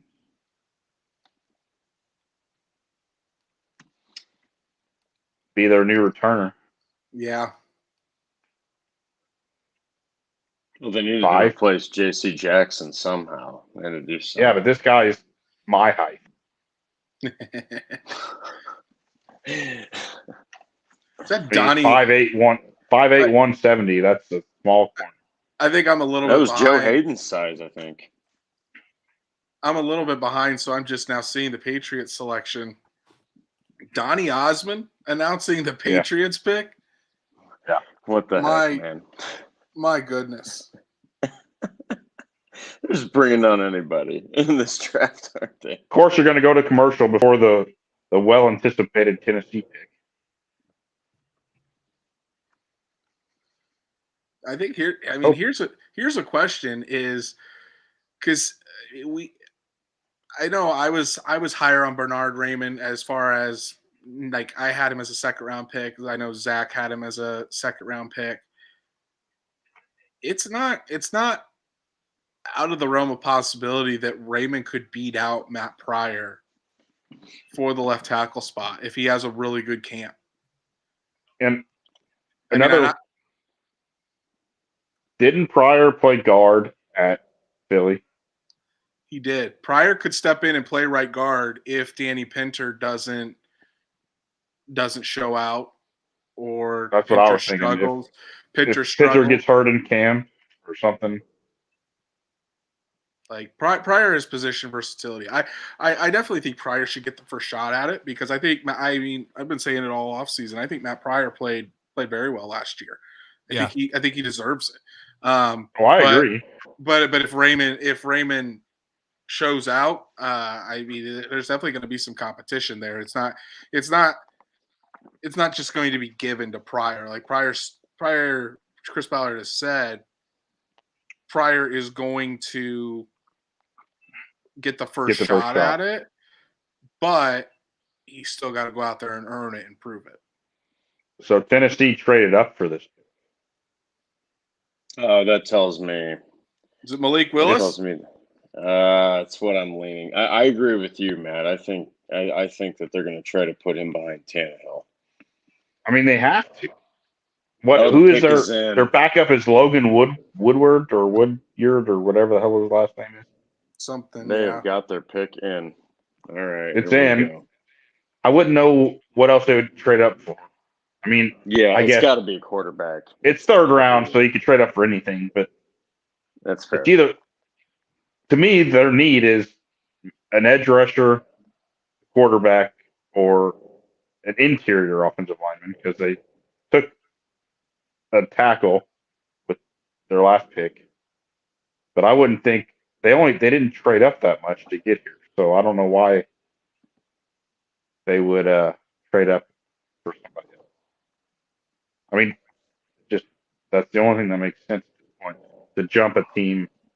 They didn't really jump a team with a quarterback though either. I don't know.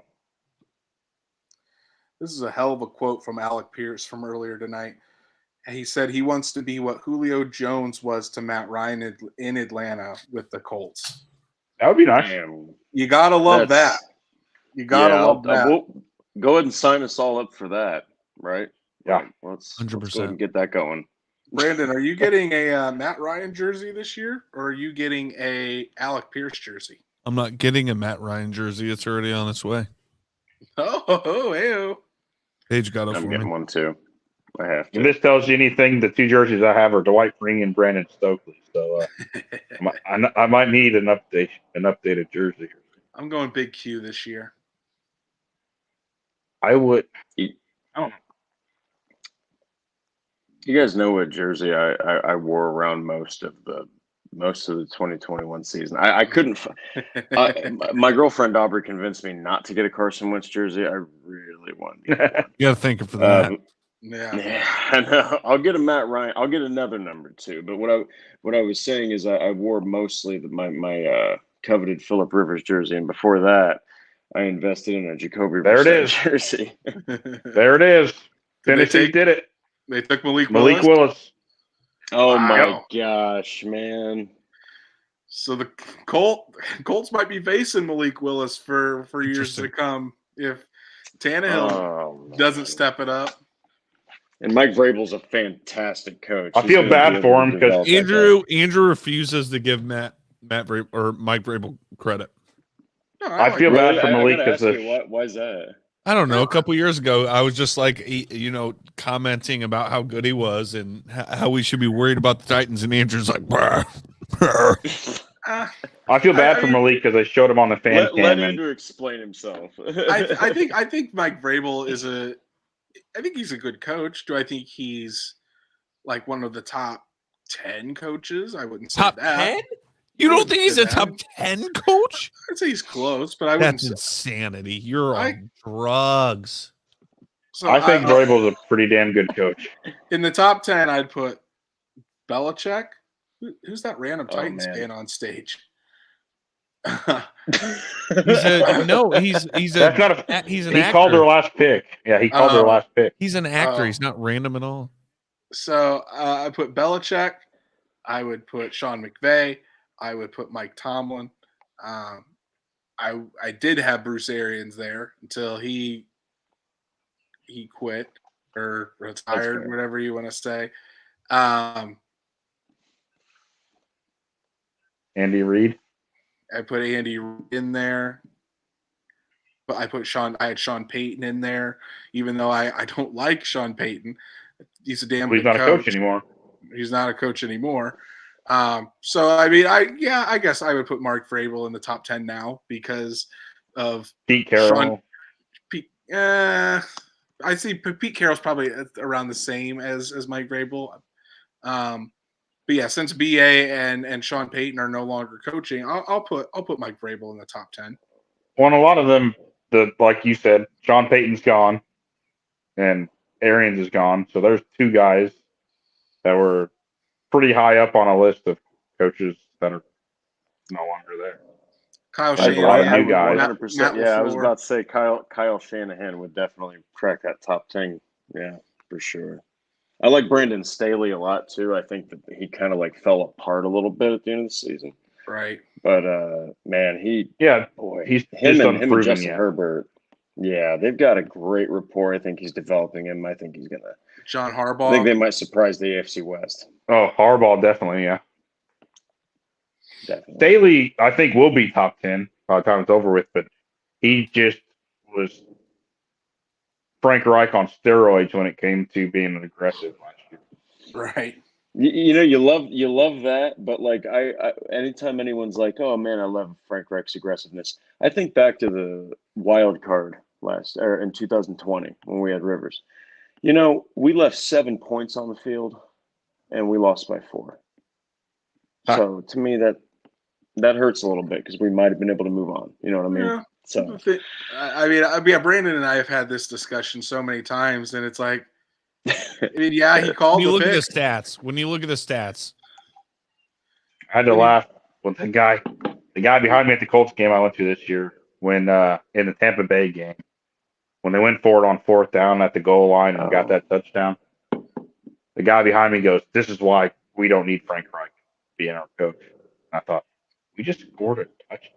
yeah. And you're telling He me that called we the need to play. get rid of Frank Reich. Yeah. Oh Lord, that guy had too But much. on that play to Buffalo, like in Buffalo, like it was the right call. Philip Rivers overthrew Michael Pittman, so he That's fair. He did like right in that left corner. I think it was. mhm. Yeah.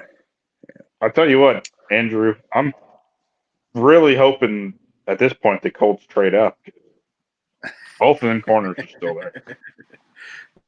And it's been done before. I mean, Ballard in 2019 traded up over 20 spots to get Corey Willis. So if the Colts really love a guy, maybe they have some capital. They've got an extra 5th.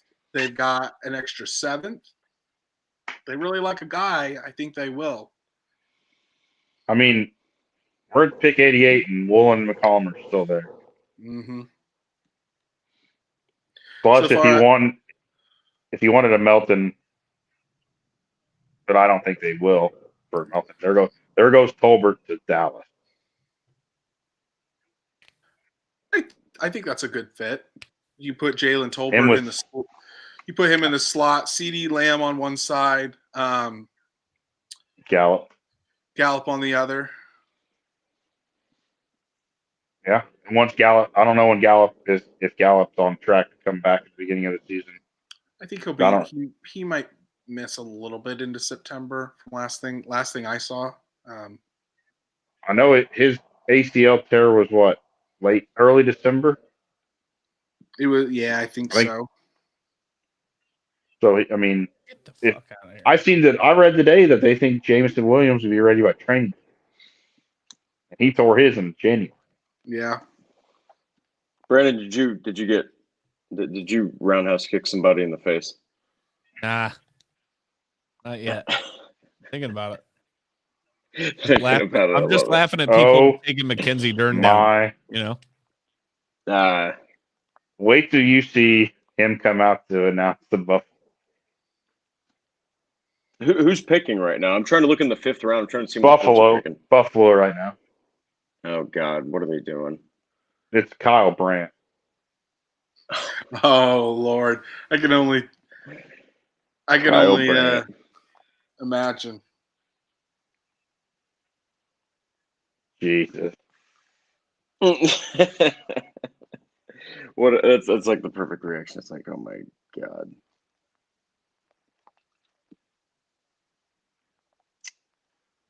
Need to check TikTok later to see that chick that was with Blue earlier. She's a big TikTok person, and she does TikTok with Blue all the time. See what their reaction was.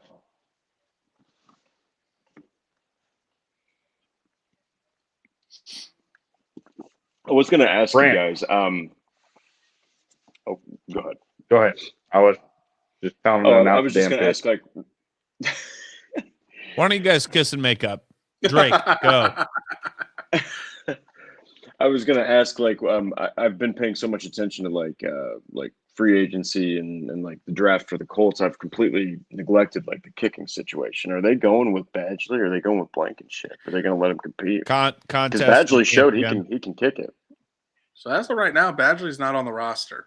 The only kicker that I see on the roster, Kyle Brandt is Blankenship.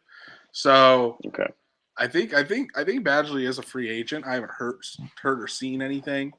But last time I looked at the Colts roster, Badgley was not listed. It was just Hot Rod. Find a dude with a bigger leg in the free agent. I think Hot Rod can develop into a deep kicker. I think he's progressed well. And I think we have yet to see his maximum potential in distance. See, I saw in training camp, Hot Rod. I mean, I saw him hitting him from over 60 with plenty of leg. I mean, I know it's different. Yeah, but in a game, it's different in a game. In game, at the same time. I mean, I want to see him with a full season where he's not hurt too, because he was. I mean, he was having a hell. He was doing last year. He was doing very well last year. I mean, he had only missed one kick before the Baltimore game. But on average, he's an inaccurate kicker past 50 yards or 45, whatever it is. Right, but I think it's a small sample size because you're only looking at his rookie year. If it was the same, and they didn't put him out there for long kicks very often. If it was the same, if it was like that for again, like he played his entire second season and then he had missed 5 or 6 kicks from over 50, then I would say, yeah, that's definitely a concern. I wouldn't put it as a concern right now just because I want to see it. I wanted to see a full season out of him last year. And last year he was looking very good for that Baltimore game.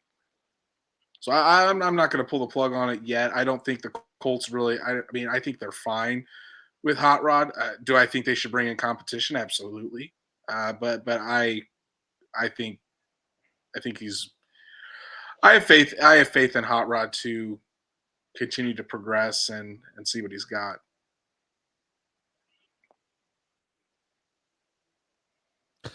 I think Hot Rod's the best. So best kicker in the league. Justin Tucker can suck a fat one. Yeah. Man, we are almost 4 hours into the live stream, and we are still getting David Bell comments in the chat. David Bell, not happening for the Colts. Talk about it, Andrew. It's not. Tell him why. Why? It's just he's not the type of athlete the Colts want at the wide receiver position. I mean, say all you want about his. You still think we double dip? I think it's very possible, especially with 5 picks tomorrow, potentially more if they trade back. I think there's a chance to double dip, but I mean, you can talk all you want about the production that David Bell had in the Big Ten and at Purdue. The Colts, as you've seen tonight, they go with guys that have high-end traits. Alec Pierce, 6'3", 211 pounds, 40-inch vertical, huge catch radius. Jelani Woods, 6'7", 250, runs a 4.6 40. Alec Pierce runs a 4.4 40. Jelani Woods can catch everything. Bernard Raymond, a guy that's 6'7", 300 pounds. He has shorter arms, but very, very athletic tackle. I mean, the Colts bet on high-end traits with these guys, not necessarily production. Now, when the high-end traits match the production, that's when you get a blue card guy like, say, maybe an Alec Pierce. But, I mean, just looking at at David Bell's, like, 40 time, he ran like a 4.7 40. Like, that's slower than Jelani Woods, and Jelani Woods is 250 pounds and 6'7". I mean, it's just not the athletic, and it's. I'm not saying it's right or wrong by any means. I mean, hell, David Bell could get drafted the 5th round and become an all-pro wide receiver. Mm-hmm. But it's just do. The Colts draft guys that have high athletic traits. Right. And David Bell is not one of those guys. My worst nightmare is he goes to Green Bay in two picks, and his all I got to hear is how I told you so because Aaron Rodgers made him look like. I always go back to that Arizona game where Arizona was undefeated, right? And Aaron played him at Arizona with no Marquez Valdes-Scantling, no Alan Lazard. I think he had Randall Cobb and a bunch of practice squad players. He had no Devontae Adams. And he had like 20 completions for like 116 yards. But he won the dang game. Like, that guy can absolutely use anyone. I mean, that's why I say that even without Devontae Adams, I mean, it's going to be harder for him. Man, you can't count that guy out ever. He's just ridiculous. Right. He finds ways to win. They were fully healthy when they played him. Like, so that would be a nightmare. You're right, man. Like, if Bell goes there and he's like a Devontae Adams clone somehow, it's like, God, that'd be awful.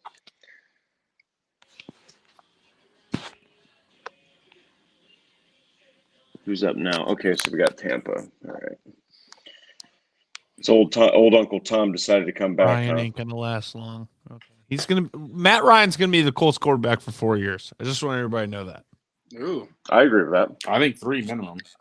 I could see it. Yeah, I think he's got plenty left. Drake missed it. Tom Brady was in our chat. He was in the chat earlier. Yeah, Tom Brady was hanging out. My goodness. If we get to where we want to be next year, where we're at, he said, "Go Bucks." Brandon told him to F off. If we get to mid to late 20s next year, love it. And Ryan, I think we do, and we don't get a decent quarterback next year's draft. I think we do another year with an option after his second year. It's possible. I mean, I've watched the film. I haven't seen any. I mean, I haven't seen the drop off or signs of a drop off in Matt Ryan's play. People forget. Yeah. I always draft Matt Ryan in fantasy, and I beat Andrew in the championship, so I must know what I'm fucking talking about. I had him at quarterback in one of my leagues. He struggled a little bit at times, but you're right. He's still most of the time just delivered. I mean, he was all right. Even if he doesn't put up his production, that Tom Brady, people expect, from his. Sorry to cut you off, Matt. Tom Brady said, "I'm still here." I'm convinced it's Josh. Sorry, go ahead. I mean, Matt. No, it's Tom Brady. Did you see the picture? It's Tom Brady. People are comparing him to Wentz. You know what I'm saying? It's got to be him. It's the picture. That kind of production, right? But the volatility difference between Ryan and Wentz, and the ability to notice the check down or read a defense or set up protection from the offensive line is just totally different than what we had last year. Well, I think he's Phillip Rivers. I think he's Phillip Rivers with an arm still. I think he still has an arm. And he can move. Ryan has underrated Dan Marino-like mobility. People don't. Yeah. It's just like Dan Marino. No one talks about his mobility. That dude can get up and go. I mean, he's not like Lamar Jackson. Not a statue he knows like when Bill. To run. No. I think he's got more arm strength too. Like he's. Oh yeah. Phillip Rivers was legitimately a statue in the pocket. Like he could not move. And Matt Ryan can at least evade in the pocket. It's not going to look pretty by any means, but Matt Ryan still has the athletic ability to create some time in the pocket and create some time if he needs to kind of scramble outside the pocket, but still keep his eyes down the field and make that throw. Very true. Yeah, it's but takes a running back. Interesting. Rashad White from Arizona State. I don't even want they still have let's see, they had so they re-signed Fournette. Do they still have Fournette? Ronald Jones is not there anymore. Okay, that makes sense then. They also have Gio Bernard, but he's like the receiving guy. Ronald Jones, I think, did go to Kansas City. Those people Who's cheering. he in that backfield with? He's with Clyde Edwards-Helaire and Damian, but not Damian. I actually thought Williams. Kansas City might go running back at Williams. some point. Yeah, he went to Atlanta, right? Williams. I think so. Yeah, I think he went to Atlanta with Marcus or with. Where he went for sure. I think he went to Atlanta. Here's Green Bay's chance to take a quarterback to piss Aaron Rodgers off. Dude, if they took no, a he's already quarterback there, right man. here, He's still there. What are you talking about? Jordan Love's still there. He's still pissing Aaron Rodgers. They got a rappers calling their pick. There goes. I just don't understand. I still don't understand that pick at all. I just don't. Sean I still Ryan. look back on that. I don't think they expect him to be MVP that year. Did they lose a guard They this took year? the tackle out of UCLA, and on his 3 points about him, it said struggled against Kayvon Thibodeau. Rip.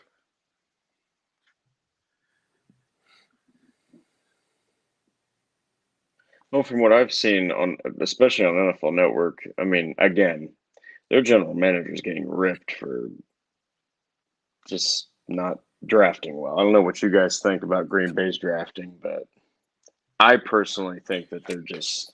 It seems like they don't really know exactly what direction. Greg Jennings. Well, they said on I don't know if it was Glazer or Schrager or even Rappaport, one of the three, on McAfee today said that they only had 5, maybe it might have been 6 first-round grades on wide receivers. So, and Burks was the one that the team really liked, and Williamson was the one that Rodgers really liked. So it was too late for them to go up and get one. Yeah, I mean it's the same NFL media that was saying that Malik Willis was going to go in the top 10 is the same NFL media saying that the Packers should have taken a wide receiver with their first pick. Is that Dr. Disrespect on stage? Oh my gosh, it is. I don't know what that means. He's a streamer. Great. Damn it. He took a run. They took a running back. But no, they were saying that the Packers should have taken a wide receiver no matter what.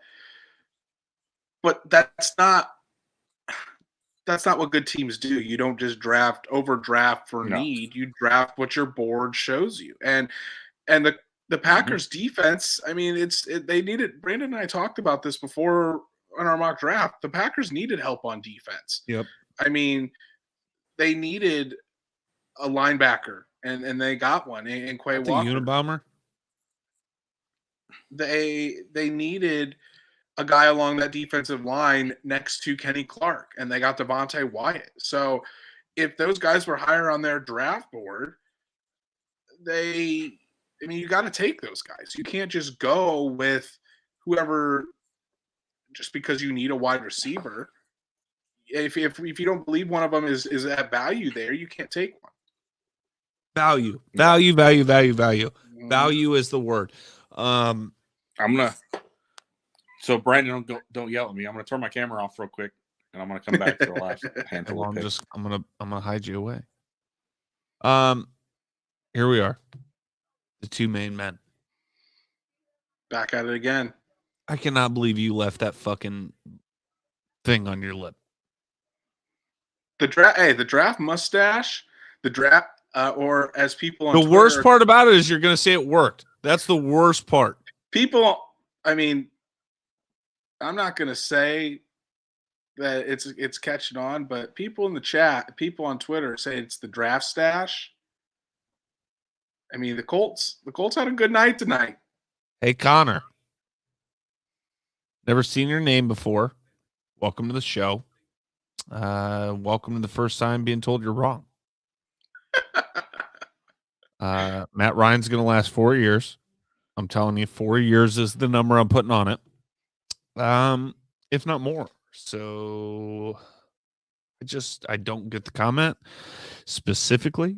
Tom Brady's still here. Hilarious that's still there. Nobody else has commented since then. Thank you. Yeah, but you're wrong, Connor. You're wrong. I love that Tom Brady joined our stream tonight. It was pretty wild. Pick is in for Carolina. I assume they need help on offense to make Baker Mayfield the best he can be. So it doesn't look like the Colts are trading up tonight. No. Brandon, what are the Colts' needs for tomorrow? What, if you're Chris Ballard, what are you looking to add? Seems like a question I should be asking you. Well, I'll answer afterwards, but I would still like to see something at the interior defensive line position. Well, look at that. Stats, man. I would like to see something at the interior defensive line position still. And I feel like we've not lost much in regards to that. I don't know. We'd have to look to see how many are already gone, but feel like there's still an opportunity there. If not that, our double dip at wide receiver is still available. Other than that, I don't see much corner depth, safety depth. Nothing off the charts to me other than interior defensive line. Stats Matt, I'll ask you. If you're Chris Ballard, what are you looking to add tomorrow to the Colts roster? Well, I think try to get Booker with your first 5th round pick if he's still there. Then take shots at elite athletes that, like at a corner, at a safety.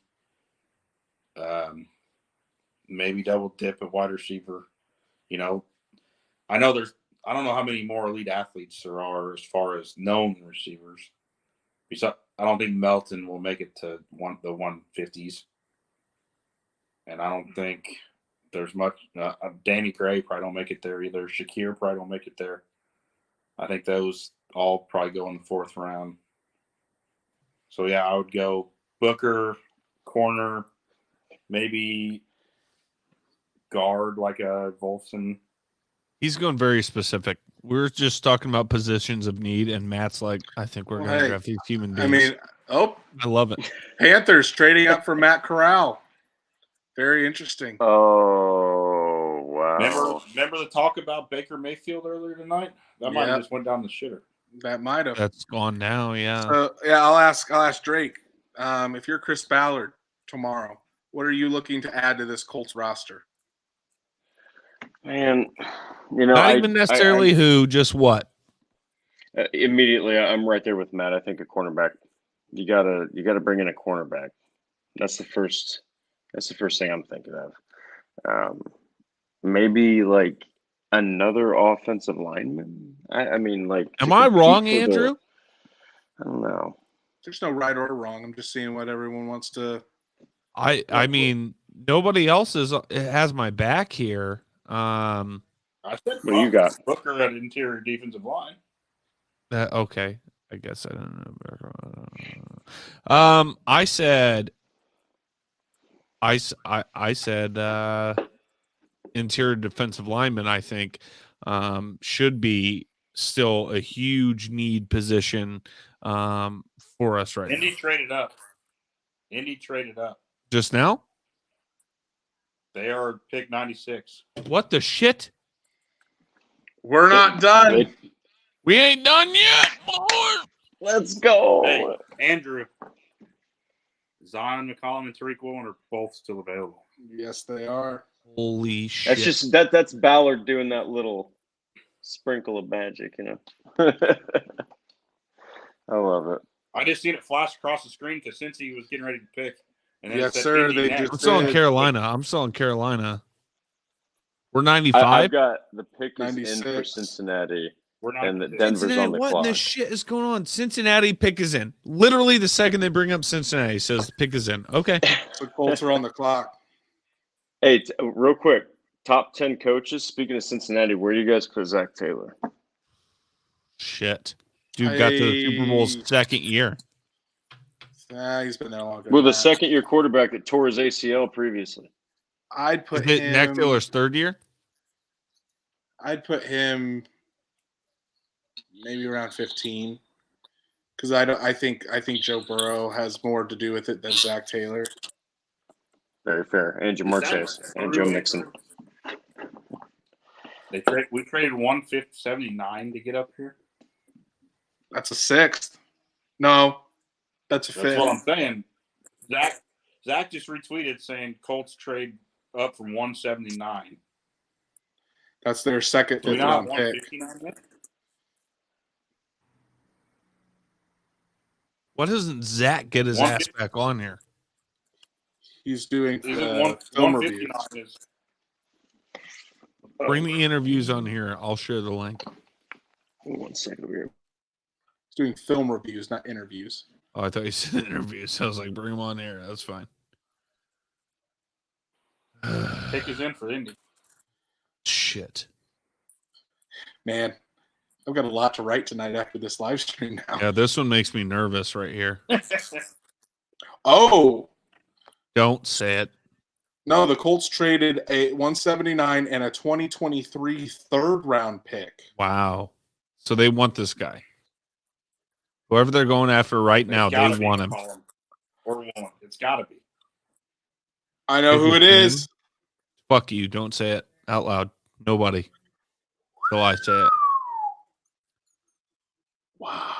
Nobody says a word. Oh, and I love this guy. I love this guy. Oh, my God. Shut up. What's his name? Jake on Twitter is why is some chicken out in it? Pants right now. Isn't his name Jake? Andrew he's riding for Blue Stable for the draft. I think so. This was his number. This was like his draft. Okay. Safety. Love it. I'll take safety. I was talking defensive back or interior defensive line. Nick Cross from Maryland, safety, 6-foot guy. What do we think, Andrew? I like Nick Cross. I like him a lot. He's 6 foot, 212 out of Maryland. The guy is he's very athletic. He's very good blitzer. He's a real good mover throughout the secondary, but a freak athlete. Can turn his hips, eats up crossing routes, does a good job of swallowing those the shallow routes in front of him. I would say he's more of he would be more of a deeper safety, but he's a hard hitting deep safety. So real great athlete, has real good instincts. His skills and coverage are better than most of the hard hitting safeties. Kind of like Julian Blackman, can play free or strong safety, line up in man coverage over tight ends. Nick Cross is a really good fit, and I think he's that safety that you can bring in, and honestly, maybe a Kari Willis replacement down the line. If the Colts don't want to pay Kari Willis is going to be in a contract year. Nick Cross could be that guy.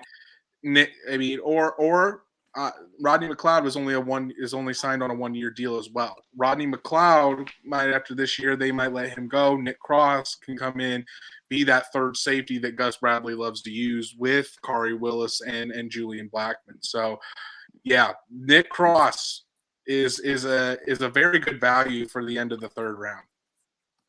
I think he's a Gus Bradley safety too. Yeah, that tells me he's a blitzing guy. He's the kind of guy that can just take your head off. And the only thing one of the biggest things I've missed is like that Bob Sanders feel. You know what I mean? Like, and I thought Kari Willis was kind of that guy, right?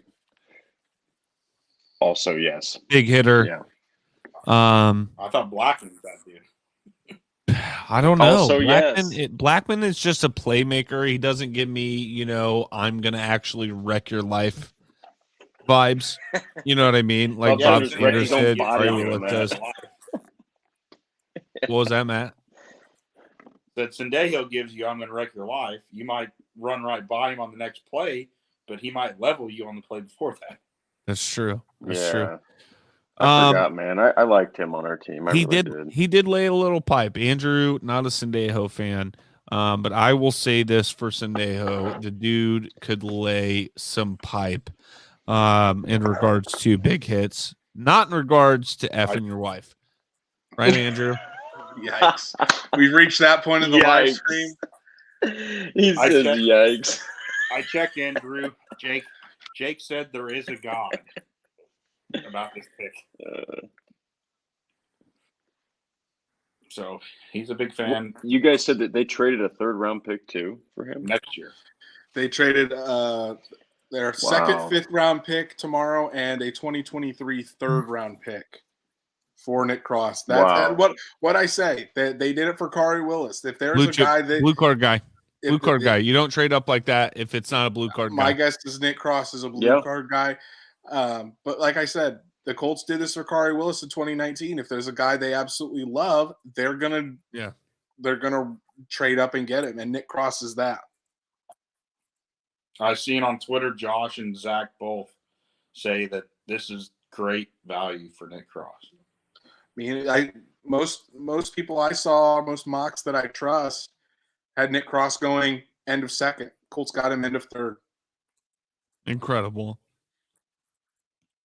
I still can't believe that Woolen and McCollum are still there. I mean, we're almost to 100. Does the Lions take one of them maybe? Go across Okuda? Yeah, I mean Nick Cross will, I think, for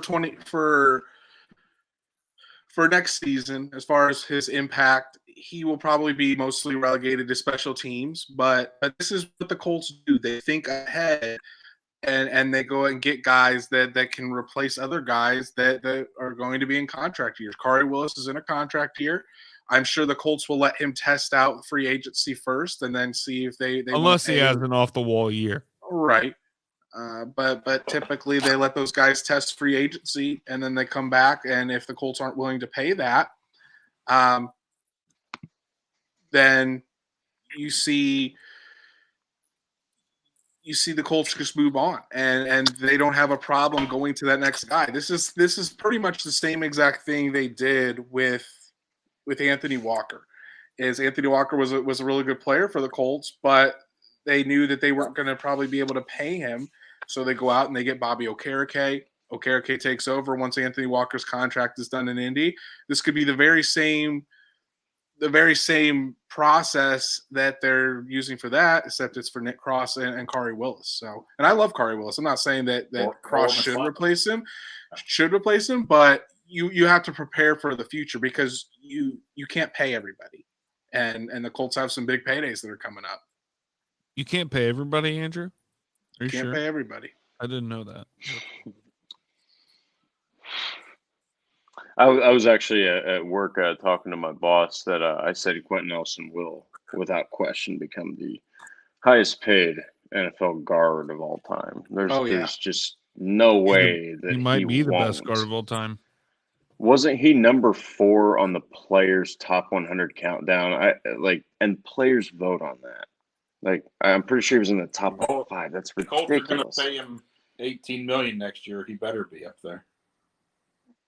Hey, I like your style. That's kind of how I'm thinking too. It's like if you're getting paid this much money, hopefully you'll match the match the check that we're giving you. Washington just took a running back. I'm confused. Wow. Are we dipping into round 4 here? No. These are like 42 picks. These are the compensatory. These are the compensatory 64 picks in round 3. All right, so we're done. I mean, we thought we were done before the trade up. An hour and a half ago.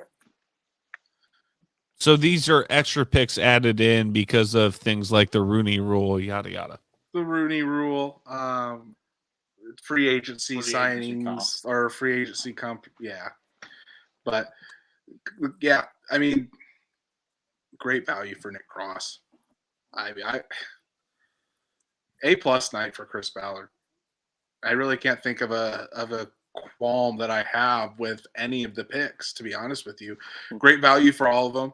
Alec Pierce at the end of the second, being able to get Jelani Woods, an athletic freak at tight end that's going to be an absolute mismatch down the field. Being able to get Bernard Raymond, who a lot of people thought was the 5th best offensive tackle in this class, guy that was mocked at the beginning of the second. You get him middle of the third to compete with Matt Pryor. And then Nick Cross getting him at the end of the third when a lot of people had him at the end of the second. So, I mean, great night for Chris Ballard. Phenomenal night. What? Go ahead. Yeah, it's kind of my show. What are you talking about? David Bell to Cleveland.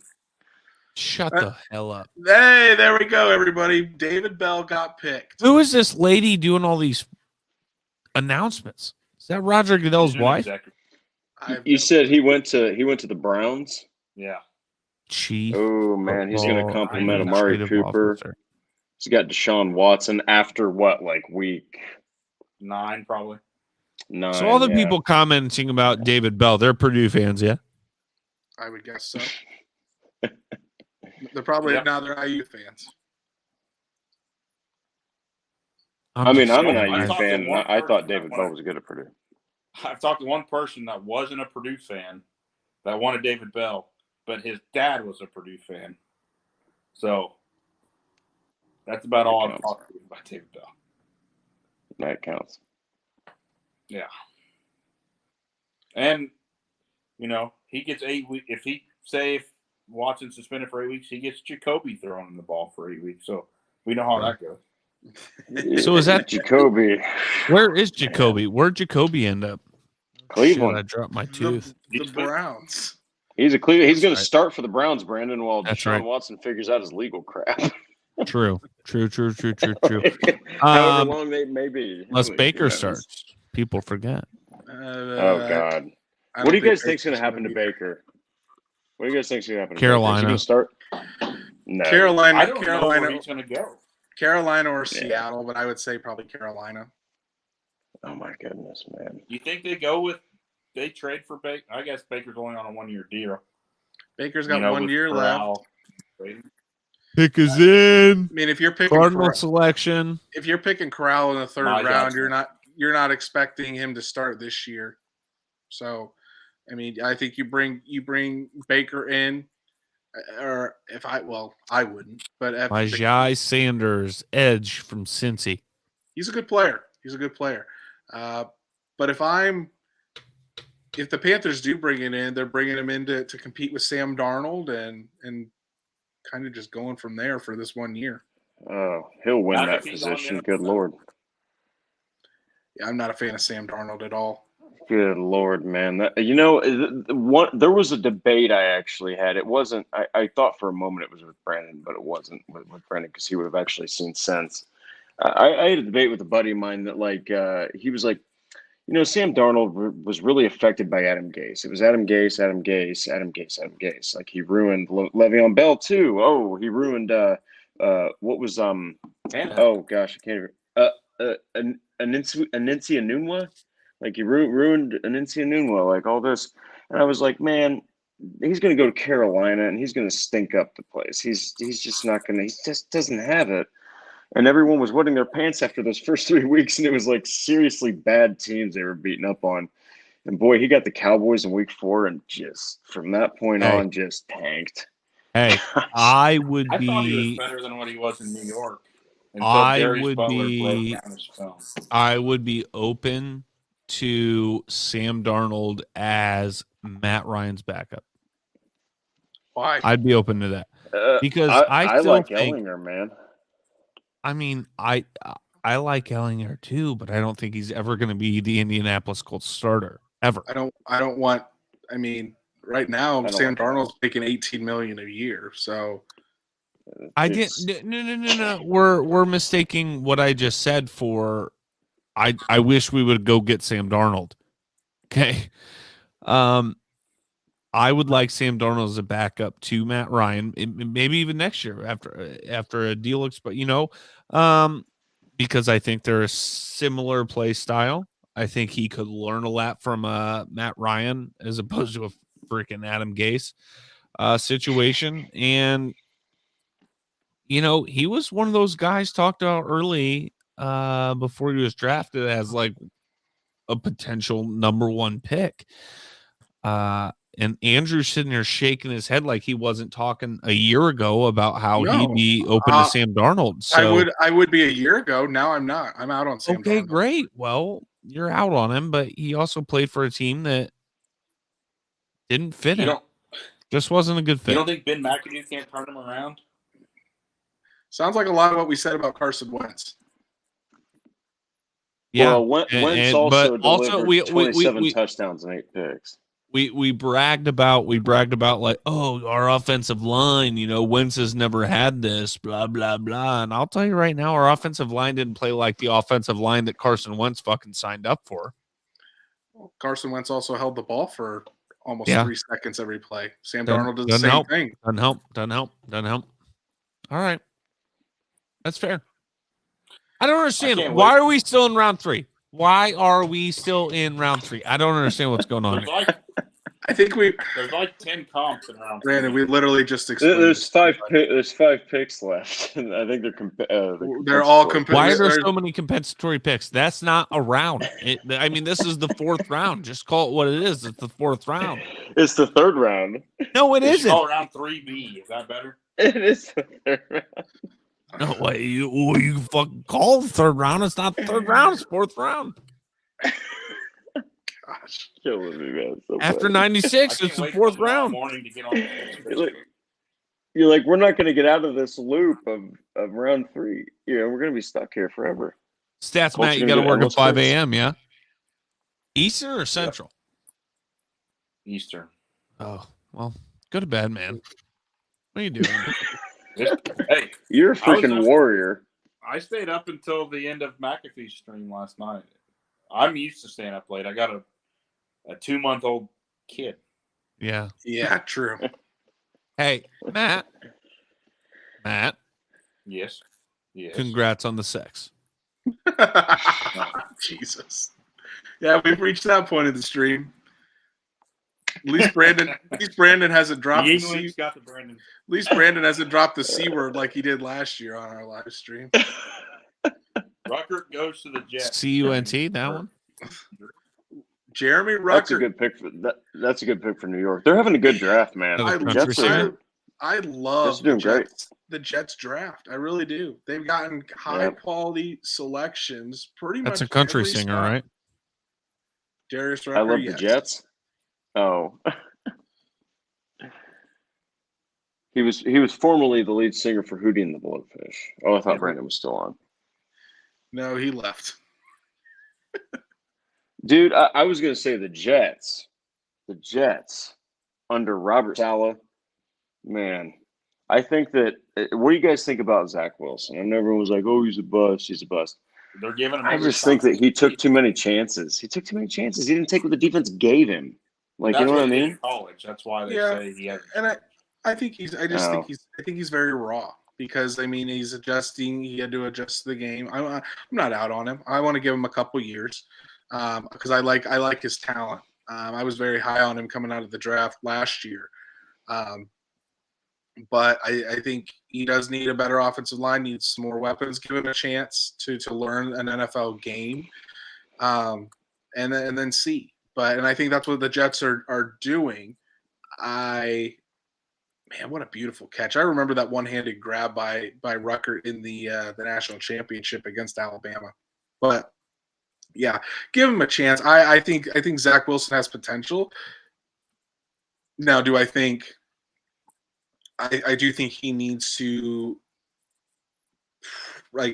learn and take some hard coaching because some of his tendencies that he does, they need to be broken. Otherwise he's going to just continue to make bad mistakes and is going to stay in the same spot. But as far as raw talent, arm talent, mobility, He's got the physical is there. Now, can he get the mental down? You know who he reminds me of? He reminds me a lot of Kyler Murray, only a little more reckless. A little more reckless. Yeah, And he's got that insane running ability. Yeah, I would say that Kyler's probably more definitely on a speed and agility level. Kyler has him, but yeah, I can see that.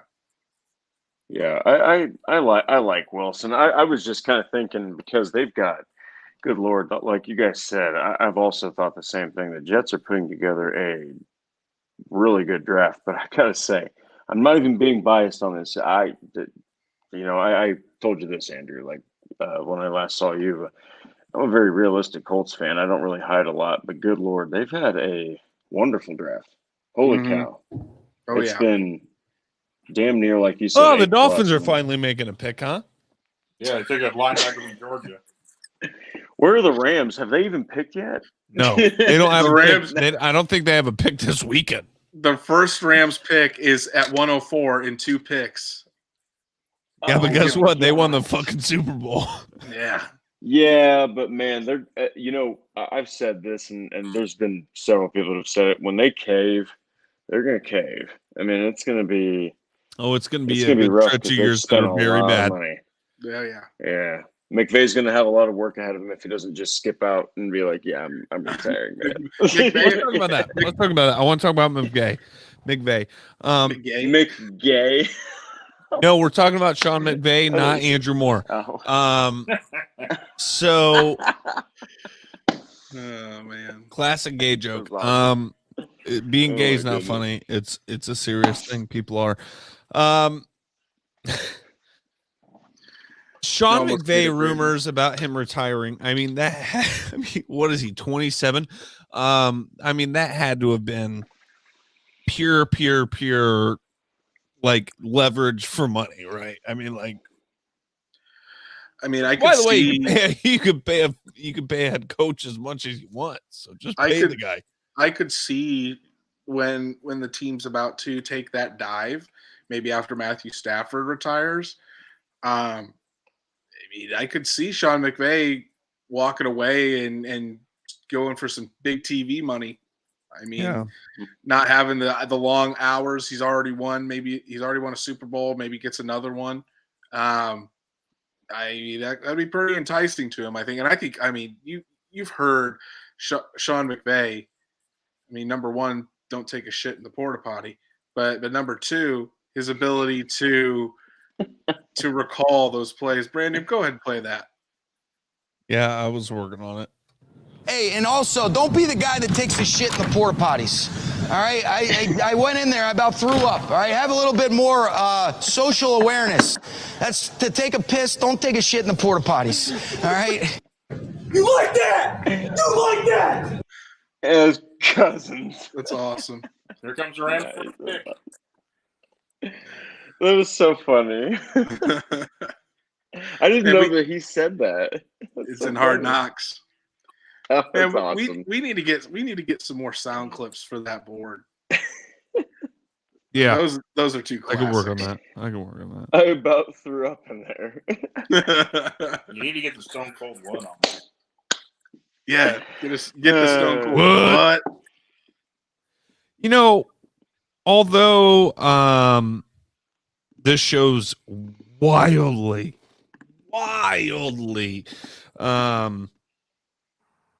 what's the word I'm looking for? Influenced and McVay is 36, by the way. Okay, 27. Influence. What's the word I'm looking for? I don't know. Inspired. Thank you. Inspired by the Pat McAfee show and Pat McAfee himself.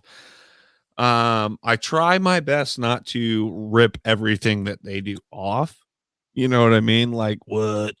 And different things like that. I try not to rip them off, but yeah, they're a huge inspiration for this show. For me, anyway. And I think even for Andrew, at least from, at the start. I wanted to make this show because I wanted to talk about the Colts. Yeah, but like we got into podcasts because of the Pat McAfee show. Both of us. Yeah, I'd agree on that. Yeah. First podcast I ever listened to, Pat McAfee Show. And I remember it was a Pacers player they had on as a guest. One of their first guests. It was episode 2. Huh? It was Steven Jackson. No, it wasn't. No, Steven Jackson's the one that's Steven Jackson's the one that's announcing the pick for the Rams, I think. No, it's somebody from Michigan. Wasn't his last name Jackson? Who was on the Colts? It was the Pacers player. I said, damn it. The Pacers. He was on the Pacers when the Malice in the Palace happened. Jermaine O'Neal. It was also not Ron Artest or Jermaine O'Neal. Then it was Steven Jackson. Steven Jackson. It wasn't. Damn it! It was none of them. Jamal Tinsley. No, I don't think it was anybody that you guys are fucking talking about. I'm looking. Reggie Miller was also on the team. No, it was somebody from Michigan. It was not somebody from the Malice in the Palace.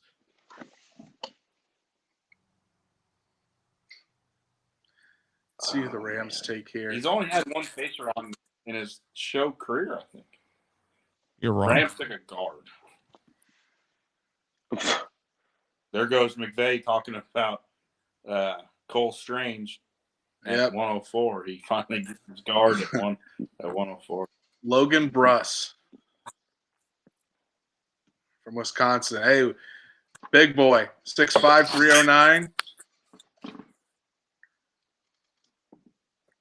Fuck, I don't remember. One sack allowed in his careir. No, that's ridiculous. Wisconsin breeds offensive linemen. Wait, was he a 4-year player? I think so. Good I think he was a Lord. senior. He blocked for Jonathan Taylor. Dang, man. 105. Why are we at 105? We're 10 picks. We're almost 10 picks past round. It's the last pick. Calm down. Jeez. This is stupid. It's just not round 3. Brandon, man. is this your first draft you've ever It's watched? Steven Jackson. First fucking third round I've ever watched for sure. Oh, that's so funny. I'm telling you, it's Steven Jackson. Oh my gosh. I'm telling you, you're fucking wrong, Matt. He punched a fan. I remember watching that game live. I watched that game live. Still to this day, the craziest thing I've ever seen live. Pacers That was Pat McAfee Show, episode 14, featuring Steven Jackson. No, it was like episode 2. Featuring Roy Hibbert. Right? Stats Matt going to go back and show you that nobody was on episode 2 from the Pacers. There goes Danny Gray. Danny Gray with the 150 49ers. To the 49ers. I really like Danny Gray. Thought he would have been an option possibly for the Colts in the 4th round if they had a 4th round pick, but he's a good player. And that's the end of the draft for tonight. All right, quick recap, Andrew. Colts killed it. They really did. They addressed wide receiver with Alec Pierce. They got a weapon at tight end with Jelani Woods. They got a possible left tackle for the future and Bernard Raymond. And they traded up and got a guy, Nick Cross, that very good value with every single one of their picks. Easily an A for Chris Ballard and the Colts tonight. I'm tweeting at already tweeting at Alec Pierce. Tell him to come join the show. Let's do it. I'm still looking at Google to find who episode 2 on Pat McAfee Show was. I just want you to find the first few episodes because it's not on Apple Podcasts anymore. I know. I don't remember. I looked for somebody old episodes the other day. It was somebody much younger. It was not, and it wasn't Oladipo either. He's had Oladipo, but it wasn't Oladipo. Anyway, no. Yeah, I'm happy with the picks. Glad we went wide receiver first after trading back. We still got the guy we would have picked at 42, which, by the way, just wildly impressive work by Chris Ballard and company. You gotta show some respect for that because you're on the clock. The guy everybody knows you want. Everybody in the room he's there.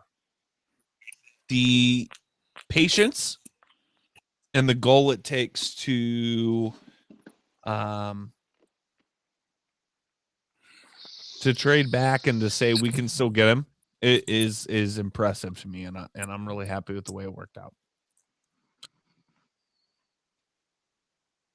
Good night. Good night for the Colts. Excited to see what tomorrow brings.